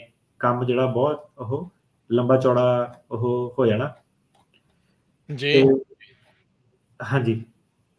ਤੇ ਇਹਦੇ ਵਿੱਚ ਚੇਂਜਸ ਜਿਹੜੇ ਇਹ ਵੱਡੇ ਪੱਧਰ ਦੇ ਉੱਤੇ ਆ ਰਹੇ ਆ, ਤੇ ਪਰ ਇਹ ਵੀ ਆ ਵੀ ਹੁਣ ਤੁਹਾਨੂੰ ਇਹ ਦੇਖਣਾ ਪੈਣਾ ਵੀ ਨਫਾ ਖਿੱਚ ਆ ਨੁਕਸਾਨ ਖਿੱਚ ਆ, ਤੁਹਾਨੂੰ ਜਲਦੀ ਡਿਸਾਈਡ ਕਰਨਾ ਪੈਣਾ ਆ। ਜਿੱਦਾਂ ਅਟਰਨੀ ਟਿਰਕੀਆਣਾ ਹੁਣਾਂ ਨੇ ਕਿਹਾ ਵੀ ਸਮਾਂ ਤੁਹਾਡੇ ਕੋਲ ਘੱਟ ਆ, ਕਿਉਂਕਿ ਪਤਾ ਨਹੀਂ ਅਗਲੀ ਸਰਕਾਰ ਕਿਹਨਾਂ ਦੀ ਆਉਣੀ ਹੈ। ਜਿੱਦਾਂ ਦੇ ਹਾਲਾਤ ਆ, ਲੱਗਦਾ ਨਹੀਂ ਵੀ ਇਹ ਰਿਪੀਟ ਜਿਹੜੇ ਉਹ ਹੋਣ ਵਾਲੇ ਹੈਗੇ ਆ। ਬਾਕੀ 2 ਸਾਲਾਂ ਨੂੰ ਕੀ ਸਥਿਤੀ ਬਣਨੀ ਉਹ ਵੱਖਰੀ ਗੱਲ। ਇਹ ਵੀ ਹੁੰਦਾ ਹੈ ਨਾਲ ਦੇ ਨਾਲ, ਇਕੱਲਾ ਇਹੀ ਨਹੀਂ ਆ। ਆ ਸਾਲ ਦੇ ਐਂਡ ਦੇ ਵਿੱਚ ਇਹ ਵੀ ਨਹੀਂ ਪਤਾ ਵੀ ਇਹਨਾਂ ਦੇ ਕੋਲ ਹਾਊਸ ਤੇ ਸੈਨੇਟ ਦੀ ਮੈਜੋਰਟੀ ਰਹਿਣੀ ਵੀ ਹੈ ਕਿ ਨਹੀਂ ਰਹਿਣੀ। ਜੇ ਉਹ ਵੀ ਰਹਿ ਗਈ ਤੇ ਫਿਰ ਕਿਸੇ ਜੋਗੇ ਨਹੀਂ ਆ। ਸੋ ਇਹ ਕਹਿਣ ਨੂੰ ਸਾਡੇ ਉਹ ਜਿਹੜੇ ਰਾਸ਼ਟਰਪਤੀ ਬਣੇ ਰਹਿਣੇ, ਪਾਵਰ ਕੋਈ ਬਹੁਤੀ ਉਹਨਾਂ ਦੀ ਪਾਰਟੀ ਦੇ ਕੋਲ ਜਿਹੜੀ ਉਹ ਰਹਿਣੀ ਨਹੀਂ ਆ। ਸੋ ਬਹੁਤ ਕੁਛ, ਥੋੜਾ ਟਾਈਮ ਫਰੇਮ ਜਿਹੜਾ ਤੁਹਾਡੇ ਕੋਲ ਹੈਗਾ ਆ, ਸੋ ਉਹਨਾਂ ਨੇ ਤੁਹਾਨੂੰ ਕੋਸ਼ਿਸ਼ ਜਿਹੜੀ ਇਹ ਕਰ ਰਹੇ ਆ, 15 ਲੱਖ ਕੇਸ ਜਿਹੜੇ ਇਸ ਟਾਈਮ ਪੈਂਡਿੰਗ ਚੱਲ ਰਹੇ ਆ। ਸੋ ਉਹਦੇ ਵਿੱਚ ਪੀਡੀ ਦੀ ਡਿਸਕ੍ਰਿਸ਼ਨ ਉਹ ਵਧਾ ਰਹੇ ਆ ਵੀ ਦੇਖੋ, ਇਹ ਪ੍ਰਾਇੋਰਟੀ ਦੇ ਬੇਸ ਤੇ ਦੇਖ ਕੇ ਕਰੋ ਵੀ ਕਿਹਦਾ ਕੰਮ ਤੇਜ਼ ਕੀਤਾ ਜਾ ਸਕਦਾ ਆ। ਸੋ ਜਦੋਂ OPLA ਦੇ ਅਟਰਨੀਜ਼ ਦੇ ਨਾਲ ਪੀਡੀ ਦੀ ਗੱਲਬਾਤ ਇਹਨਾਂ ਨੇ ਕਰਨੀ ਆ, ਕਿੱਦਾਂ ਦੀ ਤਿਆਰੀ ਕਰਨੀ ਆ, ਪ੍ਰੈਪਰੇਸ਼ਨ ਜਿਹੜੀ ਉਹ ਕਿੱਦਾਂ ਦੀ ਰਹੂਗੀ ਲੋਕਾਂ ਦੀ? ਜੀ, ਤੁਹਾਨੂੰ ਸਾਰੇ ਦੱਸ ਦਿੰਦੇ ਆ। 5-6 ਜਿਹੜੀਆਂ ਮੇਨ ਮੁੱਖ ਜਿਹੜੇ ਇਹਨਾਂ ਦੇ ਚੀਜ਼ਾਂ ਜਿਹੜੀਆਂ ਇਹਨਾਂ ਨੇ ਚੇਂਜ ਕਰਨੀਆਂ ਉਹ ਪਹਿਲਾਂ ਤਾਂ ਇਹ ਦੱਸਿਆ ਕਿ ਜਿੱਦਾਂ ਪ੍ਰਾਇੋਰਟੀ ਕੇਸ ਜਿਹੜੇ ਉਹ 3 ਦੱਸੇ ਸੀ ਜਿਹਨਾਂ ਨੂੰ ਇਹਨਾਂ ਨੇ ਟੰਗਣਾ। ਉਹ ਕਹਿੰਦੇ ਕਿ ਇਹਨੂੰ ਛੇਤੀ ਡਿਪੋਰਟ ਕਰੋ। ਸੋ ਆਪਾਂ ਦੇਖਦੇ ਹਾਂ ਕਿ 2-3 ਤਰ੍ਹਾਂ ਦੇ ਕੇਸ ਸਾਡੇ ਕੋਲ ਜਿਹੜੇ ਜ਼ਿਆਦਾ ਆਉਂਦੇ ਆ। ਪਹਿਲਾਂ ਤਾਂ ਇਹ ਹੈ ਕਿ ਕਈ ਪੰਜਾਬੀ ਜਿਹੜੇ ਡਰੱਗ ਜਿਹੜੇ ਸਮਗਲ ਕਰਦੇ ਫਸ ਜਾਂਦੇ ਨੇ, ਇੱਧਰ ਉੱਧਰ ਫੈਲਣੀ ਲੱਗ ਜਾਂਦੀ ਕਿ ਜ਼ਿਆਦਾਤਰ ਚਿੱਟਾ ਜਿਹੜਾ ਲੈ ਕੇ ਜਾਂਦੇ ਆ ਟਰੱਕਾਂ। ਸੋ ਉਹ ਜਿਹੜੇ ਸੀਗੇ ਉਹਨਾਂ ਦੀ ਹੈਲਪ ਨਹੀਂ ਹੋ ਸਕਦੀ। ਉਹਨਾਂ ਨੂੰ ਇਹਨਾਂ ਨੇ ਕਿਹਾ ਕਿ ਛੇਤੀ ਕਰਨਾ, ਉਹਨਾਂ ਨੂੰ ਇਹਨਾਂ ਨੇ ਟੰਗਣਾ ਸਿੱਧੇ। ਉਹਨਾਂ ਦੀ ਇਹਨਾਂ ਨੇ ਹੀਅਰਿੰਗ ਐਕਚੁਅਲੀ ਐਡਵਾਂਸ ਕਰਨੀ ਆ ਤੇ ਉਹਨਾਂ ਤੇ ਕਹਿੰਦੇ ਫੋਕਸ ਕਰੋ, ਉਹ ਲੋਕਾਂ ਨੂੰ ਜਿਹੜਾ ਵਾਪਸ ਭੇਜੋ, ਹੈ ਨਾ। ਤੇ ਕਈ ਲੋਕੀ ਇਦਾਂ ਦੇ ਆ ਜਿਹੜੇ ਆਹੀ ਚਾਈਲਡ ਪੋਰਨੋਗ੍ਰਾਫੀ ਜਿਹੜੇ ਉਹ ਬਹੁਤ ਜ਼ਿਆਦਾ ਮੇਜਰ, ਕਾਫੀ ਜਿਹੜੇ ਇਮੀਗ੍ਰੈਂਟ ਆ ਉਹ ਮਸਲਿਆਂ 'ਚ ਉਲਝ ਜਾਂਦੇ ਨੇ। ਨਵੇਂ ਆਉਂਦੇ ਨੇ, ਉਹਨਾਂ ਨੂੰ ਲਾਅ ਦਾ ਨਹੀਂ ਪਤਾ ਹੁੰਦਾ, ਅੰਡਰ ਏਜ ਨਾਲ ਕਈ ਵਾਰੀ ਇੰਗੇਜ ਹੋ ਜਾਂਦੇ ਨੇ। ਉਹ ਜਿਹੜੇ ਇਦਾਂ ਦੇ ਜਿਹੜੇ ਕੇਸ ਆ ਸਾਰੇ, ਉਹ ਪਬਲਿਕ ਸੇਫਟੀ ਨੂੰ ਥ੍ਰੈਟ ਆ। ਉਹਨਾਂ ਨੂੰ ਇਹਨਾਂ ਨੇ ਕਿਹਾ ਟੰਗਣਾ, ਜਿਹੜੇ ਆਹ ਵਾਲੇ ਸਾਰੇ ਇਸ ਤਰ੍ਹਾਂ ਦੇ ਜਿਹੜੇ ਤੁਹਾਡੇ ਕੇਸਿਸ ਆ, ਠੀਕ ਆ। ਸੋ ਇਹਦੇ ਨਾਲ ਇੱਕ ਜਿਹੜੀ ਹੋਰ ਚੀਜ਼ ਆ ਉਹ ਹੈਗੀ ਹੈ ਡੋਮੈਸਟਿਕ ਵਾਇਲੈਂਸ, ਕਿ ਉਹੀ ਸੇਮ ਪੈਟਰਨ ਕਿ ਦਾਰੂ ਪੀ ਲਈ, ਕੁੱਟ ਲਿਆ, ਮਾਰ ਲਿਆ, ਤੇ ਕਈ ਵਾਰੀ ਇੱਕ ਅੱਧੀ 'ਚ ਸਰਕਾਰ ਹਟ ਜਾਂਦੀ, ਡੋਮੈਸਟਿਕ ਬੈਟਰੀ ਕਰ ਦਿੰਦੀ ਆ, ਜਿਹੜਾ ਕ੍ਰਾਈਮ ਆਫ ਵਾਇਲੈਂਸ ਨਹੀਂ ਹੈਗਾ। ਕਈ ਵਾਰੀ ਬੰਦਾ ਬਚ ਜਾਂਦਾ, ਪਰ ਫਿਰ ਆਪਾਂ ਦੇਖਿਆ ਕਿ ਕਈ ਵਾਰੀ ਬੰਦਾ ਨਾ ਉਹੀ ਰਿਪੀਟ ਕੰਡਕਟ 'ਚ ਇੱਕ ਵਾਰੀ ਜਿਹਨੇ ਕੀਤਾ ਉਹਨੇ ਦੁਬਾਰਾ ਵੀ ਉਹੀ ਚੀਜ਼ ਜਿਹੜੀ ਕਰਨੀ ਹੈ, ਹੈ ਨਾ। ਤੇ ਉਹ ਜਿਹੜੇ ਇਦਾਂ ਦੇ ਕੇਸ ਆ ਉਹ ਇਹਨਾਂ ਨੇ ਪ੍ਰਾਇੋਰਟੀ ਕਰਨੇ ਆ। ਬਾਕੀ ਸਾਰੇ ਜਿਹੜੇ ਆ ਉਹ ਕੇਸ ਇਹਨਾਂ ਨੇ ਨਾਨ ਪ੍ਰਾਇੋਰਟੀ ਕਰਨੇ ਆ। ਸੋ ਹੁਣ ਨਾਨ ਪ੍ਰਾਇੋਰਟੀ ਕੇਸਿਸ ਦੇ ਵਿੱਚ ਕਰਨਾ ਕੀ ਇਹਨਾਂ ਨੇ ਐਕਚੁਅਲੀ, ਹੁਣ ਲੋਕੀ ਇਹ ਸੋਚਦੇ ਨੇ ਕਿ ਅੱਛਾ ਪੀਡੀ ਤਾਂ ਕਰੀ ਜਾਂਦੇ, ਘੰਟਾ ਹੋ ਗਿਆ ਇਹਨਾਂ ਨੂੰ ਸ਼ੋਅ ਕਰਦੇ ਹੋਏ। ਐਕਚੁਅਲ ਦੇ ਵਿੱਚ ਹੋਣਾ ਕੀ ਆ? ਸੋ ਹੋਣਾ ਇਹ ਹੈ ਕਿ ਪਹਿਲੀ ਗੱਲ ਕਰੀਏ ਨੋਟਿਸ ਟੂ ਅਪੀਅਰ, NTA ਜਿਹਨੂੰ ਕਹਿੰਦੇ ਆ। NTA ਤੁਹਾਨੂੰ ਮਿਲਦਾ ਹੁੰਦਾ ਜਦੋਂ ਤੁਸੀਂ ਬਾਰਡਰ ਤੇ ਆਉਂਦੇ ਆ। ਸੋ ਲਾਅ ਇਹ ਸੀਗਾ ਕਿ ਜਦੋਂ ਤੁਹਾਨੂੰ, ਆਪਾਂ ਇਹਦੀ ਗੱਲ ਕੀਤੀ ਹੈ ਨਾ ਕਿ ਜਿਹੜੇ ਸੁਪਰੀਮ ਕੋਰਟ ਵਾਲੇ ਕੇਸ, ਨੀਸ਼ ਸ਼ਾਵੇਜ਼, ਕਾਫੀ ਵਾਰੀ ਡਿਸਕਸ਼ਨ ਕੀਤੀਆਂ ਕਿ ਜੇ NTA proper date time of hearing ਨਹੀਂ ਹੈਗੀ ਤੇ ਉਹ NTA ਪ੍ਰੋਪਰ ਨਹੀਂ ਹੈਗਾ, ਉਹਨੂੰ ਉਹ ਕਹਿੰਦੇ ਕਿ ਤੁਹਾਡੀਆਂ ਪ੍ਰੋਸੀਡਿੰਗ ਕੈਂਸਲ ਹੋ ਜਾਂਦੀ ਹੈ। ਸੋ ਲਾਅ ਅੱਜ ਦੀ ਡੇਟ 'ਤੇ ਸਟੈਂਡ ਕਰਦਾ ਕਿ ਜੇ ਤੁਹਾਨੂੰ ਇੱਕ ਪ੍ਰੋਪਰ NTA ਮਿਲਿਆ, ਨੋਟਿਸ ਟੂ ਅਪੀਅਰ, ਜਿਹਦੇ ਵਿੱਚ ਕਿ date, time, place of hearing ਲਿਖੀ ਹੋਈ ਹੈ, ਤਾਂ ਤੁਹਾਨੂੰ ਇਮੀਗ੍ਰੇਸ਼ਨ ਕੋਰਟ ਦੇ ਵਿੱਚ ਜਾਣਾ ਪੈਣਾ। ਤੁਹਾਡੀਆਂ ਪ੍ਰੋਸੀਡਿੰਗਸ ਤੁਹਾਨੂੰ ਹਾਜ਼ਰੀ ਦੇਣੀ ਪੈਣੀ, ਜਿਹੜਾ ਰਿਮੂਵਲ ਦਾ ਕੇਸ ਚੱਲੂਗਾ ਕੰਪਲੀਸ਼ਨ ਤੱਕ। ਇਹਨਾਂ ਨੇ ਹੁਣ ਜਿਹੜੀ ਮੇਜਰ ਚੇਂਜ ਕੀ ਕੀਤੀ ਆ, ਇਹਦਾ ਮੇਰੇ ਖਿਆਲ ਸਾਡੀ ਕਮਿਊਨਿਟੀ ਨੂੰ ਫਾਇਦਾ ਨਹੀਂ ਹੋਣਾ, ਸਾਰਿਆਂ ਨੇ ਦੁੱਖ ਹੀ ਮਨਾਉਣਾ ਉਹਦਾ। ਪਰ ਇਹਨਾਂ ਦਾ ਇਹ ਹੈ ਕਿ ਉਹ ਕਹਿੰਦੇ ਕਿ ਜਿਹੜੇ ਆਹ ਨਾਨ ਪ੍ਰਾਇੋਰਟੀ ਕੇਸ ਆਉਂਦੇ ਨੇ, ਕਿ ਜਿਹੜੀ NTA ਨੋਟਿਸ ਟੂ ਅਪੀਅਰ, ਇਹਨਾਂ ਨੇ ਹੋਮਲੈਂਡ ਸਿਕਿਉਰਿਟੀ ਨੂੰ ਪਾਵਰ ਦੇ ਦਿੱਤੀ ਕਿ ਤੁਹਾਡੀ ਮਰਜ਼ੀ ਹੈ ਕਿ NTA ਦੇਣਾ ਕਿ ਨਹੀਂ ਦੇਣਾ। ਸੋ ਆਹ ਬੜੀ ਵੱਡੀ ਪਾਵਰ। ਤੁਸੀਂ ਮੰਨ ਲਓ ਕਿ ਉਹ ਬੰਦਾ ਆ ਗਿਆ, ਭਾਵੇਂ ਕੈਂਪ 'ਚੋਂ ਵੀ ਆਇਆ, ਉਹਨਾਂ ਨੇ ਕਹਿਣਾ ਤੂੰ ਜਾ, ਤੈਨੂੰ ਕੋਈ ਲੈਣਾ ਦੇਣਾ ਨਹੀਂ। ਹੁਣ ਸਾਡੇ ਕੋਲ ਕਈ ਕਲਾਇੰਟ ਇਦਾਂ ਦੇ ਕੈਂਪ 'ਚੋਂ ਨਿਕਲੇ, ਉਹਨਾਂ ਦੇ ਬਿਆਨ ਨਹੀਂ ਲਿਆ, ਉਹਨਾਂ ਨੂੰ ਛੱਡਤਾ ਜੀ। ਪਹਿਲਾਂ ਤਾਂ ਆਪਾਂ ਵੀ 2-3 ਮਹੀਨੇ ਦੇਖੀ ਜਾਈਏ ਨਾ ਕਿ ਆ ਨਹੀਂ ਰਹੇ ਕੇਸ, ਆ ਨਹੀਂ ਰਹੇ। ਸੋ ਕਲਾਇੰਟ ਸਾਨੂੰ ਕਾਲ ਕਰੀ ਜਾਣ ਕਿ ਕਦੋਂ ਮੇਰਾ ਕੇਸ ਲੱਗੂਗਾ। ਮੈਂ ਕੇਸ ਤਾਂ ਤੇਰਾ ਲੱਗ ਨਹੀਂ ਸਕਦਾ ਬਈ, ਫਾਈਲ ਨਹੀਂ ਗਈ। ਫਾਈਲ ਕਰੋ ਤਾਂ ਕੋਰਟ ਨੇ ਵਾਪਸ ਭੇਜ ਦੇਣਾ, ਕਹਿਣਾ ਸਾਡੇ ਕੋਲ ਤਾਂ ਕੋਈ ਇਦਾਂ ਦਾ ਵਿਅਕਤੀ ਹੈ ਨਹੀਂਗਾ। ਕਈ ਕੇਸ ਇਦਾਂ ਦੇ ਹੋਣੇ ਆ ਕਿ ਜਿਹੜਾ ਬੰਦਾ ਬਾਰਡਰ ਪਾਸ ਕਰ ਰਿਹਾ, ਉਹਨੂੰ NTA ਜਿਹੜਾ ਉਹ ਨਹੀਂ ਮਿਲਣਾ। ਸੋ ਮਤਲਬ ਉਹਨੂੰ ਜਦੋਂ ਉਹਨੂੰ ਜਦੋਂ NTA ਨਹੀਂ ਮਿਲਿਆ ਤਾਂ ਪ੍ਰੋਬਲਮ ਉਹਦੇ ਵਿੱਚ ਇਹ ਹੈ ਕਿ ਉਹ ਕੇਸ ਨਹੀਂ ਲਾ ਸਕਦਾ ਆਪਣਾ। ਜਿਹੜੇ ਸਾਊਥ ਅਮਰੀਕਨ ਕਲਾਇੰਟ ਆ ਉਹਨਾਂ ਲਈ ਇਹ ਜਿੱਤ ਆ। ਉਹ ਕਹਿੰਦੇ ਕਿ ਚੱਲ ਠੀਕ ਆ, ਸਾਡਾ ਖਰਚਾ ਬਚ ਗਿਆ, ਵਕੀਲ ਨੂੰ ਨਹੀਂ ਹਾਇਰ ਕਰਨਾ ਪੈਣਾ, ਆਪਾਂ ਕੰਮ ਕਰ ਸਕਦੇ ਹਾਂ, ਸਾਨੂੰ ਕੋਈ ਪ੍ਰੋਬਲਮ ਨਹੀਂ ਆ। ਪਰ ਜਿਹੜੇ ਆਪਣੇ ਵਾਲੇ ਕੇਸ ਆ ਉਹ ਵੇਟ ਕਰ ਰਹੇ ਕਿ ਕਦੋਂ ਉਹਨਾਂ ਦਾ ਕੇਸ ਲੱਗੇ, ਛੇਤੀ ਕਦੋਂ ਉਹਨਾਂ ਦਾ ਗ੍ਰੀਨ ਕਾਰਡ ਆਵੇ, ਉਹ ਉਸ ਹਿਸਾਬ ਨਾਲ ਸੋਚਦੇ ਆ। ਸੋ ਉਹਨਾਂ ਲੋਕਾਂ ਨੂੰ ਇਸ ਚੀਜ਼ ਦਾ ਨੁਕਸਾਨ ਆ ਕਿ ਉਹਨਾਂ ਦਾ ਇਹ ਹੋ ਸਕਦਾ ਕਿ ਉਹਨਾਂ ਦਾ ਫਾਈਲ ਹੀ ਨਾ ਜਾਵੇ ਇਮੀਗ੍ਰੇਸ਼ਨ ਕੋਰਟ ਮੂਹਰੇ। ਸੋ ਉਹਦਾ ਸੋਲੂਸ਼ਨ ਵੀ ਤੁਹਾਨੂੰ ਦੱਸ ਦਈਏ। ਉਹਦਾ ਸੋਲੂਸ਼ਨ ਇਹ ਹੈ ਕਿ ਤੁਹਾਨੂੰ ਫਿਰ ਅਸਾਲਮ ਆਫਿਸ ਮੂਹਰੇ ਆਪਣਾ ਜਿਹੜਾ ਕੇਸ ਆ ਉਹ ਫਾਈਲ ਕਰਨਾ ਪੈਣਾ, ਤਾਂ ਕਿ ਤੁਹਾਡੀ ਜਿਹੜੀ ਕਲੌਕ ਆ ਉਹ ਚੱਲ ਸਕੇ, ਠੀਕ ਹੈ। ਸੋ ਮਤਲਬ ਕਿ ਤੁਹਾਨੂੰ ਫਿਰ ਇਮੀਗ੍ਰੇਸ਼ਨ ਕੋਰਟ ਮੂਹਰੇ ਨਹੀਂ ਜਾਣਾ, ਤੁਹਾਨੂੰ ਟਾਈਮ ਲੱਗ ਸਕਦਾ ਹੈ ਸਾਰੀ ਚੀਜ਼ ਦੇ ਵਿੱਚ ਜੀ। ਸੋ NTA ਦੀ ਪਾਵਰ ਆ ਗਈ PD ਦੇ ਵਿੱਚ। ਫਿਰ ਆ ਗਈ ਡਿਸਮਿਸਲ ਆਫ ਪ੍ਰੋਸੀਡਿੰਗ, ਮਤਲਬ ਕਿ ਇਹਨਾਂ ਨੇ ਪਾਵਰ ਦੇ ਦਿੱਤੀ ਕਿ ਅੱਜ ਦੀ ਡੇਟ 'ਚ ਜੇ ਕੋਈ ਸਾਨੂੰ ਬੰਦਾ ਆ ਕੇ ਕਹਿੰਦਾ ਕਿ ਮੇਰਾ ਵਿਆਹ ਹੋ ਜਾਣਾ ਜਾਂ ਮੈਂ ਕਰ ਲੈਣਾ ਵਾ, ਮੈਂ ਸਾਲਮ ਸੁਲਮ ਵਾਲੇ ਰਾਹ 'ਚ ਨਹੀਂ ਪੈਣਾ, ਅਸੀਂ ਸਿੱਧੇ ਉਹਦਾ ਜਿਹੜਾ ਕੇਸ ਆ ਉਹ ਡਿਸਮਿਸ ਕਰਾ ਸਕਦੇ। ਮਤਲਬ ਪਹਿਲਾਂ ਤਾਂ ਇਹ ਹੁੰਦਾ ਸੀ ਨਾ ਕਿ ਐਡਮਿਨ ਕਲੋਜ਼ ਕਰਾ ਲਿਆ ਕਿ ਜਿਹਨੂੰ ਫਿਰ ਰੀਓਪਨ ਡਿਸਮਿਸ ਮਤਲਬ ਟੋਟਲੀ ਡਿਸਮਿਸ ਮਤਲਬ ਕਿ ਤੁਸੀਂ ਆਜ਼ਾਦ ਹੈ, ਤੁਸੀਂ ਡੀਪੋਰਟ ਪ੍ਰੋਸੀਡਿੰਗ ਚੋਂ ਬਾਹਰ ਹੋ ਗਏ, ਤੁਹਾਡੀਆਂ ਡਿਸਮਿਸ ਕਰਾਈਆਂ ਜਾ ਸਕਦੀਆਂ ਪ੍ਰੋਸੀਡਿੰਗ। ਇਹ ਉਹਨਾਂ ਨੂੰ ਤਾਂ ਬਹੁਤ ਹੀ ਜ਼ਿਆਦਾ ਫਾਇਦਾ, ਜਿਹਨਾਂ ਨੂੰ I-94 ਮਿਲਿਆ ਉਹ ਲੋਕਾਂ ਨੂੰ ਬਹੁਤ ਜ਼ਿਆਦਾ ਇਸ ਚੀਜ਼ ਦਾ ਫਾਇਦਾ, ਜਿਹਨਾਂ ਦੇ ਵਿਆਹ ਹੋਏ ਆ, ਵਿਆਹ ਜਿਹਨਾਂ ਦੇ ਕੋਲ I-94 ਹੈਗਾ, ਸਿੱਧੇ ਮੈਸੇਜ ਭੇਜੋ ਸਾਨੂੰ ਕਿ ਮੈਨੂੰ PD ਚਾਹੀਦੀ ਆ, ਸਿੱਧੇ ਤੁਸੀਂ ਐਡਜਸਟਮੈਂਟ ਜਿਹੜੀ ਆਪਣੀ ਕਰ ਸਕਦੇ ਆ, ਤੁਹਾਡੇ ਲਈ ਲੋਟਰੀ ਆ ਇਹ। ਜਿਹਨਾਂ ਨੂੰ I-94 ਨਹੀਂ ਮਿਲਿਆ ਉਹਨਾਂ ਨੂੰ ਵੀ ਬਹੁਤ ਜ਼ਿਆਦਾ ਫਾਇਦਾ, ਦੋ ਕਿਸਮ ਦੇ ਲੋਕਾਂ ਨੂੰ, ਜਿਨ੍ਹਾਂ ਦੀ ਵਾਈਫ ਗ੍ਰੀਨ ਕਾਰਡ ਹੋਲਡਰ ਜਾਂ ਸਿਟੀਜ਼ਨ ਜਾਂ ਜਿਨ੍ਹਾਂ ਦੇ ਪੇਰੈਂਟ ਗ੍ਰੀਨ ਕਾਰਡ ਹੋਲਡਰ ਜਾਂ ਸਿਟੀਜ਼ਨ। ਸੋ ਇਹਦੇ ਵਿੱਚ ਬੱਚੇ ਕੁਆਲੀਫਾਈਂਗ ਰਿਲੇਟਿਵ ਨਹੀਂ ਹੁੰਦੇ, ਵਾਈਫ ਜਾਂ ਪੇਰੈਂਟ ਕੁਆਲੀਫਾਈਂਗ ਰਿਲੇਟਿਵ ਹੋ ਸਕਦੇ ਆ। ਵੇਵਰ ਪਰਪਸ ਲਈ ਤੁਸੀਂ ਵੇਵਰ ਫਾਈਲ ਕਰਕੇ ਬਾਹਰੋਂ ਜਾ ਕੇ ਗ੍ਰੀਨ ਕਾਰਡ ਲੈ ਕੇ ਆ ਸਕਦੇ ਆ। ਸੋ ਫੈਮਿਲੀ ਬੇਸਡ ਇਮੀਗ੍ਰੇਸ਼ਨ ਵਾਲਿਆਂ ਲਈ ਬਹੁਤ ਵੱਡੀ ਇਹਦੇ ਵਿੱਚ ਜਿੱਤ ਆ। ਜਿਨ੍ਹਾਂ ਦਾ ਕੇਸ ਚੱਲਦਾ ਸੀਗਾ ਉਹਨਾਂ ਦੇ ਕੇਸ ਜਿਹੜੇ ਆ ਉਹ ਟਰਮੀਨੇਟ ਹੋ ਸਕਦੇ ਆ ਤੇ ਉਹਨਾਂ ਨੂੰ ਫਿਰ ਜਿਹੜੀ ਡੀਪੋਰਟੇਸ਼ਨ ਆ ਉਹ ਤੁੜਾਉਣ ਦੀ ਜਿਹੜੀ ਲੋੜ ਨਹੀਂ ਪੈਣੀ। ਤੀਜੀ ਚੀਜ਼ ਇਹਦੇ ਵਿੱਚ ਹੈਗੀ ਐਡਮਿਨ ਕਲੋਜ਼ਰ। ਜਿਹੜਾ ਐਡਮਿਨ ਕਲੋਜ਼ਰ ਆਪਾਂ ਨੂੰ ਨਾ ਜਿੱਦਾਂ ਕਿਸੇ ਦਾ ਵਿਆਹ ਹੋ ਗਿਆ 130 ਅਪਰੂਵ ਕਰਾ ਕੇ ਸਾਨੂੰ ਐਡਮਿਨ ਕਲੋਜ਼ਰ ਫਾਈਲ ਕਰਨਾ ਪੈਂਦਾ ਸੀਗਾ ਕਿ ਇਹਨੂੰ ਕੇਸ ਨੂੰ ਟੈਂਪਰੇਰੀ ਤੁਸੀਂ ਹੋਲਡ ਤੇ ਰੱਖੋ ਤਾਂ ਕਿ ਆਪਾਂ ਵਾਪਸ ਇਮੀਗ੍ਰੇਸ਼ਨ ਕੋਲ ਚਲ ਜਾਈਏ। ਸੋ ਐਡਮਿਨ ਕਲੋਜ਼ਰ ਲਈ ਸਾਨੂੰ ਮੋਸ਼ਨ ਵਗੈਰਾ ਫਾਈਲ ਕਰਨੀ ਪੈਂਦੀ ਸੀ, ਫਿਰ ਇਮੀਗ੍ਰੇਸ਼ਨ ਕੋਲ ਜਿੱਤਣਾ ਪੈਂਦਾ ਸੀਗਾ, ਫਿਰ ਜਾ ਕੇ ਪ੍ਰੋਸੀਡਿੰਗ ਟਰਮੀਨੇਟ ਕਰਾਉਣੀਆਂ ਪੈਂਦੀਆਂ ਸੀਗੀਆਂ। ਸੋ ਇਹਨਾਂ ਨੇ ਕਿਹਾ ਕਿ ਹੁਣ ਸਾਡੀ ਜਿਹੜੀ ਓਪਲਾ ਨੇ ਇਹ ਕਿਹਾ ਕਿ ਜਿਹੜੀ ਪ੍ਰੈਫਰੈਂਸ ਹੈਗੀ ਨਾ ਉਹ ਡਿਸਮਿਸ ਕਰੋ ਪ੍ਰੋਸੀਡਿੰਗ, ਮਤਲਬ ਐਡਮਿਨ ਕਲੋਜ਼ਰ ਛੱਡੋ, ਉਹ ਛੋਟੀ ਜਿਹੀ ਚੀਜ਼ ਆ। ਤੁਸੀਂ ਐਡਮਿਨ ਕਲੋਜ਼ਰ ਕਰੋਗੇ ਫਿਰ ਟਰੰਪ ਵਾਪਸ ਆਊਗਾ, ਫਿਰ ਦੁਬਾਰਾ ਐਡਮਿਨ ਕਲੋਜ਼ਰ ਜਿਹੜਾ ਕੇਸ ਆ ਉਹਨੂੰ ਖੋਲੂਗਾ। ਉਹ ਕਹਿੰਦੇ ਕਿ ਤੁਸੀਂ ਸਿੱਧੇ ਇਹਨਾਂ ਨੂੰ ਕਹੋ ਕਿ ਕੇਸ ਆਪਣੇ ਜਿਹੜੇ ਆ ਉਹ ਡਿਸਮਿਸ ਕਰੋ, ਕਿ ਮਤਲਬ ਕੋਰਟ ਦੇ ਡਾਕਟ ਚੋਂ ਹਟਾ ਦਿਓ। ਚੌਥੀ ਚੀਜ਼ ਇਹਨਾਂ ਨੇ ਦਿੱਤੀ ਸਟਿਪੂਲੇਸ਼ਨ ਟੂ ਰਿਕੁਐਸਟਡ ਰਿਲੀਫ। ਇਹਦਾ ਮਤਲਬ ਇਹ ਹੈਗਾ ਕਿ ਜੇ ਕੋਈ ਅਟਰਨੀ ਕਲਾਇੰਟ ਤੇ ਅਟਰਨੀ ਕੋਈ ਚੀਜ਼ ਰਿਕੁਐਸਟ ਕਰੇ ਕਿ ਹੈ ਨਾ ਮੇਰਾ ਕੇਸ ਹੈ, ਮੇਰੇ ਕੋਲ ਆਹ ਰਿਲੀਫ ਹੈਗਾ, ਮੇਰੇ ਕੋਲ ਵਾਵਾ ਦੀ ਆਪਸ਼ਨ ਆ, ਮੇਰੇ ਕੋਲ ਯੂ ਵੀਜ਼ਾ ਦੀ ਆਪਸ਼ਨ ਆ, ਮੇਰੇ ਕੋਲ ਫੈਮਿਲੀ ਬੇਸ ਦੀ ਆਪਸ਼ਨ ਆ, ਮੈਂ ਇੱਦਾਂ ਕਰਨਾ ਚਾਹੁੰਦਾ ਜੱਜ ਮੋਰੇ, ਤੇ ਤੁਸੀਂ ਉਹਨੂੰ ਲੜੋ ਨਾ ਕਿ ਹੋਰ ਬਹਿਸਬਾਜ਼ੀ 'ਚ ਨਾ ਪਾਓ। ਤੁਸੀਂ ਜੁਆਇੰਟ ਮੋਸ਼ਨ ਸਾਈਨ ਕਰੋ ਕਿ ਠੀਕ ਆ ਸਰਕਾਰ ਐਜ਼ ਅ ਸਰਕਾਰ ਆਪਾਂ ਅਗਰੀ ਕਰਦੇ ਹਾਂ ਇਹਦੇ ਨਾਲ ਕਿ ਜੱਜ ਨੂੰ ਇੱਦਾਂ ਹੀ ਕਰਨਾ ਚਾਹੀਦਾ, ਤਾਂ ਕਿ ਜਿਹੜੀ ਜੱਜ ਦੀ ਉਹ ਹੈਲਪ ਹੋ ਜਾਵੇ ਤੇ ਜੱਜ ਵੀ ਉਹ ਚੀਜ਼ ਦੇ ਵਿੱਚ ਆਪਣਾ ਅੜਿੱਕਾ ਨਾ ਪਾਉਣ ਤੇ ਸਿੱਧੇ ਜਿਹੜਾ ਹੈਗਾ ਜੇ ਕਿਸੇ ਦੇ ਕੋਲ ਕੋਈ ਰਿਲੀਫ ਦੀ ਆਪਸ਼ਨ ਜਿਹੜੀ ਹੈਗੀ ਆ ਉਹਨੂੰ ਮਿਲ ਜਾਵੇ। ਪੰਜਵੀਂ ਚੀਜ਼ ਇਹਦੇ ਵਿੱਚ ਉਹਨਾਂ ਨੇ ਕੀਤੀ ਹੈ ਕੰਟੀਨਿਊਐਂਸ। ਸੋ ਕੰਟੀਨਿਊਐਂਸ ਦਾ ਕੀ ਮਤਲਬ ਹੁੰਦਾ ਕਿ ਫੋਰ ਐਗਜ਼ਾਮਪਲ ਸਾਡਾ ਇੱਕ ਕਲਾਇੰਟ ਸੀਗਾ, ਉਹ ਗ੍ਰੀਨ ਕਾਰਡ ਹੋਲਡਰ ਸੀਗੀ, ਉਹਦੀ ਘਰ ਵਾਲੀ EB-5 ਦੇ ਥਰੂ ਲਿਆ ਸੀਗਾ ਤੇ ਬੰਦਾ ਕੱਚਾ ਹੋ ਗਿਆ ਸੀਗਾ, ਆਇਆ ਲੀਗਲੀ ਸੀਗਾ ਤੇ ਪੱਕਾ ਹੋ ਸਕਦਾ ਹੈ ਵਾਈਫ ਨੇ ਸਿਟੀਜ਼ਨ ਬਣ ਜਾਣਾ ਸੀਗਾ ਸਾਲ 1.5 ਸਾਲ ਦੇ ਅੰਦਰ ਇੱਦਾਂ।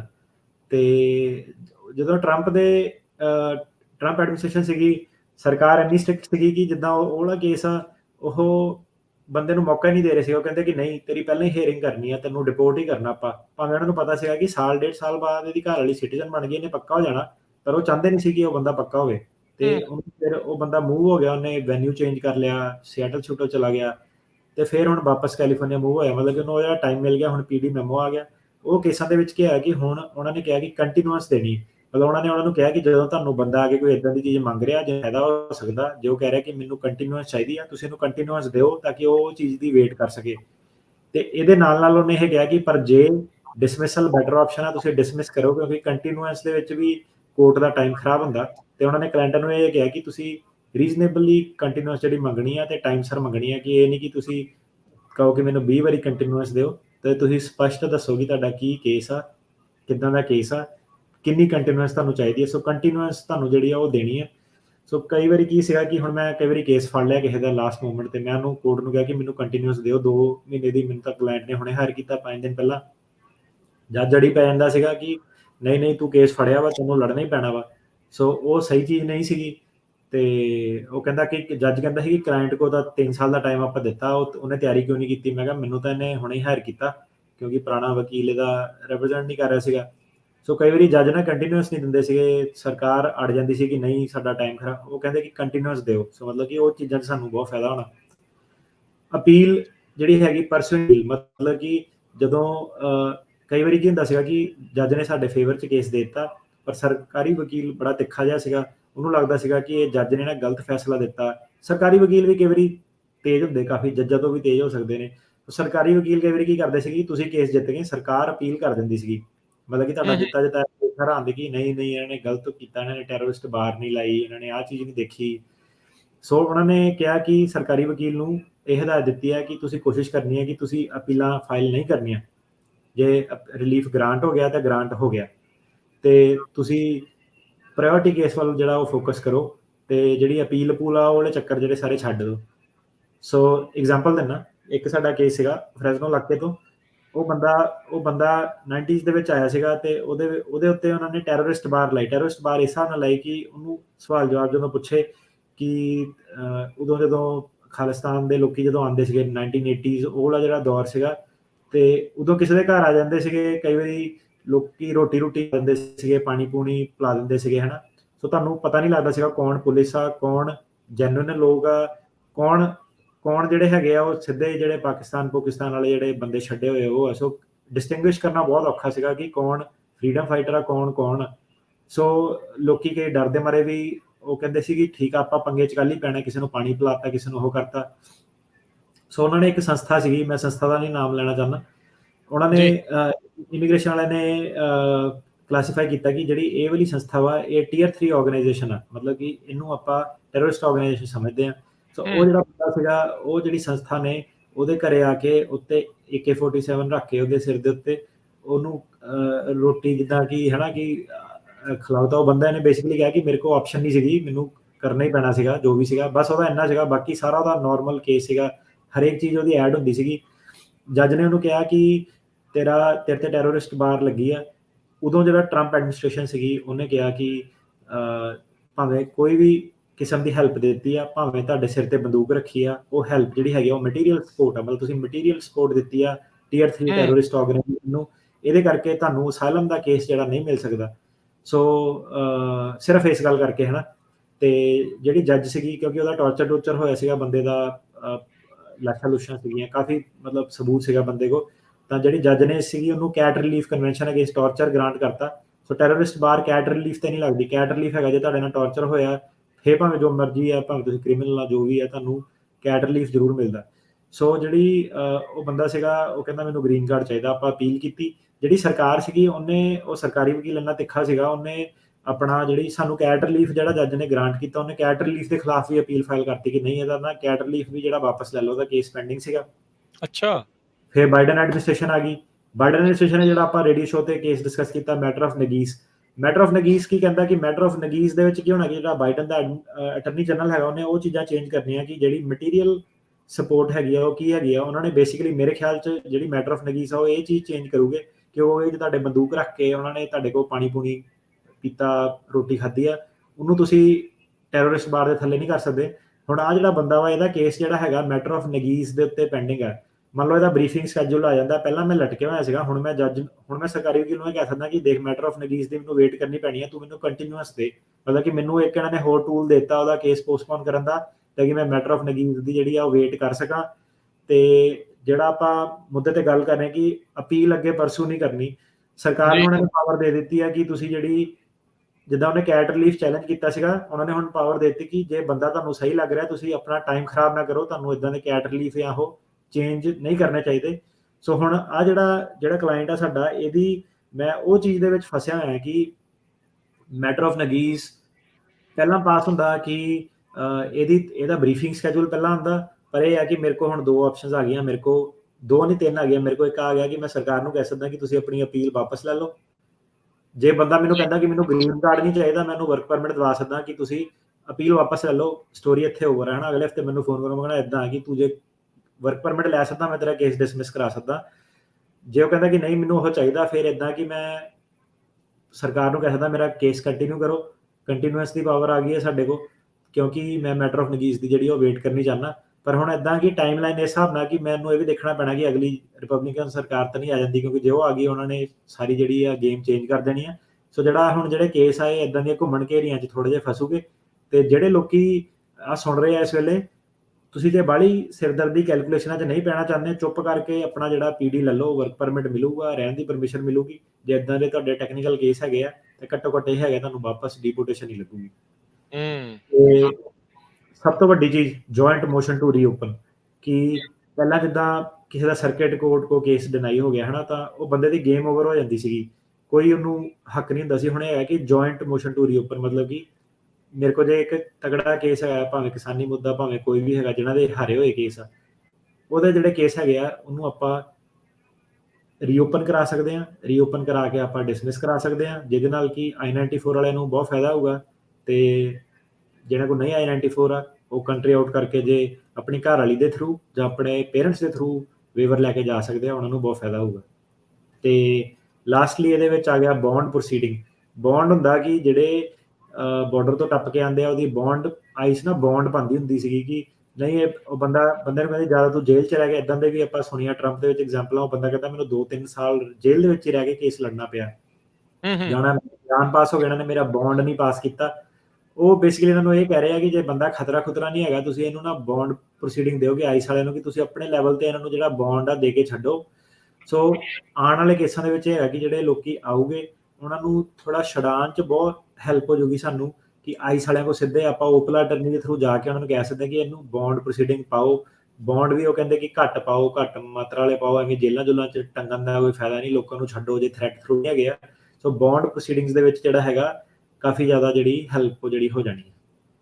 ਜੀ, ਸੋ ਬਹੁਤ ਵੱਡੇ ਜਿਹੜੇ ਚੇਂਜਸ ਆਏ ਆ, ਚਾਹੇ bond proceeding, joint motion, appeal, continuance, stipulations, issue relief ਨੂੰ ਲੈ ਕੇ, admit close, dismissal, NTA, so priority, non priority cases. So ਇਸ ਇੱਕ ਮੈਮੋ ਦੇ ਵਿੱਚ ਤਗੜੇ ਜਿਹੜੇ ਚੇਂਜਸ ਆ ਰਹੇ ਆ।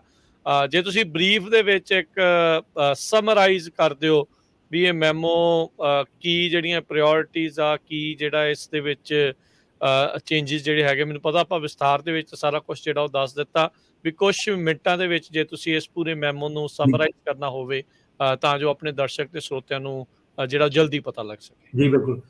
ਸੋ 3 ਤਰ੍ਹਾਂ ਦੇ ਲੋਕ ਉਹਨਾਂ ਨੇ ਟੰਗਣੇ ਆ, ਜਿਹੜੇ ਨੈਸ਼ਨਲ ਸਿਕਿਉਰਿਟੀ ਨੂੰ ਥ੍ਰੈਟ ਆ, ਜਿਹੜੇ ਪਬਲਿਕ ਸੇਫਟੀ ਨੂੰ ਥ੍ਰੈਟ ਆ, ਜਿਹੜੇ ਬਾਰਡਰ ਸਿਕਿਉਰਿਟੀ ਨੂੰ ਥ੍ਰੈਟ ਆ। ਬਾਰਡਰ ਸਿਕਿਉਰਿਟੀ ਨੂੰ ਕਿਹੜੇ ਥ੍ਰੈਟ ਆ? ਜਿਹੜੇ ਨਵੇਂ ਲੋਕ ਆ ਰਹੇ ਆ ਇਲੀਗਲ ਤਰੀਕੇ ਨਾਲ, ਤੇ ਜਿਹੜੇ ਨਵੰਬਰ 1 2020 ਤੋਂ ਬਾਅਦ 'ਚ ਜਿਹੜੇ ਇਲੀਗਲ ਤਰੀਕੇ ਨਾਲ ਆਏ ਆ। ਸੋ ਆਹ ਜਿਹੜੇ 3 ਜਿਹੜੇ ਤਰ੍ਹਾਂ ਦੇ ਲੋਕ ਆ, ਇਹਨਾਂ ਤੇ ਉਹਨਾਂ ਨੇ ਫੋਕਸ ਕਰਨਾ। ਕਹਿਣ ਦਾ ਮਤਲਬ ਆ ਕਿ ਨਵੰਬਰ 1 2020 ਤੋਂ ਜਿੰਨੇ ਵੀ ਪਹਿਲੇ ਵਾਲੇ ਪੁਰਾਣੇ ਕੇਸ ਜਿਹੜੇ ਲਟਕੇ ਹੋਏ ਆ, ਉਹਨਾਂ ਤੇ ਇਹਨਾਂ ਨੇ ਲੀਨੀਅੰਸੀ ਐਕਸਰਸਾਈਜ਼ ਕਰਨੀ ਆ। ਇੱਦਾਂ ਕਿਉਂ ਆ?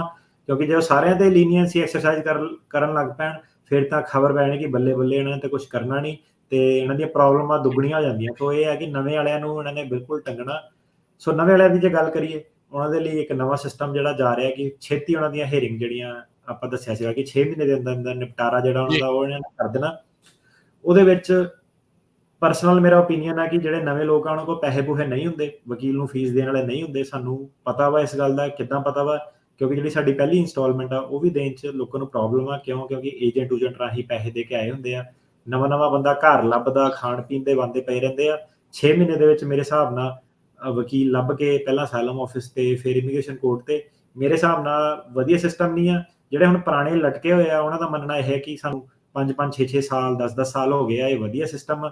ਪਰ ਇੱਦਾਂ ਕਿ ਤੁਹਾਨੂੰ ਲੱਗਦਾ ਕਿਉਂਕਿ ਤੁਸੀਂ ਇੱਥੇ ਆ ਕੇ ਪੈਸਾ ਬਣਾ ਲਿਆ ਵਾ, ਪਰ ਜਦੋਂ ਨਵਾਂ ਬੰਦਾ ਆਉਂਦਾ ਤੁਸੀਂ ਇਸ ਗੱਲ ਨੂੰ ਸਮਝੋ ਕਿ ਵਕੀਲ ਦੀ ਜਿਹੜੀ ਪਹਿਲੀ $2000 ਦੀ ਇੰਸਟਾਲਮੈਂਟ ਆ ਦੇਣ 'ਚ, ਉਨੇ ਪੈਸੇ ਦੇਣ 'ਚ ਉਹਨਾਂ ਦੇ ਕੋਲ ਪੈਸੇ ਹੁੰਦੇ ਨਹੀਂ, ਕਿੱਥੋਂ ਦਊਗੇ ਉਹ, ਹੈ ਨਾ।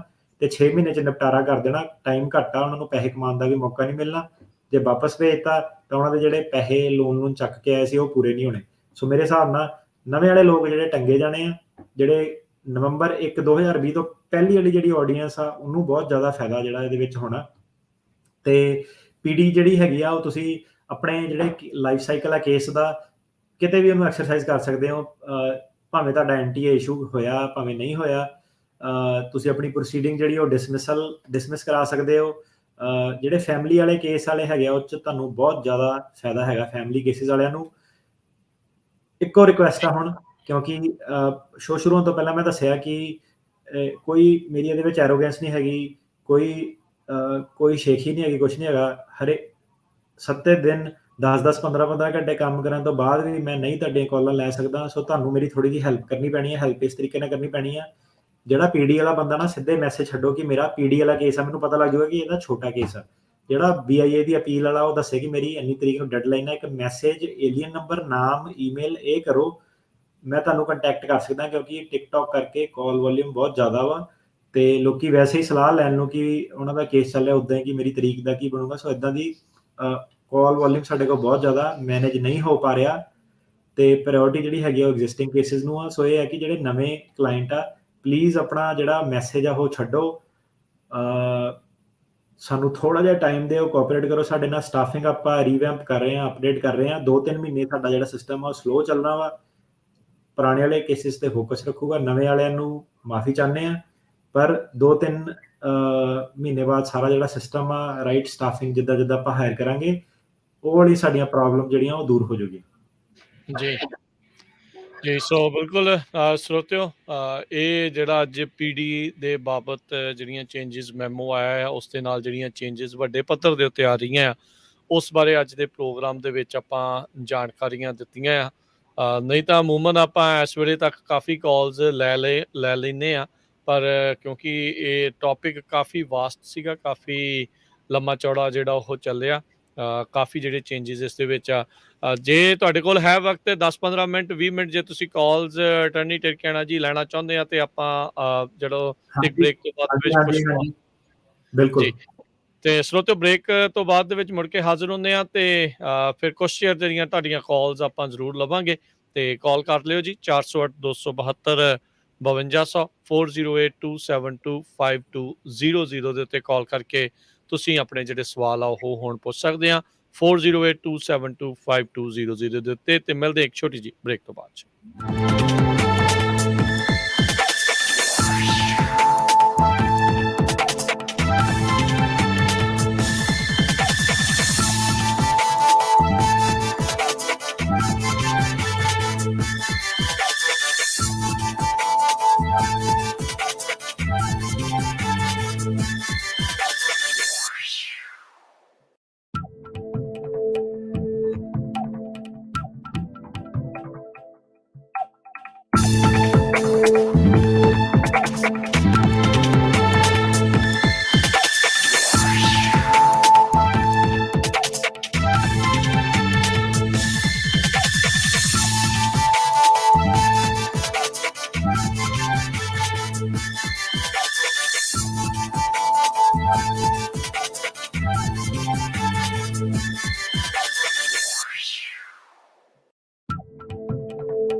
ਪੰਜਾਬੀ ਰੇਡੀਓ ਯੂਐਸ ਸਾਰੇ ਸਰੋਤਿਆਂ ਨੂੰ ਇੱਕ ਵਾਰੀ ਫੇਰ ਨਿੱਕੀ ਜੀ ਆਇਆਂ ਨੂੰ ਸਭ ਦਾ ਸਵਾਗਤ ਹੈ। ਤੇ ਪ੍ਰੋਗਰਾਮ ਚੱਲ ਰਿਹਾ ਜੀ ਇਸ ਟਾਈਮ ਅਮਰੀਕਾ ਦੇ ਵਿੱਚ ਇਮੀਗ੍ਰੇਸ਼ਨ ਦੇ ਬਾਰੇ ਗੱਲਬਾਤ ਕਰ ਰਹੇ ਹਾਂ। ਆਪਣੇ ਨਾਲ ਅਟਾਰਨੀ ਟਿਰਕੀਆਣਾ ਜੀ ਜੁੜੇ ਹੋਏ ਆ।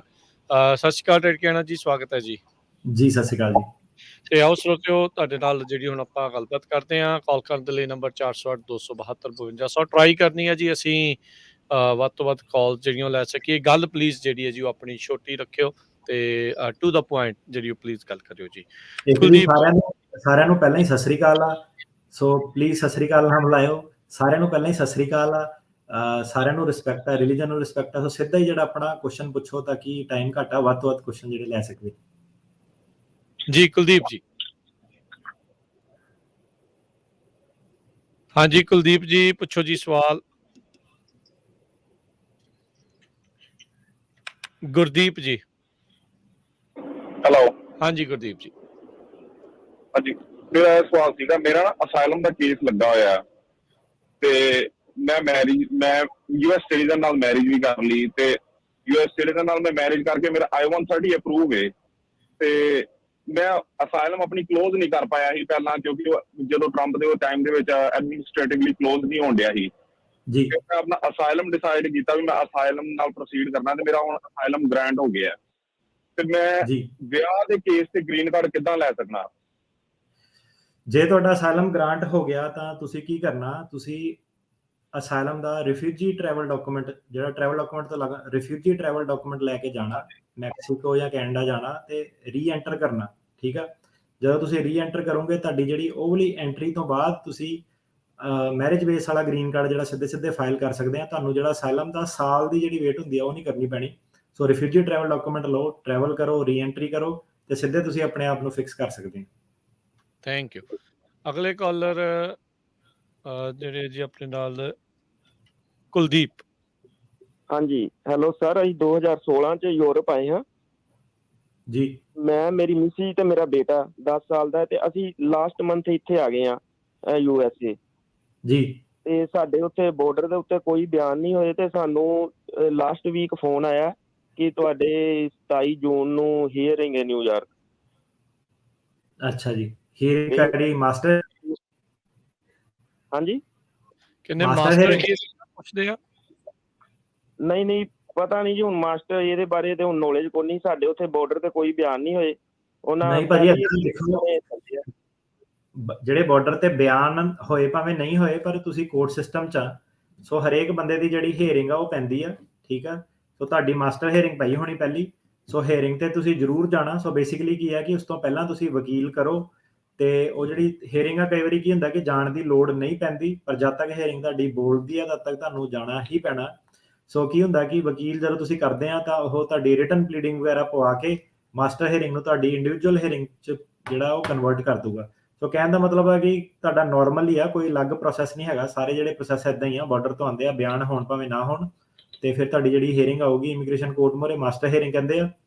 ਤੇ ਉਹਦੇ ਵਿੱਚ ਤੁਸੀਂ ਅਸਾਈਲਮ ਵਗੈਰਾ ਆਪਣਾ ਮੰਗਦੇ ਹੋ। ਤੁਸੀਂ ਮਾਸਟਰ ਹੀਅਰਿੰਗ 'ਚ ਪਹਿਲਾਂ ਕੋਰਟ 'ਚ ਜਾਣ ਦੀ ਲੋੜ ਪੈਂਦੀ ਸੀ, ਪਰ ਹੁਣ ਕੀ ਹੈ ਕਿ ਰਿਟਨ ਪਲੀਡਿੰਗ ਰਾਹੀਂ ਬਿਨਾਂ ਕੋਰਟ 'ਚ ਪੇਸ਼ ਹੋਏ ਵਕੀਲ ਤੁਹਾਡਾ ਪਹਿਲਾਂ ਜਿਹੜੀ ਮਾਸਟਰ ਹੀਅਰਿੰਗ ਆ ਉਹਨੂੰ ਇੰਡੀਵਿਜੂਅਲ ਹੀਅਰਿੰਗ 'ਚ ਕਨਵਰਟ ਕਰਾ ਸਕਦਾ।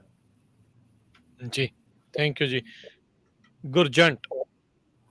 ਹਾਂਜੀ, ਸਤਿ ਸ਼੍ਰੀ ਅਕਾਲ ਜੀ ਦੋਨਾਂ ਨੂੰ, ਵੀਰਾਂ ਨੂੰ। ਤੇ ਅਸੀਂ ਆਏ ਸੀਗੇ 2009 ਦੇ ਵਿੱਚ ਜੀ ਇੱਥੇ ਆ ਕੇ, ਹਸਬੈਂਡ ਵਾਈਫ, ਸਾਡੇ 2 ਬੱਚੇ ਜੀ। ਅਸੀਂ ਕੋਈ ਕੇਸ ਨਹੀਂ ਲਾਇਆ। ਕੀ ਸਾਨੂੰ ਕੁਝ ਮਿਲ ਸਕਦਾ ਇਹਦੇ ਵਿੱਚ ਜੀ? ਤੁਸੀਂ ਵੀਜ਼ੇ ਤੇ ਆਏ ਸੀਗੇ?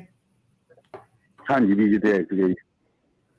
ਨਹੀਂ, ਇਹ ਨਵੇਂ ਵਾਲੇ 'ਚ ਤਾਂ ਕੋਈ ਨਹੀਂ, ਕਿਉਂਕਿ ਤੁਹਾਡਾ ਕੇਸ ਹੀ ਨਹੀਂ ਹੈਗਾ ਕੋਈ, ਹੈ ਨਾ। ਤਾਂ ਤੁਹਾਨੂੰ ਇਹਦੇ ਵਿੱਚ ਨਹੀਂ ਕੁਝ ਮਿਲ ਸਕਦਾ। ਤੁਹਾਡੇ ਲਈ ਤਾਂ ਤੁਹਾਡਾ ਤਾਂ ਆਲਰੇਡੀ ਲੱਗਾ ਹੀ ਨਹੀਂ ਕੇਸ, ਤੁਸੀਂ ਹੈ ਹੀ ਨਹੀਂ। ਤੇ ਤੁਹਾਡਾ ਬਸ ਇਹੀ ਹੈ ਕਿ ਜੇ ਤੁਹਾਡੇ ਕੋਲ 1 ਸਾਲ ਦੇ ਅੰਦਰ ਕੇਸ ਲਾਣਾ ਹੁੰਦਾ ਤੇ ਇੱਕ ਸਾਲ ਦੇ ਅੰਦਰ ਤੁਸੀਂ ਜਿਹੜਾ ਆਪਣਾ ਉਹ ਕੇਸ ਫਾਈਲ ਕਰਨਾ ਹੁੰਦਾ ਤੇ 1 ਸਾਲ ਤੋਂ ਬਾਅਦ ਤੁਸੀਂ ਕੇਸ ਉਦੋਂ ਹੀ ਫਾਈਲ ਕਰ ਸਕਦੇ ਆ ਜਦੋਂ ਕੋਈ ਨਵੇਂ ਹਾਲਾਤ ਇਦਾਂ ਦੇ ਹੋਣ ਜਿਹੜੇ ਪਹਿਲਾਂ ਨਹੀਂ ਸੀਗੇ, ਜਿਹੜੇ ਹੁਣ ਪੈਦਾ ਹੋਏ ਆ, ਜਿਹਦੇ ਬੇਸ ਤੇ ਤੁਹਾਨੂੰ ਨਵੇਂ ਅਸਾਈਲਮ ਦਾ ਕੋਈ ਕਲੇਮ ਹੈਗਾ ਤਾਂ ਤੁਸੀਂ ਨਵੇਂ ਲੈਵਲ ਤੇ ਆਪਣਾ ਜਿਹੜਾ ਅਸਾਈਲਮ ਦਾ ਕੇਸ ਉਹ ਲਾ ਸਕਦੇ ਆ। ਮੰਨ ਲਓ ਕਿ ਜੇ ਤੁਹਾਡਾ ਪੁਰਾਣੇ ਵਾਲੇ ਕੇਸ ਸੀਗੇ, ਤੁਹਾਡਾ ਉਦੋਂ ਕੇਸ ਬਣਦਾ ਸੀਗਾ ਪਰ ਤੁਸੀਂ ਲਾਇਆ ਨਹੀਂ ਤੇ ਫਿਰ ਤੁਸੀਂ ਅਸਾਈਲਮ ਦਾ ਕੇਸ ਫਾਈਲ ਕਰਦੇ ਹੋ, ਮਤਲਬ ਕਿ ਤੁਸੀਂ ਜੇ 1 ਸਾਲ ਦੀ ਡੈਡਲਾਈਨ ਆਪਣੀ ਮਿਸ ਕਰਤੀ ਆ ਤਾਂ ਫਿਰ ਤੁਹਾਨੂੰ ਗ੍ਰੀਨ ਕਾਰਡ ਜਾਂ ਅਸਾਈਲਮ ਨਹੀਂ ਮਿਲਣਾ, ਤੁਹਾਨੂੰ ਵਿਦ ਹੋਲਡਿੰਗ ਦਾ ਰਿਲੀਫ ਮਿਲਣਾ, ਮਤਲਬ ਕਿ ਰਹਿਣ ਦੀ, ਕੰਮ ਕਰਨ ਦੀ ਪਰਮਿਸ਼ਨ ਮਿਲਣੀ ਹੈ ਪਰ ਗ੍ਰੀਨ ਕਾਰਡ ਨਹੀਂ ਮਿਲਣਾ। ਸੋ ਇਹਨਾਂ ਦੇ ਲਈ ਇੱਕ ਜਿਹੜਾ 10 ਈਅਰ ਹੁੰਦਾ ਸੀਗਾ ਵੀ 10 ਸਾਲ ਤੱਕ ਕੁਛ ਨਾ ਆਵੇ, ਪਰ ਉਹਦੇ ਲਈ ਵੀ ਨੋਟਿਸ ਟੂ ਅਪੀਅਰ ਆਇਆ ਹੋਣਾ ਚਾਹੀਦਾ ਸੀ ਇੱਕ ਅੱਧਾ, ਤਰੀਕ ਆਈ ਹੋਣੀ ਨਹੀਂ ਚਾਹੀਦੀ ਸੀ ਕਿੱਦਾਂ? ਜਿਹੜਾ 10 ਸਾਲ ਵਾਲਾ ਰੂਲ ਆ, ਇਹ 10 ਸਾਲ ਵਾਲ ਇਹ 10 ਹੁਣ ਏਦਾਂ ਕਿ ਮੈਂ ਇਹਨਾਂ ਨੂੰ ਇਹ ਨਹੀਂ ਸਲਾਹ ਦੇ ਸਕਦਾ ਕਿ 10 ਸਾਲ ਇਹ ਇੱਥੇ ਰਹਿਣ।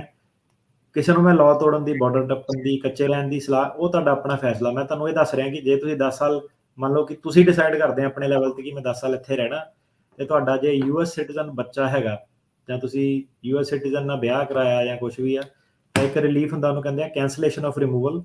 ਤੇ ਕੈਂਸਲੇਸ਼ਨ ਆਫ ਰਿਮੂਵਲ ਥੱਲੇ ਤੁਹਾਨੂੰ ਸ਼ੋਅ ਕਰਨਾ ਪੈਂਦਾ ਕਿ ਤੁਹਾਡੇ ਬੱਚੇ ਵਗੈਰਾ ਨੂੰ ਕੀ ਹਾਰਡਸ਼ਿਪ ਆ, ਤੇ ਫਿਰ ਉਹਦੇ ਬੇਸ ਤੇ ਤੁਹਾਨੂੰ ਜਿਹੜਾ ਗ੍ਰੀਨ ਕਾਰਡ ਦੀ ਆਪਸ਼ਨਸ ਤੁਹਾਡੇ ਲਈ ਖੁੱਲ ਜਾਂਦੀਆਂ। 10 ਸਾਲ ਵਾਲਾ ਰੂਲ ਇਹ ਹੈ।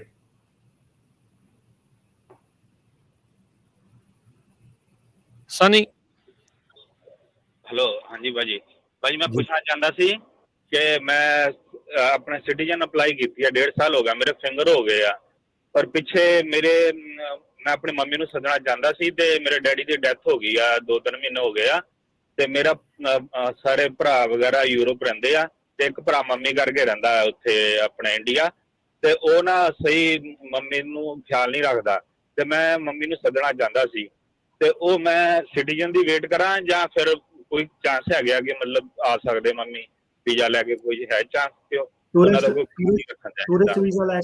ਟੂਰਿਸਟ ਵੀਜ਼ਾ ਲੈ ਕੇ ਤੁਹਾਨੂੰ ਵਿਜ਼ਿਟ ਕਰ ਸਕਦੇ ਆ। ਟੂਰਿਸਟ ਵੀਜ਼ਾ ਦੀ ਅਪਾਇੰਟਮੈਂਟ ਜੇ ਮਿਲਦੀ ਆ, ਤੁਸੀਂ ਬਸ ਇੱਕੋ ਗੱਲ ਦਾ ਖਿਆਲ ਰੱਖਣਾ ਕਿ ਤੁਹਾਨੂੰ ਕੋਈ ਝੂਠ ਘਪਲਾ ਹੁਣ ਇਸ ਵੇਲੇ ਮਾਰਨ ਦੀ ਲੋੜ ਨਹੀਂ ਹੈਗੀ, ਕਿਉਂਕਿ ਤੁਸੀਂ ਸਿਟੀਜ਼ਨ ਬਣੇ ਖੜੇ ਆ, ਤੇ ਬਾਅਦ ਤੁਸੀਂ ਆਪਣੀ ਮਾਤਾ ਨੂੰ ਗ੍ਰੀਨ ਕਾਰਡ ਤੇ ਬੁਲਾ ਸਕਦੇ ਆ। ਸੋ ਇਦਾਂ ਕਿ ਸਿੱਧੇ ਆਪਣਾ ਜਿਹੜਾ ਉਹ ਟਰਾਈ ਲਓ। ਤੇ ਤੁਹਾਡਾ ਗ੍ਰੀਨ ਕਾਰਡ ਕਿੱਦਾਂ ਆਇਆ ਸੀਗਾ? ਅਸਾਈਲਮ ਦੇ ਥਰੂ ਆਇਆ ਸੀਗਾ? ਨਹੀਂ, ਆਪਣਾ ਮੈਰਿਜ ਕੀਤੀ ਸੀ ਇੱਥੇ, ਤੇ ਫਿਰ ਬਾਅਦ ਚ ਡਾਈਵੋਰਸ ਹੋ ਗਿਆ ਸੀ ਮੇਰਾ। ਤੁਸੀਂ ਅਸਾਈਲਮ ਕਦੀ ਫਾਈਲ ਕੀਤਾ ਕਿ ਨਹੀਂ ਕੀਤਾ? ਨਹੀਂ ਜੀ, ਨਹੀਂ। ਠੀਕ ਹੈ, ਹਾਂਜੀ। ਸੋ ਬਸ ਆਪਣੀ ਮਾਤਾ ਨੂੰ ਕਹੋ ਟੂਰਿਸਟ ਵੀਜ਼ਾ ਟਰਾਈ ਕਰੇ, ਤੇ ਤੁਹਾਡੀ ਜਿਹੜੇ ਵਿਆਹ ਦੇ ਰਿਲੇਟਡ ਆ ਸਵਾਲ ਜਵਾਬ ਜੇ ਮਾਤਾ ਕੋ ਪੁੱਛੇ ਤਾਂ ਉਹਨੂੰ ਵੀ ਪੂਰਾ ਆਪਣਾ ਪਤਾ ਹੋਣਾ ਚਾਹੀਦਾ, ਕੌਣ ਕੁੜੀ ਸੀ, ਕਿੰਨੀ ਦੇਰ ਵਿਆਹ ਚੱਲਿਆ, ਕਦੋਂ ਡਿਵੋਰਸ ਹੋਇਆ, ਤਾਂ ਕਿ ਤੁਹਾਡੇ ਪ੍ਰੋਸੈਸ 'ਚ ਕੋਈ ਕੰਪਲਿਕੇਸ਼ਨ ਨਾ ਆਵੇ। Thank you.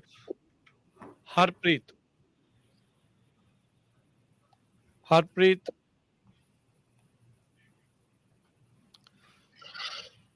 ਅਗਲੇ ਕਾਲਰ ਅਮਰਜੀਤ। ਹੈਲੋ ਅਮਰਜੀਤ ਹਾਂਜੀ ਭਾਜੀ ਜੀ। ਹੈਲੋ ਜੀ ਪੁੱਛੋ ਜੀ ਸਵਾਲ। ਹਾਂਜੀ, ਮੇਰਾ ਅਸਾਈਲਮ ਜਿੱਦਾਂ ਗ੍ਰਾਂਟਡ ਹੋਇਆ ਸੀ 2007 ਦੇ ਵਿੱਚ, ਤੇ ਮੁੜ ਕੇ ਮੈਂ ਗ੍ਰੀਨ ਕਾਰਡ ਅਪਲਾਈ ਕੀਤਾ ਸੀ, ਗ੍ਰੀਨ ਕਾਰਡ ਡਿਨਾਈਡ ਕਰ ਦਿੱਤਾ ਇਹਨਾਂ ਨੇ। ਕਿਸ ਗੱਲੋਂ ਗ੍ਰੀਨ ਕਾਰਡ ਡਿਨਾਈਡ ਕੀਤਾ ਵਾ? ਮਟੀਰੀਅਲ ਸਪੋਰਟ ਦੇ ਚੱਕਰ ਦੇ ਵਿੱਚ। ਅੱਛਾ ਜੀ।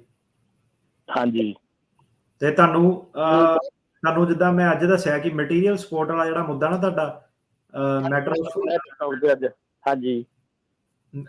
ਮੈਟਰ ਆਫ ਨਗੀਸ ਤੇ ਇਹਨਾਂ ਦਾ ਆਣਾ ਵਾ, ਤੇ ਇਸ ਸਾਲ ਦੇ ਵਿੱਚ ਆ ਜਾਣਾ ਚਾਹੀਦਾ। ਸੋ ਮਟੀਰੀਅਲ ਸਪੋਰਟ ਦੀ ਜਿਹੜੀ ਡੈਫੀਨੇਸ਼ਨ ਉਹ ਚੇਂਜ ਹੋ ਜਾਣੀ ਆ।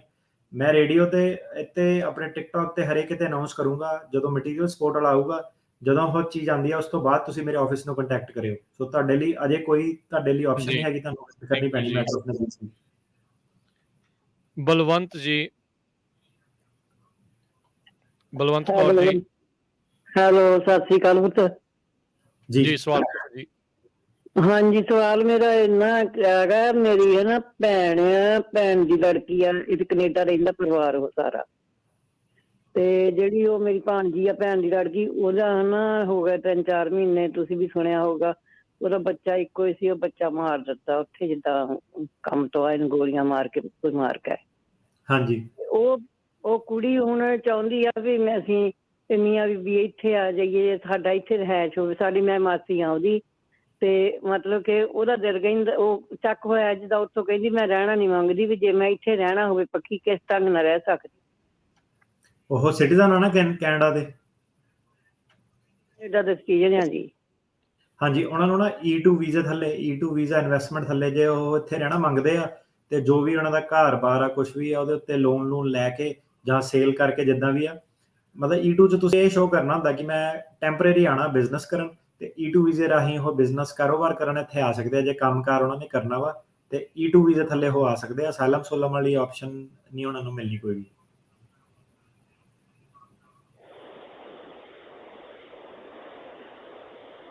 ਹਰਕੀਰਤ ਜੀ। ਹਾਂਜੀ ਭਾਈ, ਸਤਿ ਸ੍ਰੀ ਅਕਾਲ ਜੀ। ਜਿੱਦਾਂ ਭਾਈ ਮੇਰੀ ਨਾ ਇੰਡੀਵਿਜੂਅਲ ਹੀਅਰਿੰਗ ਹੋ ਗਈ ਸੀ ਜਨਵਰੀ 2022 ਦੇ ਵਿੱਚ। ਮੈਂ ਪਹਿਲਾਂ ਵੀ ਕੋਲ ਕੀਤਾ, ਮੈਂ ਐਡਰੈਸ ਦਾ ਇਸ਼ੂ ਪਿਆ ਸੀ, ਤੇ ਪਰ ਹੁਣ ਜੱਜ ਨੇ ਮੈਨੂੰ ਫਿਰ ਅਗੇਨ ਮਾਸਟਰ ਹੀਅਰਿੰਗ ਦੇ ਦਿੱਤੀ, ਮਤਲਬ ਇਸੇ ਸਾਲ ਦੀ ਜੀ। ਤੇ ਮਤਲਬ ਜੀ ਹੁਣ ਮੈਨੂੰ ਉਹਦੇ ਵਿੱਚ ਮਤਲਬ ਉਹ ਮੇਰੀ ਇੰਡੀਵਿਜੂਅਲ ਮੰਨੀ ਜਾਊਗੀ, ਮੇਰੀ ਮਾਸਟਰ ਹੀਅਰਿੰਗ ਆ ਉਸ ਤੋਂ ਬਾਅਦ ਇੰਡੀਵਿਜੂਅਲ ਮਿਲੂਗੀ ਮੈਨੂੰ ਇੱਕ ਹੋਰ? ਜੱਜ ਸੇਮ ਹੀ ਆ?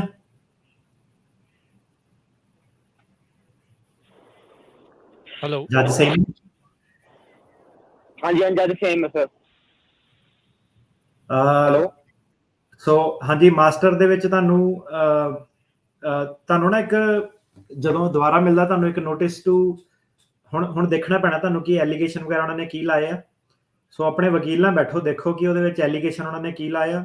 ਸੋ ਸਲਾਹ ਕਰੋ ਕਿ ਦੁਬਾਰਾ ਇੰਡੀਵਿਜੂਅਲ ਹੀਅਰਿੰਗ ਲੈ ਕੇ ਉਹ ਐਡਰੈਸ ਕਰਨਾ, ਕਿ ਜੱਜ ਨੂੰ ਮੋਸ਼ਨ ਪਾਣੀ, ਜੁਆਇੰਟ ਮੋਸ਼ਨ ਪਾਣੀ ਸਰਕਾਰੀ ਵਕੀਲ ਨਾਲ, ਕਿ ਜੋ ਤੁਹਾਡਾ ਰੈਕਡ ਹੈਗਾ ਉਹਦੇ ਉੱਤੇ ਰੈਸਟ ਕਰਕੇ ਡਿਸੀਜਨ ਲੈਣਾ। ਸੋ ਤੁਹਾਨੂੰ ਥੋੜਾ ਜਿਹਾ ਇਹ ਟੈਕਟੀਕਲੀ ਚੱਲਣਾ ਪੈਣਾ, ਦੇਖਣਾ ਪੈਣਾ ਤੁਹਾਨੂੰ ਕਿ ਹੁਣ ਜੋ ਚੀਜ਼ਾਂ ਸਬਮਿਟ ਹੋਈਆਂ ਉਹਦੇ ਬੇਸ ਤੇ ਜੱਜ ਨੂੰ ਇਹ ਫੈਸਲਾ ਦੇਵੇ ਕਿ ਰੈਕਡ। ਹੁਣ ਦੇਖੋ ਜੇ ਜੱਜ ਨੂੰ, ਮੇਰਾ ਇੱਕ ਕੇਸ ਸੀਗਾ ਇਸ ਹਫਤੇ, ਉਹ ਬੰਦੇ ਨੇ ਕੈਲੀਫੋਰਨੀਆ ਆ ਕੇ ਦਿੱਤਾ ਤੇ ਵਿੱਚ ਨਾ ਉਹਦਾ ਪੁਰਾਣੇ ਵਕੀਲ ਨੇ ਐਡਰੈਸ ਵਗੈਰਾ ਉਹਦੇ ਅਪਡੇਟ ਨਹੀਂ ਕੀਤੇ ਸੀਗੇ, ਤੇ ਇੱਕ ਮਿੰਟ, ਉਹਦੇ ਵਕੀਲ ਨੇ ਪੁਰਾਣੇ ਐਡਰੈਸ ਵਗੈਰਾ ਅਪਡੇਟ ਨਹੀਂ ਕੀਤੇ ਸੀਗੇ। ਜੱਜ 5-10 ਮਿੰਟ ਪਹਿਲਾਂ ਜੱਜ ਸਾਹਿਬ ਇਹੀ ਕਰਦੇ ਰਹੇ ਕਿ ਨਹੀਂ ਤੂੰ ਤਾਂ ਉੱਥੇ ਨਾ ਰਹਿਣਾ ਨਹੀਂ ਏਰੀਏ 'ਚ, ਤੂੰ ਰਹਿਣਾ ਕਿਤੇ ਹੋਰ ਆ ਤੇ ਗਲਤ ਐਡਰੈਸ ਦਿੱਤਾ, ਪਰ ਜੱਜ ਕੋਲ ਕੋਈ ਸੀਗਾ ਨਹੀਂ।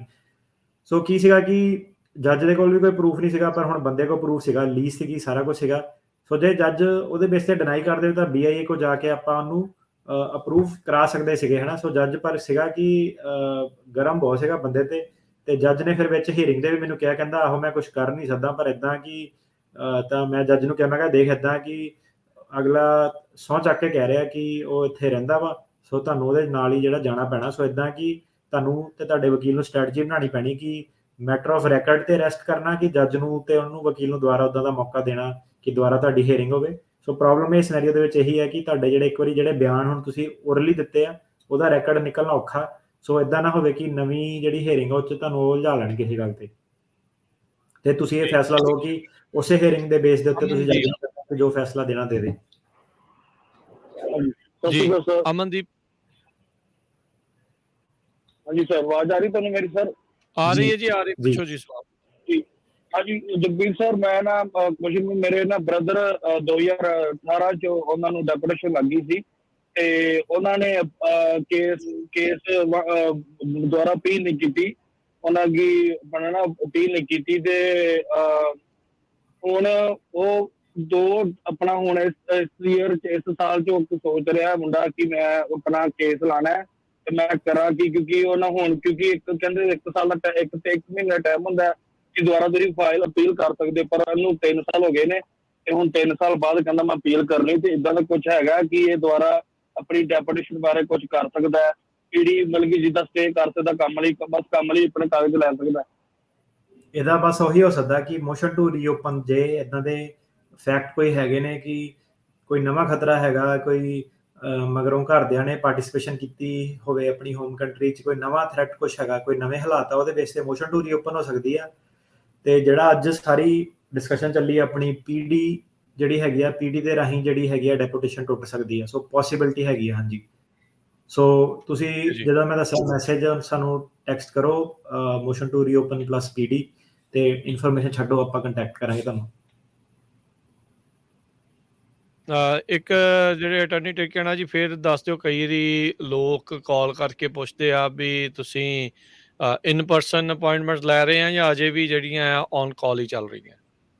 ਨਹੀਂ, ਔਨ ਕਾਲ ਹੀ ਚੱਲੀਆਂ। ਇਨ ਪਰਸਨ ਮੈਨੂੰ ਨਹੀਂ ਲੱਗਦਾ ਕਿ ਆਉਣ ਵਾਲੇ ਟਾਈਮ 'ਚ ਮੈਂ ਇਨ ਪਰਸਨ ਲਾਉਂਗਾ, ਕਿਉਂਕਿ ਇਨ ਪਰਸਨ 'ਚ ਜੇ ਸਿੱਧੀ ਜਿਹੜੀ ਗੱਲ ਦੱਸੀ ਹੈ ਉਹ ਇੱਦਾਂ ਕਿ ਲੋਕੀ ਹੁਣ ਆਉਂਦੇ ਆ, ਹੁਣ ਕੋਈ ਸਾਹਮਣੇ ਆਇਆ ਉਹਨੂੰ ਬੰਦਾ, ਮੈਂ ਰੂਡ ਵੀ ਨਹੀਂ ਹੋਣਾ ਚਾਹੁੰਦਾ ਕਿ ਉਹਨੂੰ ਮੈਂ ਮੋੜ ਦੇਵਾਂ ਕਿਉਂਕਿ ਦੂਰੋਂ ਆਏ ਆ। ਸੋ ਉਹ ਵੀ ਗੱਲਬਾਤ ਫਿਰ ਮਾਰਨਾ ਚਾਹੁੰਦੇ ਆ, ਦੱਸਦੇ ਆ, ਕਈ ਵਾਰੀ ਰੇਡੀਓ ਸ਼ੋਅ ਦੀ ਗੱਲ ਕਰਦੇ ਆ, ਕਈ ਵਾਰੀ ਉਹ ਗੱਲ ਕਰਦੇ ਆ।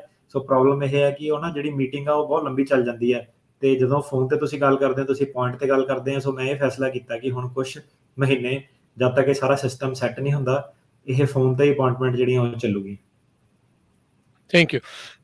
ਅਗਲੇ ਕਾਲਰ ਨੇ ਦੇਵੀ ਜੀ। ਭਾਜੀ ਸਾਡੀ ਕੁੜੀ ਤੇ ਪ੍ਰਾਹੁਣਾ ਸੈਕਰਾਮੈਂਟ ਤੋਂ ਇੰਡੀਆ ਗਏ ਆ, ਉਹ ਪੱਕੇ ਆਏ ਹੋਏ ਸੀਗੇ ਤੇ ਉਹਨਾਂ ਦੇ ਗ੍ਰੀਨ ਕਾਰਡ ਤੇ ਫਨੂ ਸੀਗਾ, ਉਹਨੇ ਜਿੱਦਾਂ ਨਾਂ ਠੀਕ ਕਰਾਉਣ ਨੂੰ ਇੱਥੇ ਕਾਰਡ ਜਮਾ ਕਰਾਤਾ ਤੇ ਮਗਰੋਂ ਚਲੇ ਗਏ ਇੰਡੀਆ ਨੂੰ। ਰਾਸਤੇ 'ਚ ਕਿਸੇ ਨੂੰ ਪੁੱਛਿਆ ਨਹੀਂ ਉਹਨਾਂ ਨੂੰ। ਹੁਣ ਜਦੋਂ ਉੱਧਰੋਂ ਆਉਂਦੇ ਦਿੱਲੀੋਂ ਆਉਣ ਲੱਗੇ ਤਾਂ ਉਹਨਾਂ ਨੂੰ ਚਾੜਨ ਨਹੀਂ ਦਿੱਤਾ। ਹੁਣ ਸਾਨੂੰ ਇਹ ਸਲਾਹ ਦੱਸੋ ਵੀ ਅਸੀਂ ਕੀ ਕਰੀਏ, ਇੱਧਰੋਂ ਕੁਝ ਕਰ ਸਕਦੇ ਹਾਂ ਜਾਂ ਕਾਰਡ ਆ ਗਿਆ ਉਹਨਾਂ ਦਾ ਕਿ ਨਹੀਂ ਆਇਆ?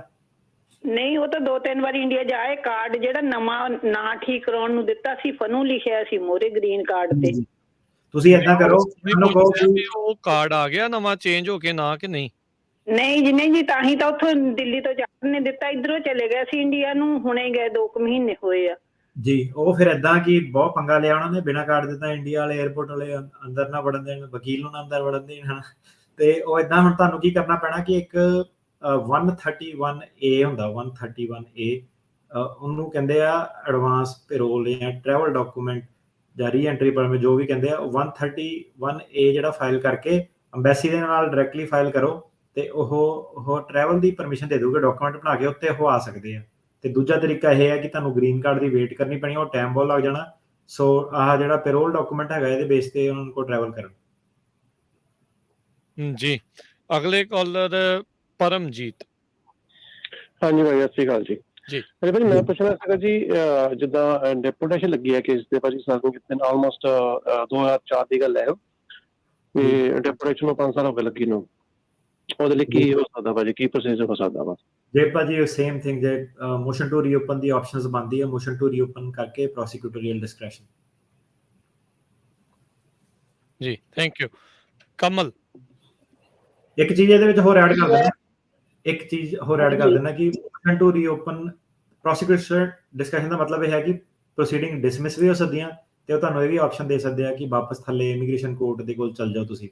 ਮਤਲਬ ਕਿ ਉਹ ਨਿਪਟਾਰਾ ਕਰਦੇ ਆ, ਕਿਉਂਕਿ ਇਹ ਪ੍ਰਾਇੋਰਟੀ ਕੇਸਿਸ ਦੇ ਵਿੱਚ ਨਹੀਂ ਆਉਂਦੇ, ਤਾਂ ਕਰਕੇ ਇਹਨਾਂ ਨੂੰ ਮੋਸ਼ਨ ਟੂ ਰੀਓਪਨ ਦੇ ਥਰੂ ਕੇਸ ਨੂੰ ਡਿਸਮਿਸ ਕਰਾਉਣ ਦੀ ਜਾਂ ਕੇਸ ਨੂੰ ਰੀਓਪਨ ਕਰਾਉਣ ਦੀ ਆਪਸ਼ਨ ਖੁੱਲ ਗਈ ਹੈ। ਜੀ ਕਮਲ। ਭਾਈ ਮੈਂ ਕੈਨੇਡਾ ਤੋਂ ਐਂਟਰ ਹੋਇਆ ਇਧਰ ਸੇਫ, ਤੇ ਮੇਰਾ ਅਸਾਈਲਮ ਦਾ ਕੇਸ ਫੇਲ ਹੋਇਆ ਉਧਰ, ਤੇ ਕਿਹੜਾ ਕੇਸ ਲੱਗੇਗਾ ਇਧਰ ਬਾਈ? ਨਹੀਂ ਭਾਜੀ, ਏਦਾਂ ਨਹੀਂ ਦੱਸ ਸਕਦਾ ਕੋਈ ਵੀ। ਕੇਸ ਤੁਹਾਡਾ ਉਹੀ ਲੱਗੂਗਾ ਜੋ ਤੁਹਾਡਾ ਜੈਨੂਇਨ ਕੇਸ ਆ। ਸੋ ਜੈਨੂਇਨ ਕੇਸ ਤੁਹਾਡਾ ਉਹੀ ਆ ਜਿਹੜਾ ਤੁਸੀਂ ਕੈਨੇਡਾ 'ਚ ਪ੍ਰੈਜ਼ੈਂਟ ਕੀਤਾ ਸੀਗਾ ਤੇ ਜੋ ਤੁਹਾਡੇ ਨਾਲ ਇੰਡੀਆ 'ਚ ਹੋਇਆ। ਸੋ ਏਦਾਂ ਸਾਨੂੰ ਕਾਫੀ ਸਵਾਲ ਪੁੱਛਦੇ ਭਾਜੀ ਮੇਰਾ ਕਿਹੜਾ ਕੇਸ ਲੱਗੂਗਾ।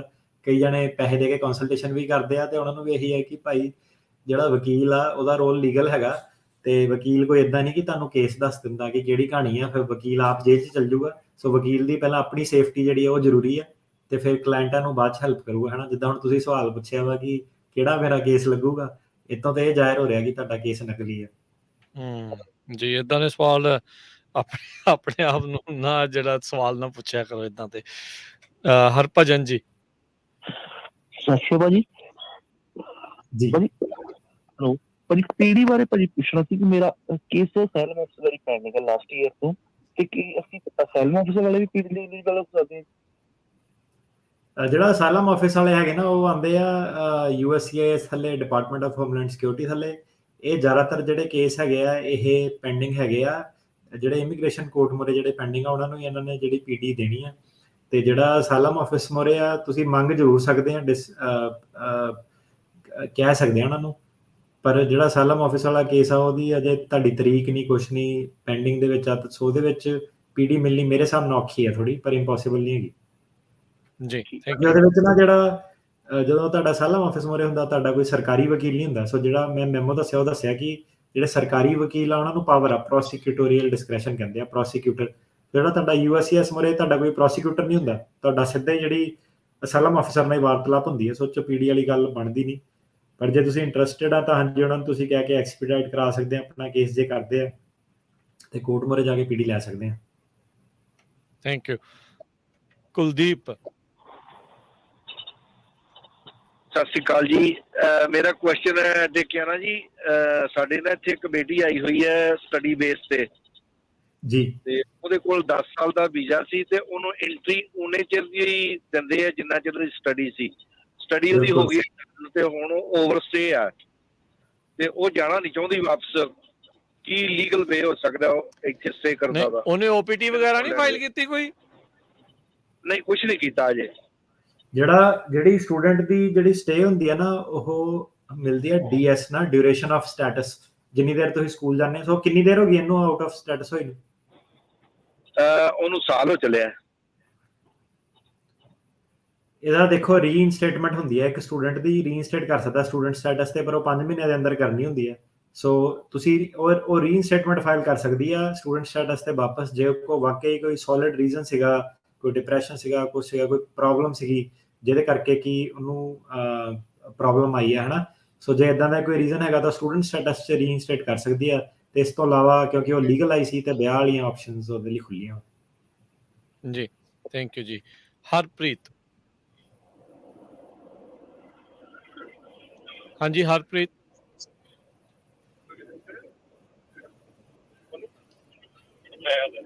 ਹੈਲੋ ਹਾਂਜੀ ਹਾਂਜੀ ਪੁੱਛ ਲਓ ਭਾਈ, ਜਲਦੀ ਸਵਾਲ, ਬਹੁਤਾ ਸਮਾਂ ਨਹੀਂ ਸਾਡੇ ਕੋਲ। ਹੈਲੋ ਹਾਂਜੀ ਹੈਲੋ ਜੀ ਜੀ ਪੁੱਛੋ ਦੱਸੋ ਜੀ। ਦੱਸੋ। ਮੇਰਾ R1 ਤੇ ਗ੍ਰੀਨ ਕਾਰਡ ਹੋਇਆ ਤੇ 4 ਸਾਲ ਹੋ ਗਏ ਬੱਚਿਆਂ ਦਾ ਕੇਸ ਲਾਇਆ ਸੀਗਾ ਫੈਮਿਲੀ ਦਾ, ਜੀ ਤੇ ਇੰਟਰਵਿਊ ਹੋ ਗਈ ਆ 2019 ਚ। ਤੇ ਇੰਟਰਵਿਊ ਤੋਂ ਬਾਅਦ ਉਹਨਾਂ ਨੇ ਥੋੜੇ ਜਿਹੇ ਪੇਪਰ ਮੰਗੇ, ਅਸੀਂ ਸਬਮਿਟ ਕਰਦੇ ਆ ਉੱਥੇ ਬੰਬੇ। ਉਸ ਤੋਂ ਬਾਅਦ ਕੋਈ ਡਿਸੀਜਨ ਨਹੀਂ ਦਿੱਤਾ ਉਹਨਾਂ ਨੇ, ਤੇ NVC ਨੂੰ ਭੇਜਦੀ ਆ ਕੇਸ, ਤੇ NVC ਨੇ ਕਿ GST ਨੂੰ ਭੇਜਦਾ ਕੇਸ। ਤੇ GST ਨੂੰ ਕਈ ਵਾਰ ਕੰਟੈਕਟ ਕੀਤਾ ਪਰ ਉਹ ਕੁਛ ਨਹੀਂ ਦੱਸ ਰਿਹਾ। ਤੇ ਤੁਸੀਂ ਕੀ ਕਰਨਾ ਜੀ, ਸੋ ਤੁਸੀਂ ਹਾਂਜੀ, ਸੋ ਤੁਸੀਂ ਕੀ ਕਰਨਾ ਕਿ ਉਹ ਨਾ ਕਈ ਕੇਸ ਸੀਗੇ ਜਦੋਂ ਘਰ ਵਾਲੀ ਤੋਂ ਪੁੱਛਦੇ ਆ ਕਿ ਕਰਦਾ ਕੀ ਸੀ ਬੰਦਾ, ਕੰਮ ਕੀ ਕਰਦਾ ਸੀਗਾ, ਉੱਥੇ ਡਿਊਟੀ ਕੀ ਕਰਦਾ ਸੀਗਾ। ਸੋ ਉਹਦੇ ਵਿੱਚ ਫਰਕ ਆ ਜਾਂਦਾ ਹੈ। ਮਤਲਬ ਕਾਫੀ ਸਾਰੇ ਜਿਹੜੇ ਰਿਲੀਜੀਅਸ ਵਰਕਰ ਵੀਜ਼ੇ ਵਾਲੇ ਕੇਸ ਆ, ਕਾਫੀ ਸਾਰੇ ਕੇਸ ਇਹਨਾਂ ਨੇ ਖੋਲੇ ਆ। ਤੇ ਇਹਦੇ ਵਿੱਚ ਤੁਸੀਂ ਕੀ ਕਰੋ, ਤੁਸੀਂ ਹੁਣ ਇਹ 'ਚ ਵੇਟ ਨਾ ਕਰੋ ਹੋਰ ਤੁਸੀਂ, ਕਿਉਂਕਿ ਜੇ ਤੁਸੀਂ ਗ੍ਰੀਨ ਕਾਰਡ ਹੋ ਗਿਆ ਨਾ, ਤੁਸੀਂ as a green card holder ਸਿੱਧੇ ਉਹਨਾਂ ਦੇ ਲਈ I-130 ਫਾਈਲ ਕਰੋ ਤੇ ਨਵੇਂ ਪ੍ਰੋਸੈਸ ਦੇ ਥਰੂ ਪ੍ਰੋਸੀਡ ਕਰੋ, ਤੁਹਾਡੇ ਲਈ ਉਹ ਬੈਟਰ ਰਹੂਗਾ। ਥੈਂਕ ਯੂ ਜੀ। ਅਗਲੇ ਕਾਲਰ ਉਹਦਾ ਦਾ ਨਾਮ ਹੀ ਹਰਪ੍ਰੀਤ ਹੀ ਆ ਜੀ। ਜੀ ਪੁੱਛੋ ਜੀ ਸਵਾਲ। ਹੈਲੋ ਸਤਿ ਸ਼੍ਰੀ ਅਕਾਲ ਜੀ। ਜੀ ਭਾਜੀ ਆਪਣਾ ਕੁਐਸਚਨ ਸੀ ਕਿ ਜਿਸ ਤਰ੍ਹਾਂ PD ਸਾਡੀ ਗ੍ਰਾਂਟ ਹੋ ਜਾਂਦੀ ਇਮੀਗ੍ਰੇਸ਼ਨ ਕੋਰਟ ਤੋਂ, ਰਾਈਟ? ਜੀ ਉਹਦੇ ਬਾਅਦ ਅਗਰ ਇਨ ਕੇਸ ਆਪਾਂ 2, 4 ਜਾਂ 5 ਸਾਲ ਬਾਅਦ ਦੁਬਾਰਾ ਕੁਛ ਅਪਲਾਈ ਗ੍ਰੀਨ ਕਾਰਡ ਦੇ ਲਈ ਜਾਣਾ ਚਾਹੁੰਦੇ ਆ, ਤੇ ਉਹਦੇ ਲਈ ਫਿਰ ਕੀ ਮਤਲਬ PD ਦੇ ਬਾਅਦ ਕੋਈ ਆਪਸ਼ਨ ਸਾਡੇ ਕੋਲ ਰਹਿ ਜਾਂਦਾ ਜਾਂ ਫਿਰ ਆਪਾਂ ਖਾਲੀ ਡਿਪੋਰਟ ਹੋ ਕੇ ਜਾ ਸਕਦੇ ਆ ਆਪਣੇ ਕੰਟਰੀ? PD ਦਾ ਮਤਲਬ ਬੇਸਿਕਲੀ ਇਹੀ ਹੋਣਾ ਕਿ ਡਿਸਮਿਸ ਕਰ ਦੇਣੇ ਉਹਨੇ ਪ੍ਰੋਸੀਡਿੰਗਸ। ਤੁਹਾਨੂੰ ਜਿਹੜਾ ਬੇਸ ਹੁੰਦਾ ਨਾ, ਲੋਕਾਂ ਦਾ ਬੇਸ ਹੁੰਦਾ ਅਸਾਈਲਮ ਜਾਂ ਫੈਮਿਲੀ ਬੇਸਡ ਜੋ ਵੀ ਆ। ਸੋ ਮਤਲਬ ਇਹ ਹੈ ਕਿ ਤੁਹਾਡਾ ਜਿਹੜਾ ਬੇਸ ਆ ਉਹ ਤੁਹਾਡਾ ਨਵਾਂ ਹੋਣਾ ਚਾਹੀਦਾ। ਸੋ ਮੋਸਟ ਲਾਈਕਲੀ ਇਹਦੇ ਵਿੱਚ ਫੈਮਿਲੀ ਬੇਸਡ ਹੀ ਆਣਾ ਮੈਰਿਜ ਦੇ ਥਰੂ। ਸੋ ਤੁਹਾਨੂੰ ਇੱਕ ਬੇਸ ਜਿਹੜਾ ਉਹ ਹੋਣਾ ਚਾਹੀਦਾ, ਕਿਉਂਕਿ ਜਿਹੜੇ ਬਾਕੀ ਬੇਸ ਆ ਇੰਪਲੋਇਮੈਂਟ ਬੇਸਡ ਹੋ ਗਿਆ, ਇਨਵੈਸਟਮੈਂਟ ਬੇਸਡ ਹੋ ਗਿਆ, ਉਹ ਸਾਰੇ ਬੇਸਿਸ ਦੇ ਵਿੱਚ ਤੁਹਾਨੂੰ ਪੱਕਾ ਹੋਣਾ ਇੱਥੇ ਆਲਰੇਡੀ ਜ਼ਰੂਰੀ ਆ। ਸੋ ਕਿਉਂਕਿ PD ਦਾ ਮਤਲਬ ਇਹ ਹੋਣਾ ਕਿ ਤੁਹਾਨੂੰ ਸਟੇਟਸ ਨਹੀਂ ਹੋਣਾ ਦੇਣਾ, ਕੰਮ ਕਰਨ ਦੀ ਪਰਮਿਸ਼ਨ ਵਗੈਰਾ ਤੁਹਾਨੂੰ ਮਿਲ ਸਕਦੀ ਹੈ ਕਈ ਸਰਕਮਸਟੈਂਸਿਸ ਦੇ ਅੰਦਰ, ਪਰ ਤੁਹਾਨੂੰ ਜਿਹੜਾ ਆਪਣਾ ਬੇਸਿਸ ਹੈਗਾ ਮੈਰਿਜ ਦੇ ਥਰੂ ਹੀ ਮੋਸਟ ਲਾਈਕਲੀ ਜਿਹੜਾ ਉਹ ਨਿਕਲਣਾ, ਜਾਂ ਜਿਹਨਾਂ ਦੇ ਜਵਾਕ ਜੂਕ ਆ ਜਾਂ ਪੇਰੈਂਟਸ ਹੈਗੇ ਨੇ। ਜੀ ਇੱਕ ਸਵਾਲ ਇਹ ਵੀ ਸੀਗਾ ਵੀ PD ਦੇ ਉੱਤੇ ਕੋਈ ਬੰਦਾ ਟਰੈਵਲ ਵੀ ਕਰ ਸਕਦਾ ਹੈ ਕਿ ਨਹੀਂ? ਸੋ PD ਦਾ ਮਤਲਬ ਹੈਗਾ ਰਿਮੂਵਲ ਪ੍ਰੋਸੀਡਿੰਗ ਖਾਰਜ ਹੋ ਗਈਆਂ, ਉਹਦਾ ਮਤਲਬ ਇਹ ਨਹੀਂ ਹੈਗਾ ਕਿ ਤੁਹਾਨੂੰ ਵੀਜ਼ਾ ਦੇ ਦਿੱਤਾ। ਟਰੈਵਲ ਕਰ ਲਿਆ ਫਿਰ ਤਾਂ ਗ੍ਰੀਨ ਕਾਰਡ ਵਾਲੀ, ਫਿਰ ਤਾਂ ਸਾਰਿਆਂ ਨੇ ਲੈ ਲੈਣੀ PD, ਫਿਰ ਤਾਂ ਬਚਿਆ ਕੀ, ਜੇ ਕੰਮ ਵੀ ਕਰ ਸਕਦਾ ਤਾਂ ਟਰੈਵਲ ਵੀ ਕਰ ਸਕਦਾ। ਸੋ ਟਰੈਵਲ ਨਹੀਂ ਕਰ ਸਕਦਾ, ਕਰ ਜਾ ਸਕਦੇ ਹੋ, ਵਾਪਸ ਆਉਣ ਲਈ ਤੁਹਾਨੂੰ ਬੇਸ ਚਾਹੀਦਾ। ਹਾਂਜੀ ਹੈਪੀ ਜੀ। ਹੈਲੋ ਸਤਿ ਸ਼੍ਰੀ ਅਕਾਲ ਭਾਈ। ਭਾਜੀ ਜੇ ਆਲਰੇਡੀ ਕੋਈ ਰਿਮੂਵਲ ਪ੍ਰੋਸੀਡਿੰਗ ਚ ਹੋਵੇ ਤੇ ਯੂ ਵੀਜ਼ਾ ਉਹਦਾ ਪੈਂਡਿੰਗ ਹੋਵੇ ਭਾਜੀ, ਤੇ ਉਹ ਖਿਲਾ ਸਕਦਾ ਆਪਣੇ ਕੇਸ ਨੂੰ, PD ਲੈ ਸਕਦਾ? ਬਿਲਕੁਲ ਲਾ ਸਕਦੇ, ਤੁਹਾਨੂੰ ਲੈਣੀ ਚਾਹੀਦੀ ਹੈ, ਕਿਉਂਕਿ ਫਿਰ ਤੁਹਾਡਾ ਯੂ ਵੀਜ਼ੇ ਤੇ ਸਿੱਧੇ ਸਿੱਧੇ ਬਣ ਜਾਣਾ। ਸੋ ਤੁਸੀਂ PD ਲਓ ਜ਼ਰੂਰ, ਜੇ ਤੁਹਾਡਾ ਯੂ ਵੀਜ਼ਾ ਸਟਰੋਂਗ ਆ ਤਾਂ। ਹਾਂਜੀ ਭਾਜੀ ਮੈਂ ਤੁਹਾਡਾ ਹੀ ਕਲਾਇੰਟ ਆ, ਮੈਂ ਕਰਦਾ ਫਿਰ ਭਾਜੀ ਤੁਹਾਡੇ ਨਾਲ ਕੰਟੈਕਟ। ਚਲੋ ਠੀਕ ਹੈ, ਮੇਰਾ ਯੂ ਵੀਜ਼ਾ ਤੁਹਾਡੇ ਥਰੂ ਹੀ ਅਪਲਾਈ। ਲਓ ਜੀ ਹੈਪੀ ਹੋ ਕੇ ਗਏ ਨੇ ਤੇ ਸਾਰੇ ਜਾਣੇ ਹੈਪੀ ਰਹਿਣ ਤਾਂ ਚੰਗੀ ਗੱਲ ਆ ਜੀ। ਸੋ ਰਾਹ ਦਿਸਦੇ ਨੇ, ਇਹ ਜਿਹੜੀਆਂ ਆਸ ਦੀਆਂ ਉਮੀਦਾਂ, ਆਸ ਦੀਆਂ ਕਿਰਨਾਂ ਨਾ, ਇਹ ਬੜੀਆਂ ਚੰਗੀਆਂ ਲੱਗਦੀਆਂ ਨੇ, ਚੰਗੀ ਗੱਲ ਆ। ਚਲੋ ਸਾਰੇ ਜਾਣੇ ਆਉਣ, ਮਿਹਨਤਾਂ ਕਰੋ, ਕਮਾਈਆਂ ਕਰੋ ਜੀ, ਇਹੀ ਕੰਮ ਕਰਨਾ ਆ। ਸੋ ਚੰਗੇ ਬਣ ਕੇ ਰਹੋ, ਚੰਗਾ ਕਰੋ, ਚੰਗਾ ਰੱਖੋ। ਤੇ ਬਹੁਤ ਸ਼ੁਕਰੀਆ ਜੀ, ਬਹੁਤ ਬਹੁਤ ਧੰਨਵਾਦ ਅਟਾਰਨੀ ਟਿਰਕੇਣਾ ਜੀ ਤੁਹਾਡਾ, ਕੀਮਤੀ ਸਮੇਂ 'ਚੋਂ ਸਮਾਂ ਕੱਢਦੇ। ਕਈ ਵਾਰੀ ਤੁਹਾਡਾ ਸਮਾਂ ਅਸੀਂ ਵੱਧ ਵੀ ਲੈ ਜਾਂਦੇ ਹਾਂ, ਪਰ ਤੁਸੀਂ ਕਮਿਊਨਿਟੀ ਦੀ ਸੇਵਾ ਦੇ ਲਈ, ਇਹਨਾਂ ਦੀ ਮਦਦ ਦੇ ਲਈ ਵਧੀਆ ਟੌਪਿਕਸ ਹਮੇਸ਼ਾ ਲੈ ਕੇ ਆਉਂਦੇ ਆ। ਬਹੁਤ ਸ਼ੁਕਰੀਆ, ਬਹੁਤ ਧੰਨਵਾਦ। ਤੁਹਾਨੂੰ ਦੱਸ ਨਹੀਂ ਸਕਦੇ ਕਿ ਮੈਂ ਕਿਹਾ ਸਮਾਂ ਤੁਹਾਡੇ ਲਈ, ਮੈਂ ਕਿਹਾ ਹੁਣ ਦੇਖੋ ਮੇਰੇ ਆਪਣੇ ਕਲਾਇੰਟ ਕਿੰਨੇ ਸੁਣਦੇ ਆ, ਮੈਂ ਕਿਹਾ ਜੇ ਮੈਂ ਨਾ ਹੀ ਕਰਦਾ ਮੈਂ ਇਕੱਲੇ ਨੂੰ ਫੋਨ ਕਰਨਾ ਪੈਣਾ, ਉਹ ਕਰਨਾ ਪੈਣਾ, ਹੈ ਨਾ। ਸੋ ਇੱਦਾਂ ਕਿ ਇਹ ਸ਼ੋਅ ਦੇ ਥਰੂ ਇਹ ਹੈ ਕਿ ਸਿੱਧੇ ਹਾਊਸਕੀਪਿੰਗ ਸਾਰਾ ਇਕੱਠੇ ਜਨਰਲ ਕਰ ਦਿੰਦਾ, ਮੈਨੂੰ ਆਪ ਨੂੰ ਬਹੁਤ ਫਾਇਦਾ। ਤੇ ਕਈ ਵਾਰੀ ਕਲਾਇੰਟ ਆ ਕੇ ਦੱਸਦੇ ਕਿ ਕਹਿੰਦੇ ਭਾਜੀ ਅੱਧੀ ਕੀ ਟ੍ਰੇਨਿੰਗ ਤਾਂ ਸ਼ੋਅ ਸੁਣ ਕੇ ਹੋ ਗਈ ਆ, ਤੇ ਸਾਨੂੰ ਟਾਈਮ ਬਹੁਤ ਸਾਡਾ ਬਚ ਰਿਹਾ। ਉਦੋਂ ਰੀਸੈਂਟਲੀ ਅਸੀਂ ਟਰੱਕ ਸ਼ੋਅ ਤੇ ਗਏ ਸੀ, ਉਹ ਵੀ ਇਹੀ ਕਹਿੰਦੇ ਸੀ ਭਾਈ ਹੁਣ ਟਿਰਕੀਆਣਾ ਹੋਣਾ ਦਾ ਸ਼ੋਅ ਸੁਣ ਕੇ ਅੱਧੇ ਪੌਣੇ ਚਾਪਾ ਵਕੀਲ ਤਾਂ ਅਸੀਂ ਵੀ ਬਣ ਹੀ ਗਏ ਆ। ਜੀ ਜੀ ਇੱਕ ਦੂਜੇ ਨੂੰ ਸਲਾਹ ਜਿਹੜੀ ਉਹ ਕਹਿੰਦੇ ਆ ਦੱਸ ਦੇਈਦੀ ਆ ਕੁਛ ਜਿਹੜਾ ਲੇਟੈਸਟ ਚੱਲ ਰਿਹਾ। ਸ਼ੁਕਰੀਆ, ਧੰਨਵਾਦ ਅਟਾਰਨੀ ਟਿਰਕੀਆਣਾ ਜੀ। ਸਤਿ ਸ਼੍ਰੀ ਸਤਿ ਸ਼੍ਰੀ ਅਕਾਲ। ਅਕਾਲ ਜੀ। ਸਤਿ ਸ਼੍ਰੀ ਅਕਾਲ। ਸੋ ਤੇ ਪ੍ਰੋਗਰਾਮ ਦੀ ਸਮਾਪਤੀ, ਮੇਰੇ ਵੱਲੋਂ ਵੀ ਤੁਹਾਨੂੰ ਸਭ ਨੂੰ ਪਿਆਰ ਭਰੀ ਸਤਿ ਸ਼੍ਰੀ ਅਕਾਲ। ਸੁਣਦੇ ਰਹਿਣਾ ਪੰਜਾਬੀ ਰੇਡੀਓ USA।